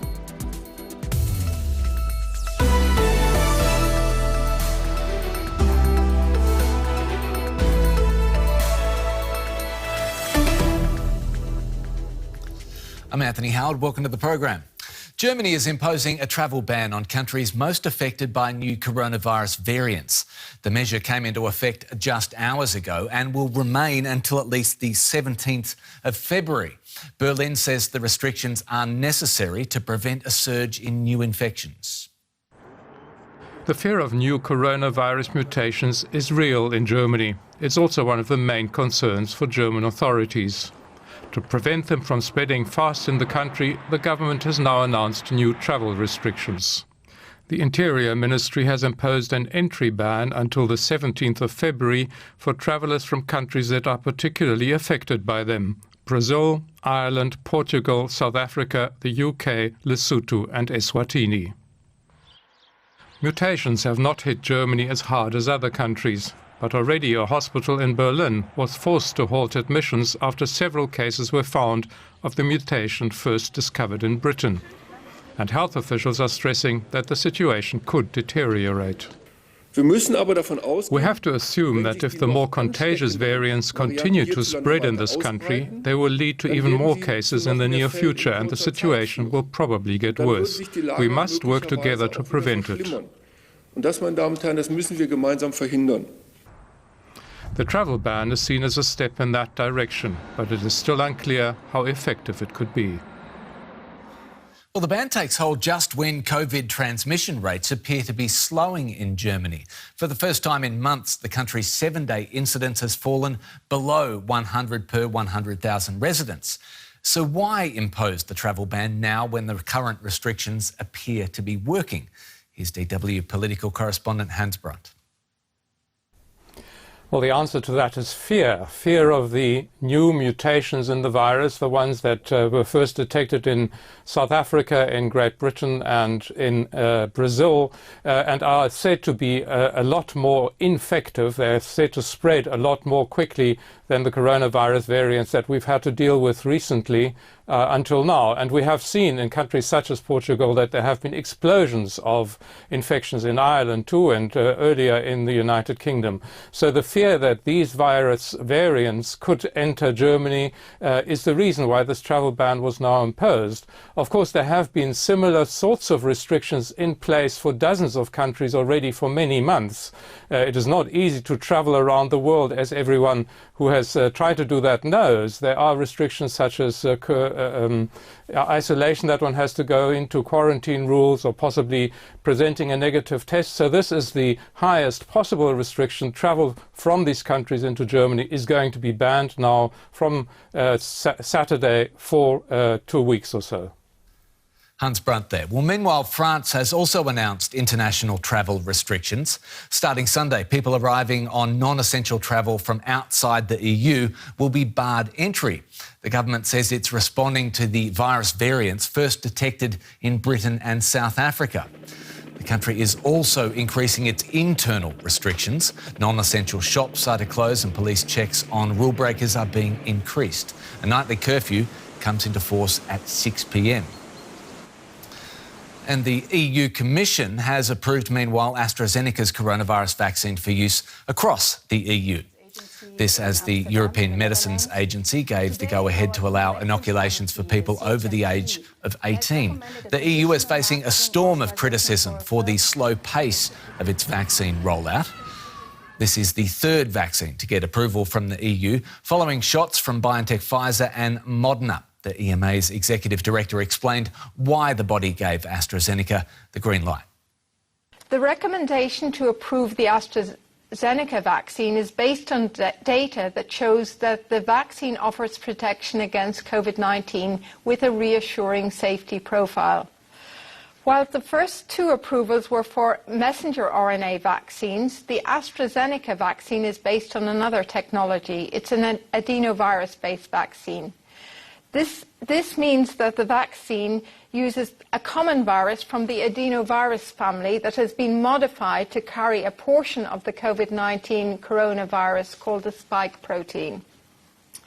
Adenovirus vectored vaccines are easier to handle than mRNA vaccines in terms of transport and storage, and this should simplify the logistics of rolling the vaccine out across the EU and hopefully can provide a boost to vaccinations in the member states. Well, DW correspondent Terry Schultz has been following this for us in Brussels. We asked her why the EU has been so slow in granting approval for the AstraZeneca vaccine. The European Medicines Agency is coming under some criticism for what some see as taking a very long time to approve vaccines, much like the European Union itself is coming under criticism for what is seen as a slow vaccination rollout throughout the bloc. But in this case, EMA makes no apologies for doing what it says is necessary diligence on life or death matters. In this case, EMA said that the data it received from AstraZeneca was very complex. In the meantime, both the Pfizer-BioNTech vaccine and Moderna both came in and were authorized, but they said that AstraZeneca was still sending them data as recently as this week, so they simply worked as fast as they could to get through this very large set of complex data. In any case, now the vaccine has been approved for people aged 18 and over, but there is some controversy and some confusion over whether it's safe for people over 65. Both France and Germany have expressed some concern about this, but what EMA said was not that they found it could be possibly dangerous or even ineffective, but simply that they didn't have enough data to draw a firm conclusion at this point. Only 13% of patients in the data they received were of this age group. So they said that they would expect more information to be coming in, and perhaps they will be able to release some firmer conclusions later. Now, AstraZeneca representatives also held a briefing this evening and said basically the same thing, that they didn't have a lot of information yet on that age group, but they would expect that more research is being done. And there is also also information coming in on a very large study from the United States. So we would expect to hear more about this age group, but certainly there haven't been any contraindications from what we've heard from officials so far. And AstraZeneca pointed out that with EMA taking what everyone agrees is quite a long time to make its assessments, the representative said they wouldn't have approved it if they thought it was dangerous. Terry Schultz there. Well, that EU approval comes amid a bitter dispute between the EU and AstraZeneca over delays to the delivery of vaccine supplies. Brussels accuses the pharmaceutical company of failing to fulfil its contractual obligations. The company says it's working hard to overcome production problems, but that its deal with the EU requires it to make its best efforts to supply vaccines with no clear delivery timeline. A redacted copy of that contract has now been made public. This contract is at the heart of an ongoing feud between the European Commission and British-Swedish pharma company AstraZeneca over delays in vaccine deliveries. The EU has made the contract public, but many of the crucial parts have been blacked out by AstraZeneca. A scandal, say members of the European Parliament. From the perspective of the European Parliament, it's simply not acceptable that pharmaceutical companies, which gets a lot of European money, taxpayers' public money, are not willing in giving access to all of the information. Last week, AstraZeneca shocked EU states by announcing significant delays in its vaccine deliveries to the bloc, especially because the EU has paid hundreds of millions of euros to boost AstraZeneca's production, and because supplies to the UK do not face the same shortages. The dispute prompted the EU to introduce a scheme to monitor vaccine exports. But the EU Commission emphasizes this is not an export ban. We're not in competition or in a race against any country. The only race we're in is against this virus. This comes as the bloc is facing criticism for its slow vaccine rollout. So EU states are relieved that the vaccine has been recommended for use in the bloc, despite the difficulties with AstraZeneca. It's the third vaccine to gain approval. And to other news from around the world now. And Italy's president is trying to resolve disputes between party leaders following the collapse of the government earlier this month. Let's hope the squabbling factions can unite to form a new coalition. Prime Minister Giuseppe Conte had resigned this week. Poland has seen 3 nights of protest over a near-total ban on abortion. Terminations are now forbidden except in cases of rape and incest or where the mother's life is at risk. The Constitutional Court has backed the legislation. Scientists say they've produced 2 northern white rhino embryos. The breakthrough means there are now 5 viable embryos of the species. The last 2 surviving northern white rhinos are both females. Eggs were harvested in Kenya and fertilised with frozen sperm from dead males. Well, a court in the Netherlands has ordered the energy multinational Shell to pay compensation for oil spills in the Niger Delta. The 13-year legal battle was brought by 4 Nigerian farmers whose land was polluted. The amount of compensation is not yet fixed. It looks like justice has finally been done. After 13 years of legal wrangling, the Dutch appeals court is holding the oil multinational Shell responsible for spills from its pipelines in Nigeria. In al deze zaken oordeelt het Hof dat the court finds that Shell Nigeria is responsible for damages caused by the leaks. Shell Nigeria is hereby ordered to pay compensation to the farmers. Moet nog nader worden vastgesteld. Now these farmers could finally see some redress for the land and ponds that they lost. Look at the pipe here. You can see this place is a fish pond where people normally come to fish. The oil has contaminated the whole place. These fields were so tainted by oil that nothing much has grown here since. What made me angry was that that's my livelihood. Those things that were destroyed, my fish pond. The verdict is good news for the farmers who took the oil giant to court, but it could also help other Nigerians who have suffered. The UN discovered chemicals that can cause cancer in some drinking water in the region. And babies born within a 10-kilometer radius are almost twice as likely to die before they are a month old. Many more victims could now claim compensation from the world's second-largest oil company. Up until an hour ago, people in developing countries were without any rights when confronted by multinationals such as Shell. And from today on, they know they can get their rights. But the amount of compensation for the farmers has yet to be determined. I do hope that they will actually get some compensation soon, because of course it's taken too long already. For some, it will be too late in any case. 2 of the claimants have already died. But the verdict helps to empower poor farmers who take on powerful global corporations.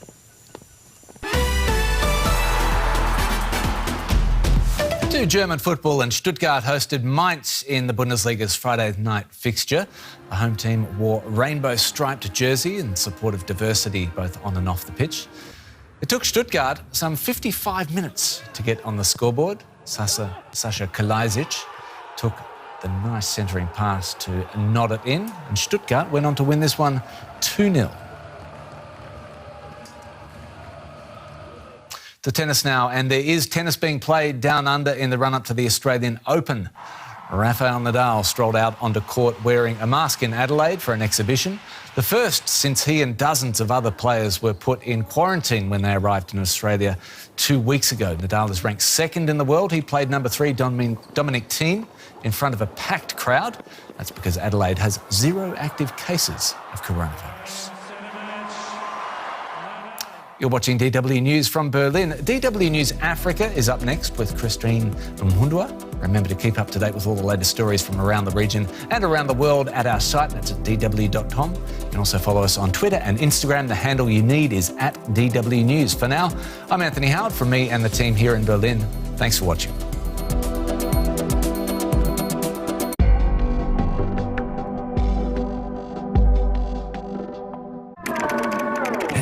What's going on here? Oh no. A house of your very own? From a printer? Computer games that are healing? My dog needs electricity? Shift explains, delivers facts, and shows what the future holds. Oh yeah. Living in the digital world. Shift. On DW. DW's Crime Fighters are back. Africa's most successful radio drama series continues. All episodes are available online. And of course, you can share and discuss on DW Africa's Facebook page and other social media platforms. Crime Fighters. Tune in now.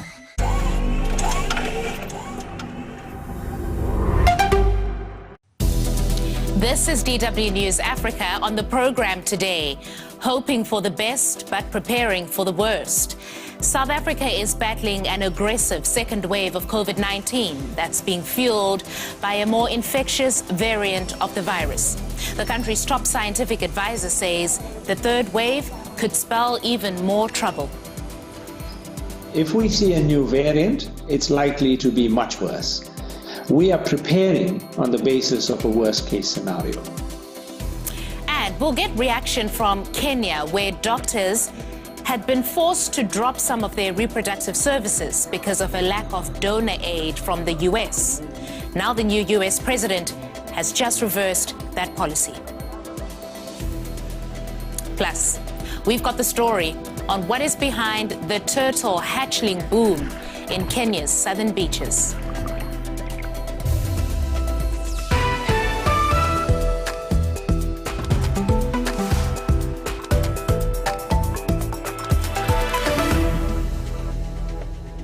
Hello, I'm Christine Mhundwa. It's good to have your company.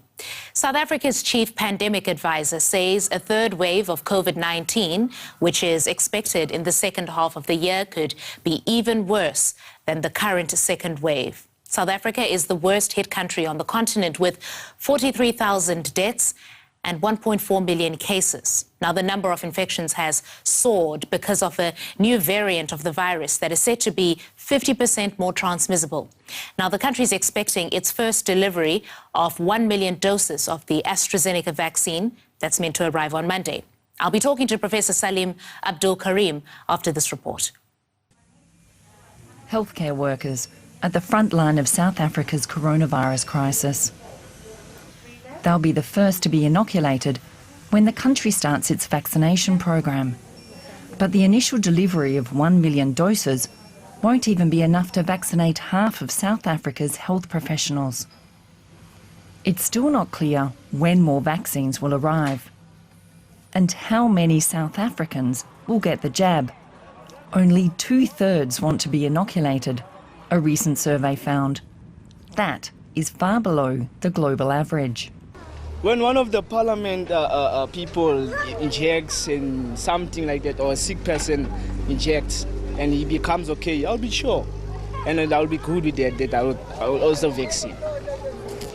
I'm afraid because always when a person gets injection, he just moves. So we don't trust. I want to get that vaccine, but I'm not sure with it. But we'll see if they inject other people's, how to it gets them to get healed or what. South Africa's vaccination campaign comes as the country appears to have passed the peak of the second wave. This saw confirmed cases and hospitalisations spike in January.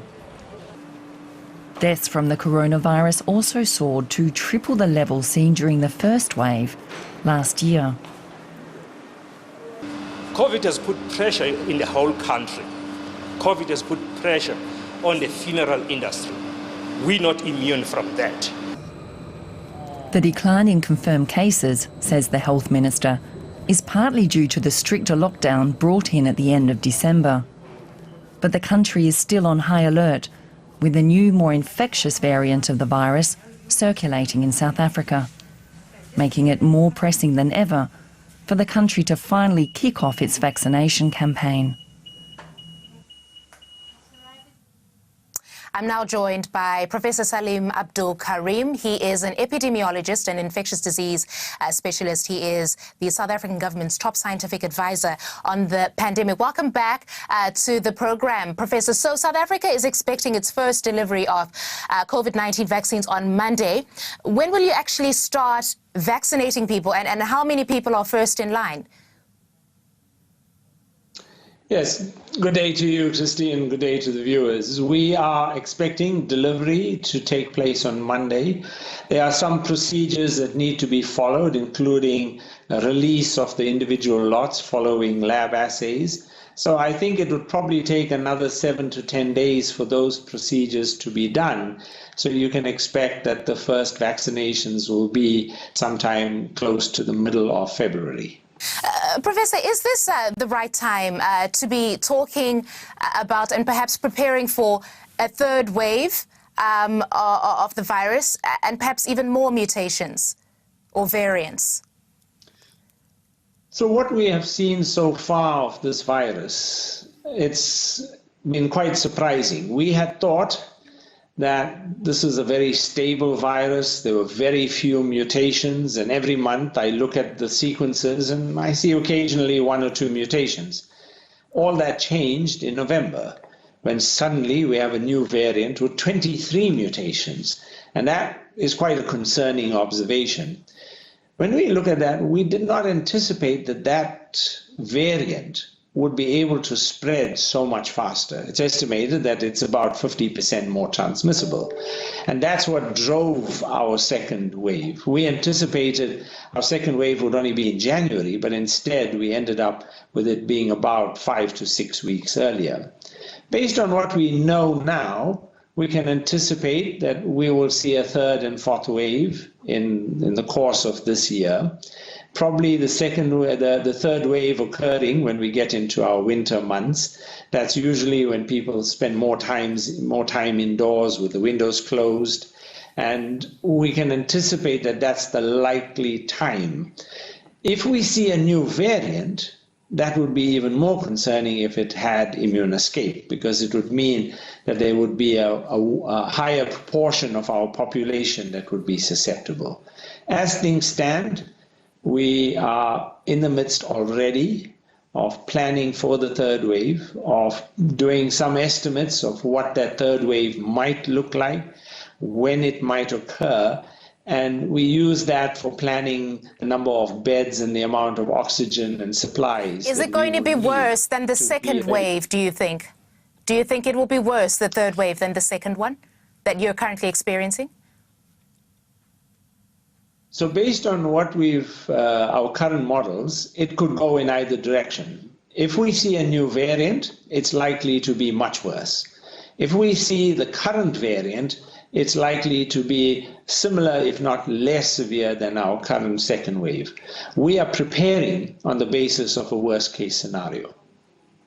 All right, that's Professor Salim Abdul Karim talking to us from Durban, South Africa. Thank you so much, Professor. Absolute pleasure. Thank you. Bye.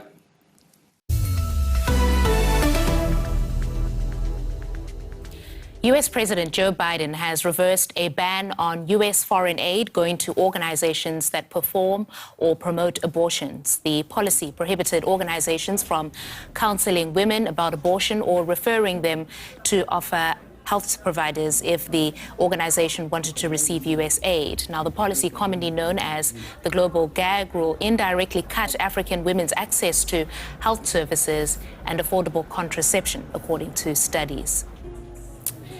Now, Kenya is one of the African countries whose women's health services were hard hit by the US ban. DW's Edith Kimani has the reaction now from Nairobi. Sexual and reproductive health organizations have welcomed the end to the ban. See, here in Kenya, it's not unusual to go to a public hospital for contraception only to be turned away because there simply isn't any. So these organizations critically close the gaps found in the public health sector, but they also provide counseling services for abortion. And for this, they weren't able to receive any US aid during the Trump presidency. And speaking to a woman who works in one of these organizations earlier, she said to me that services had to be scaled back, including the issuance of free and affordable contraceptives, which, as you can imagine, saw an increase in unintended pregnancies and unsafe abortions. Worse still, smaller budgets meant scaling back on distribution of HIV medication as well as cancer screenings, because these services also depend on US aid.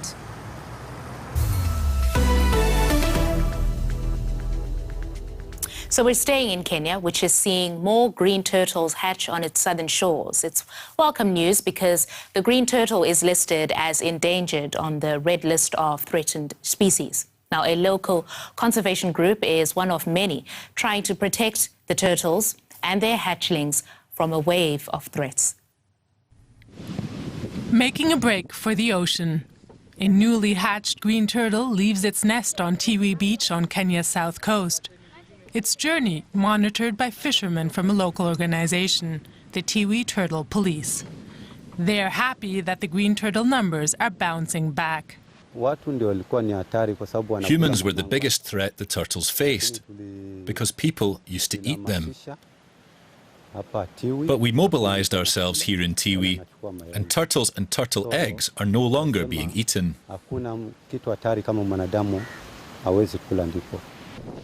The Tiwi Turtle Police monitor and protect eggs that are laid here. Now more eggs are hatching than before. The fishermen also receive training on turtle ecology, and they pass this knowledge on to their communities.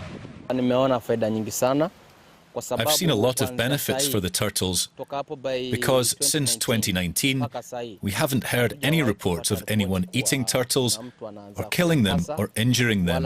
So the number of turtles that are dying has gone down and people have begun to learn about them.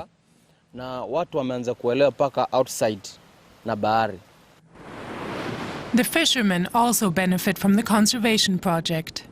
The turtle program is helping us, and we're getting some income. When we're on duty, even if we go out to sea for 2 days, we know we'll receive some income later. We can then at least use that to take care of our children. The baby turtles still face multiple dangers when they make it from the beach into the ocean. Threats range from plastic rubbish to industrial fishing. But with green turtle numbers on the rise, the fishermen hope to see some of the hatchlings return to this stretch of the coastline to lay their own eggs when they reach maturity.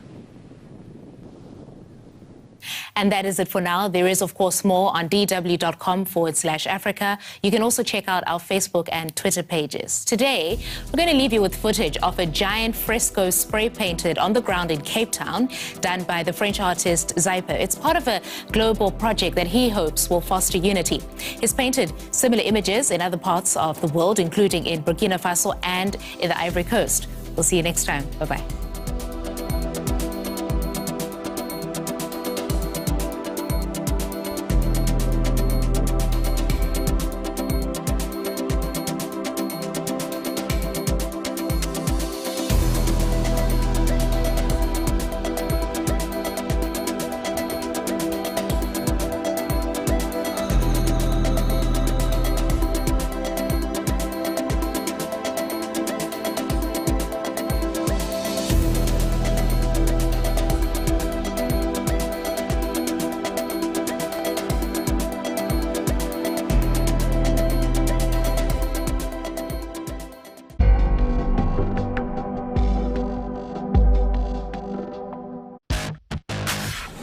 Passengers here are in for a ride. Taxi drivers here need nerves of steel, while passengers here can get an eyeful along the way. Rev taxis accommodate passengers all over the world. The Driver, our series. Rev. In 60 minutes on DW.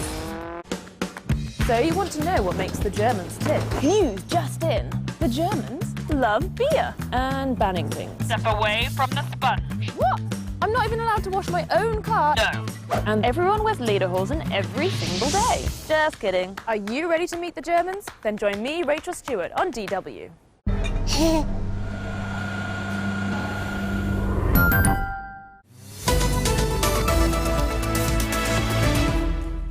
It's not quite game over yet for GameStop small investors.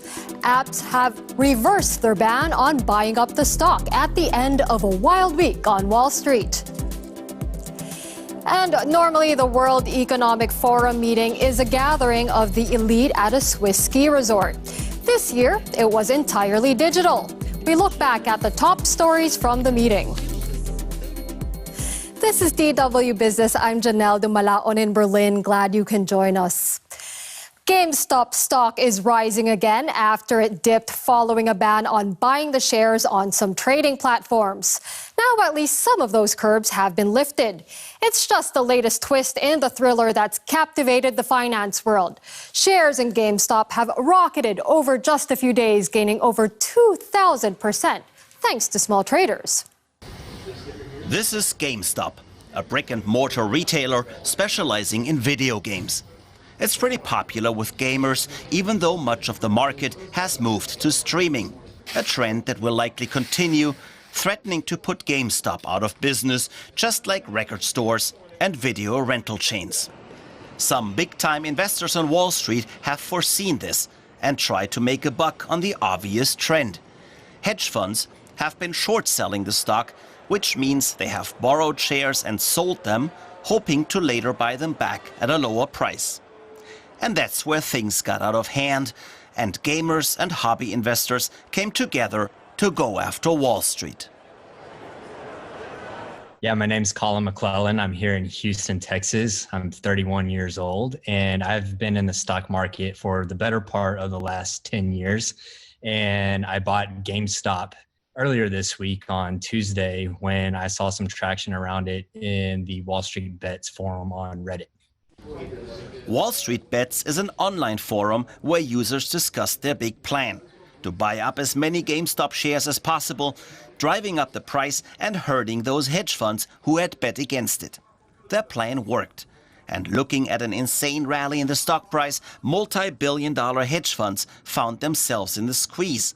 quickly buying back shares to cut their losses.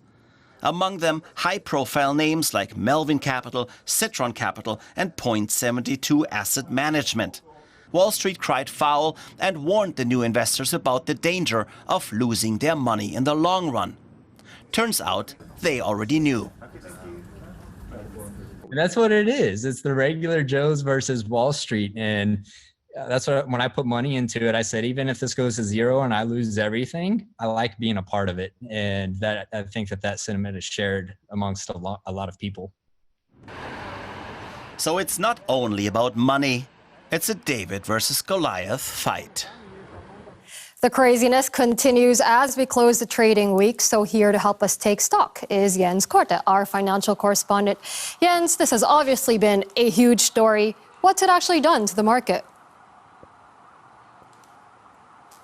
Yeah, well, and we've definitely learned a couple of lessons. For instance, how vulnerable those hedge funds are with their bets on falling stock prices. If I've seen that correctly, since the beginning of the year, those hedge funds have lost about $20 billion. And to cover some of those losses, maybe they have been forced to sell other stocks. And that might be one reason why Wall Street was under heavy pressure. Also here on Friday, blue chips down by more than 600 points, the worst week since October. But we've also seen the force that retail investors actually can bring to the market. And then some companies who got into the crossfire between those big hedge funds and the day traders, they tried to cash in. Now, American Airlines, for instance, decided to sell new shares for about $1 billion. So some companies obviously tried to profit from this trend.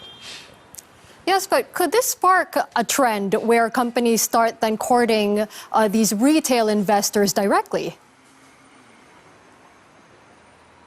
Well, I mean, what we've definitely seen, how important retail investors have become, even before the whole GameStop craziness started.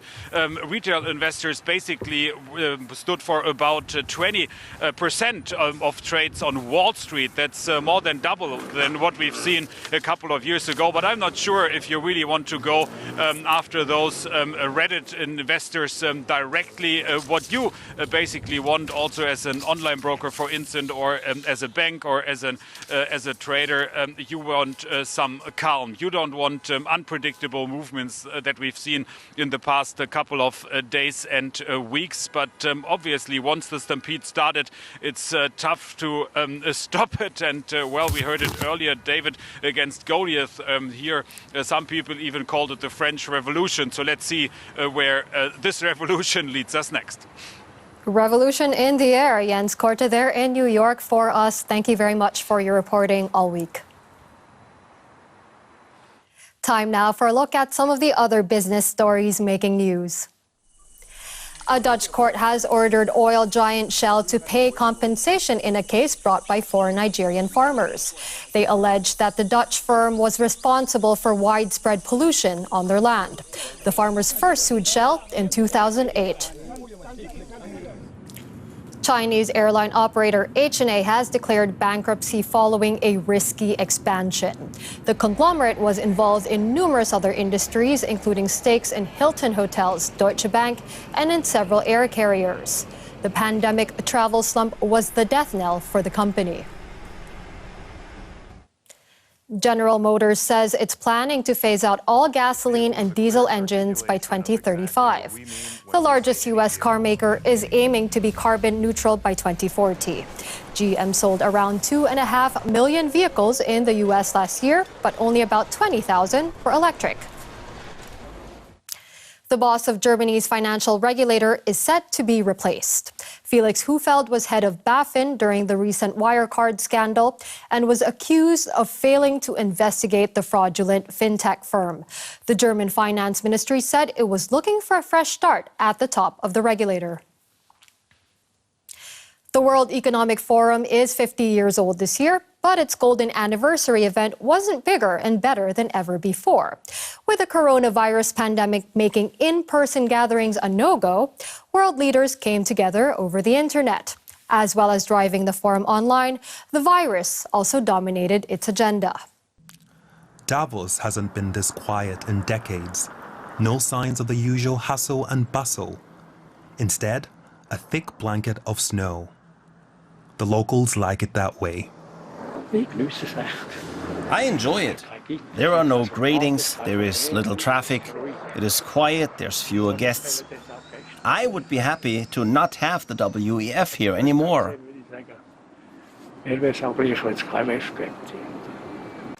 What the locals enjoy, however, is a painful sign of what has happened to the world over the course of the past year. Online, world leaders offered their plans and solutions with regards to the ongoing pandemic, and stressed that international cooperation is key to overcoming the crisis. We need to choose a multilateral approach. A self-isolating approach won't solve our problems. We see that, first of all, in the question of vaccination, since it's the root out of the pandemic.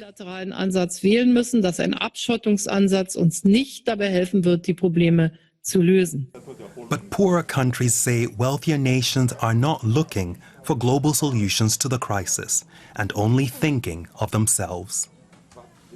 We are all not safe if some countries are vaccinating their people and other countries are not vaccinating. We all must act together in combating coronavirus because it affects all of us equally. While global leaders can meet virtually to speak to each other, the coronavirus pandemic reveals that international cooperation has many challenges. It's now been 4 weeks since the UK said its final farewell to the European Union. That meant leaving the EU single market and extra paperwork for Brits who sell their products across the channel. Over here on the continent, those with a fondness for British meat and dairy may be left wanting. The cheese, famous for causing unusual dreams, has now become a nightmare. Gourmets across Europe fell or had fallen in love with it, but now Stilton may also be falling victim to Brexit. This business in Derbyshire made a healthy living from direct sales to European customers. Last year, the dairy had a turnover of more than £4 million. They were on the verge of expansion. That is, until the Brexit deal that emerged last year left them cut off from their core export market. The issue revolves around the vet-issued health certificates. For instance, this one wedge of cheese to a consumer requires exactly the same health certificate to be issued as £180 each, as would a pallet of these cheese going over as a wholesale shipment. Consequently, this makes it commercially and practically impossible for us to continue actually shipping to the EU. And it affects all British firms that export milk or meat products to the European Union. The dairy had earmarked £1 million for a distribution centre, which would have employed 20 people in rural England. Now, they're considering building it in France. And finally, an airport for flying cars will launch the English city of Coventry into the future, with a project aimed at demonstrating how air taxis will work in urban centres. The British startup Urban Airport has partnered with South Korean carmaker Hyundai to develop the infrastructure required for when flying cars take to the skies. From November, visitors will be able to see how a flying car airport might look like when a temporary installation opens there. And a reminder of the top business story we're following. GameStop stock rose again during Friday's session after popular trading app Robinhood lifted some curbs on trading the shares. The price of the video games retailer has rocketed over just a few days, gaining over 2,000% thanks to small traders clubbing together online. And that's all from me and the business team here in Berlin. If you want more from us, check out our website, dw.com/business. Thanks for watching. Have a great weekend.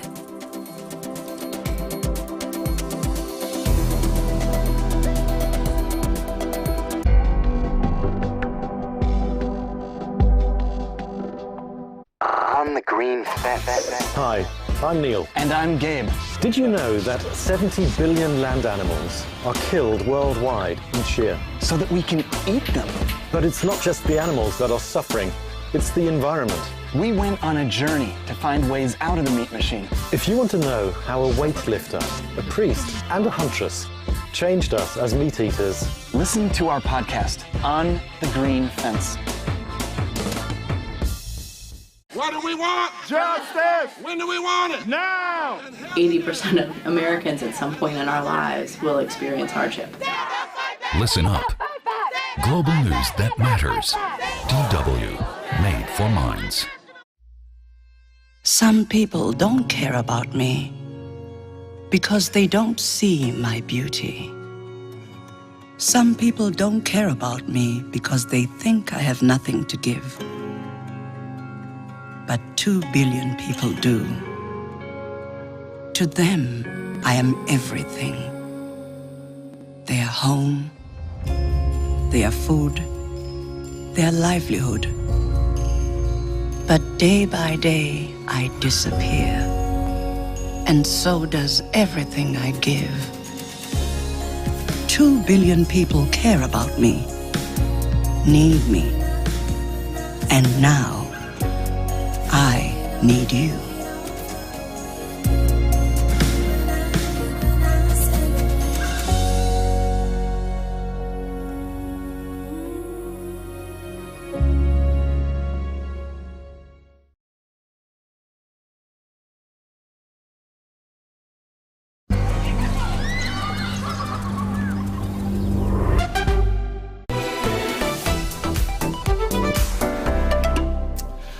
Are apps like TikTok and Instagram revolutionizing the pop music industry?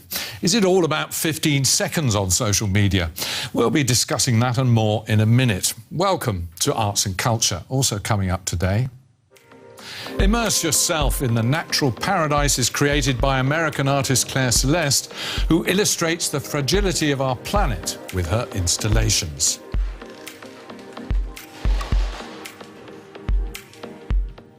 TikTok, a mobile phone app which boasts over 800 million active users and is said to be worth $75 billion. And it's not even 5 years old. And it is immensely powerful. For instance, it seems to be able to create global pop hits in a flash. Is this a good thing, and how does it all work? I'll be discussing this with our social media expert after this. Most clips uploaded to TikTok are 15 seconds or less, making the app the perfect platform for today's short attention spans. Anyone with a user profile can upload video content. Viral dances and music videos are among the most popular content on the platform. And you're probably with that blonde girl who always made me doubt. 17-year-old Olivia Rodrigo made headlines this month when her debut single, Driver's License, hit 100 million listens, faster than any other song in the history of music streaming. And TikTok was a big factor in the song's success, since within the first 24 hours of its release, many popular TikTok creators had uploaded reaction videos or used it as background music for their dances. And I just can't imagine how you could be so okay. The song gained even more momentum when used by fans to showcase their acting and lip sync skills as part of a so-called TikTok challenge. Creators showed themselves heartbroken during the first part of a video before transitioning into a glamorous version of themselves. Evidently, the magic recipe for a viral hit.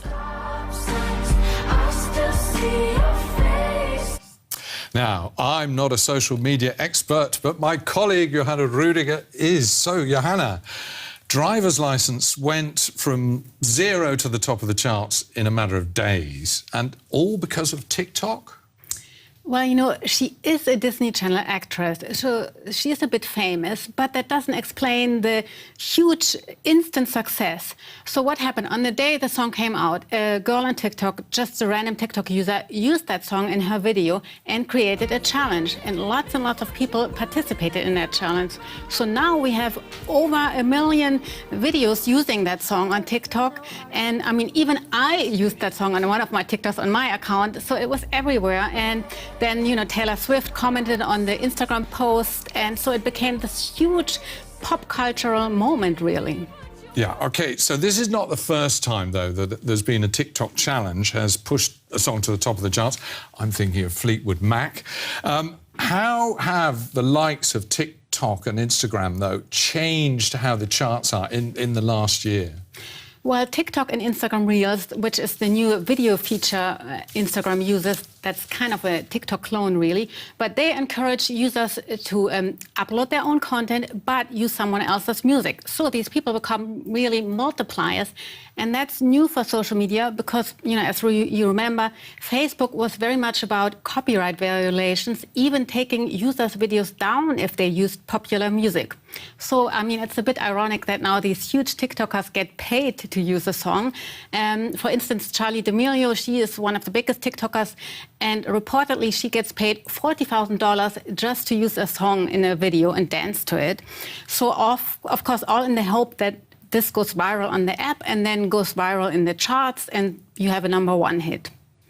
So basically, your song needs to have the potential for a good social media challenge. Then you go viral and right to the top of the charts. Doesn't matter about the music. Sounds easy.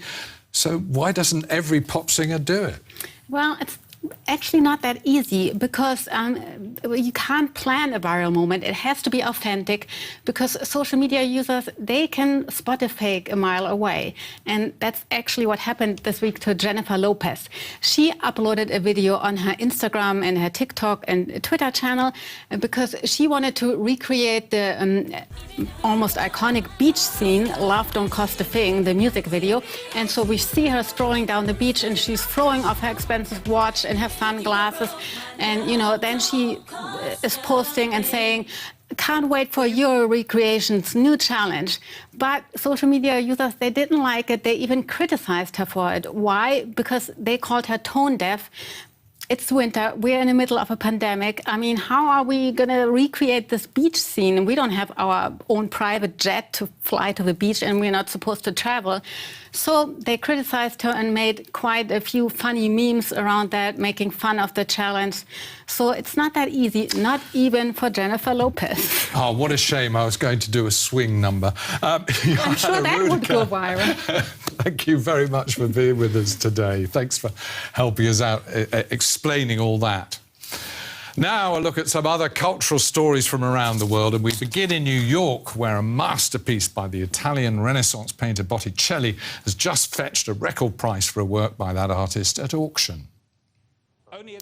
The painting sold for $80 million, $92 million with commissions and fees.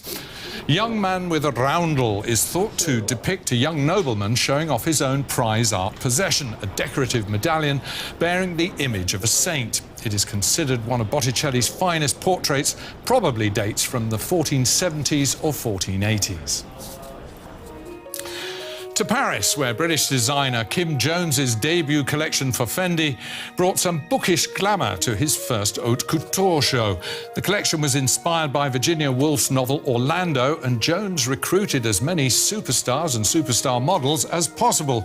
With no live audience, the models' runway was actually a cool glass maze. And another debut, this time in the United Arab Emirates, the first ever fashion week for men there. Amato Couture set their show in the desert with all the models wearing white and sporting various interpretations of the traditional Dishdasha robe. And in the United States, where the annual Sundance Film Festival in Park City, Utah, was for the first time a virtual festival and got underway with a very topical film. In the same breath is a documentary by Chinese-American director Nanfu Wang, which charts the misinformation and propaganda that accompanied the spread of the coronavirus in both Wuhan and Washington. Now, the American artist Claire Celeste started her professional life as an arts administrator dealing with other artists.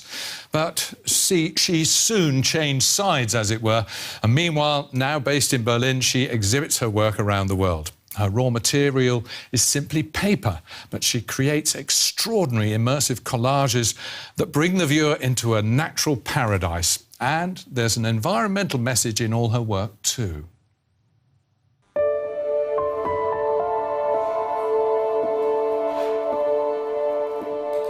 This nature collage is assembled from hundreds of paper images. The installation Biodiversity celebrates the wide variety of species. Welcome to Claire Celeste's blooming world. I used to actually paint, and then I would use collage to plan my paintings. And then one day I realized that the collage that I made to plan the painting was actually much better than the painting itself. Celeste is inspired by natural history images of flora and fauna from around the world. The American-born artist is based in Berlin, from where she creates works like Biodiversity, a tribute to nature, but also a warning.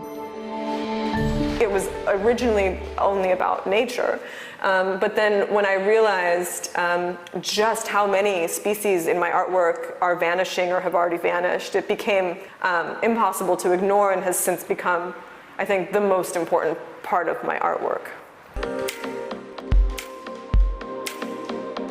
Celeste doesn't want her creations to be seen as merely decorative, but she does try to make them beautiful.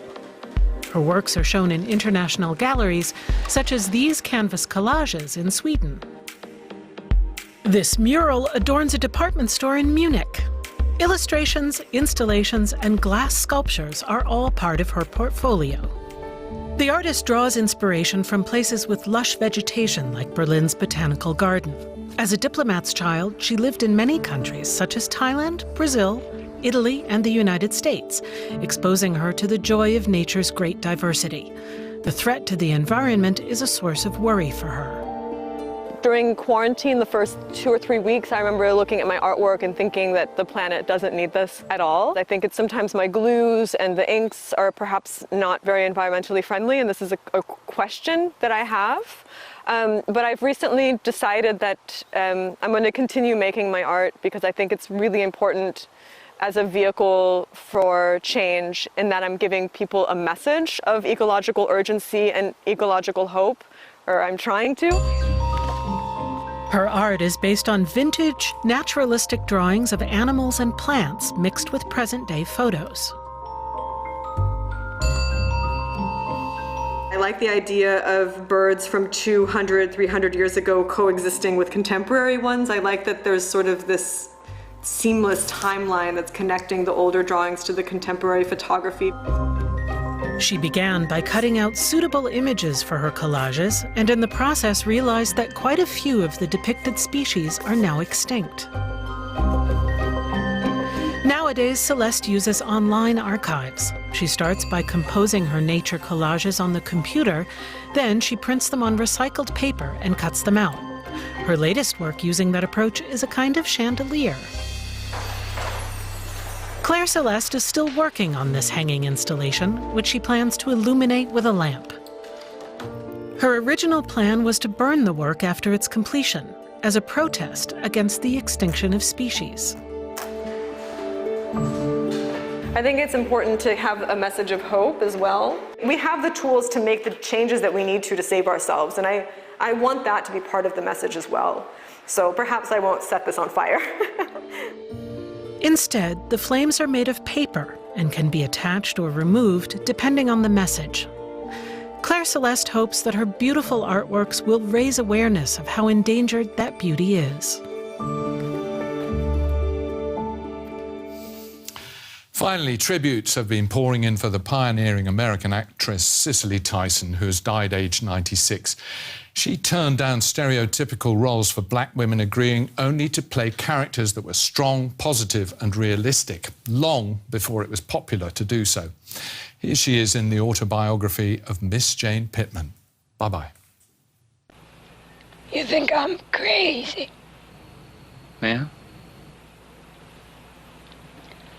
I talk to this tree, you know.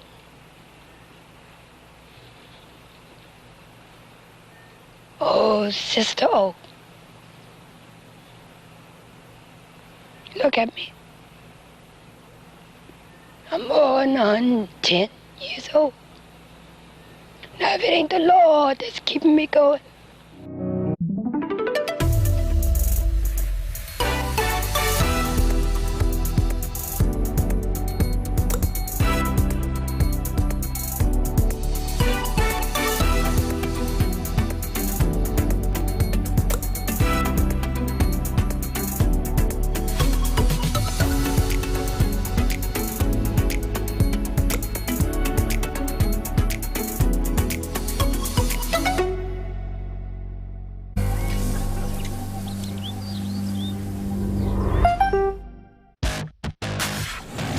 Passengers here are in for a ride.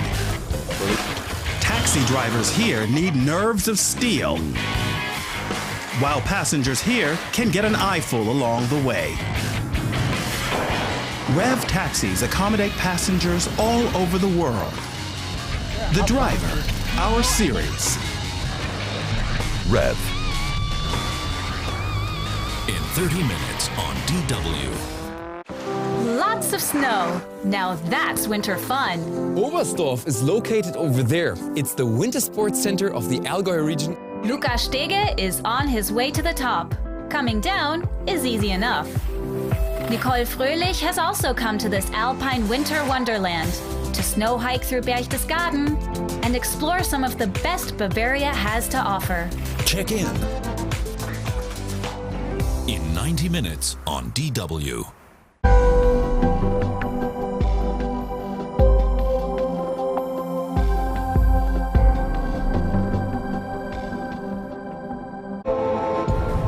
It's about billions. It's about power. It's about the foundation of a new world order, the new Silk Road. China wants to expand its influence with this trade network, also in Europe. Conflicts are inevitable. The consequences unpredictable. Ever since a Chinese investor got involved here, our situation has changed. Before the port was privatized, our work was much better and easier. China is promising its partners rich profits. But in Europe, there's a sharp warning. Whoever accepts money from the new superpower will become dependent on it. The Chinese state has a lot of money at its disposal. And that's how it's expanding and asserting its status and position in the world. China's Gateway to Europe starts February 19th on DW.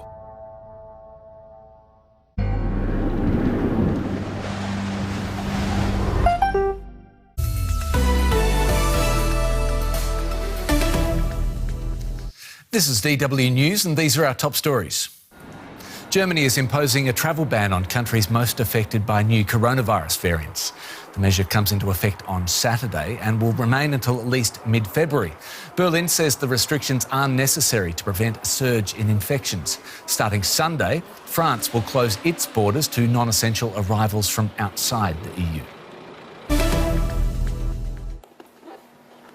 The European Commission has approved AstraZeneca's coronavirus vaccine for use across the EU after medical regulators gave the go-ahead for use with people 18 years and over. AstraZeneca's vaccine is the third to win regulatory approval. The EU is facing widespread criticism for the slow pace of its vaccine rollout. After a 13-year legal battle, a Dutch court has ordered the energy multinational Shell to pay compensation for oil spills in the Niger Delta. The case was brought by 4 Nigerian farmers whose land was polluted. The amount of compensation still hasn't been set. Shell denies the allegations and has blamed the leaks on sabotage. This is DW News from Berlin. You can follow us on Twitter and Instagram at DW News or visit our website to be found at dw.com.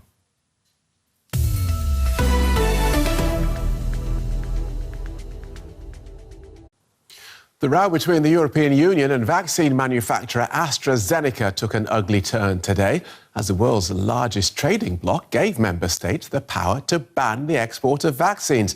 So what is the difference between this and the vaccine nationalism that the EU and the World Health Organization says is such a bad thing? I'm Phil Gale in Berlin, and this is The Day.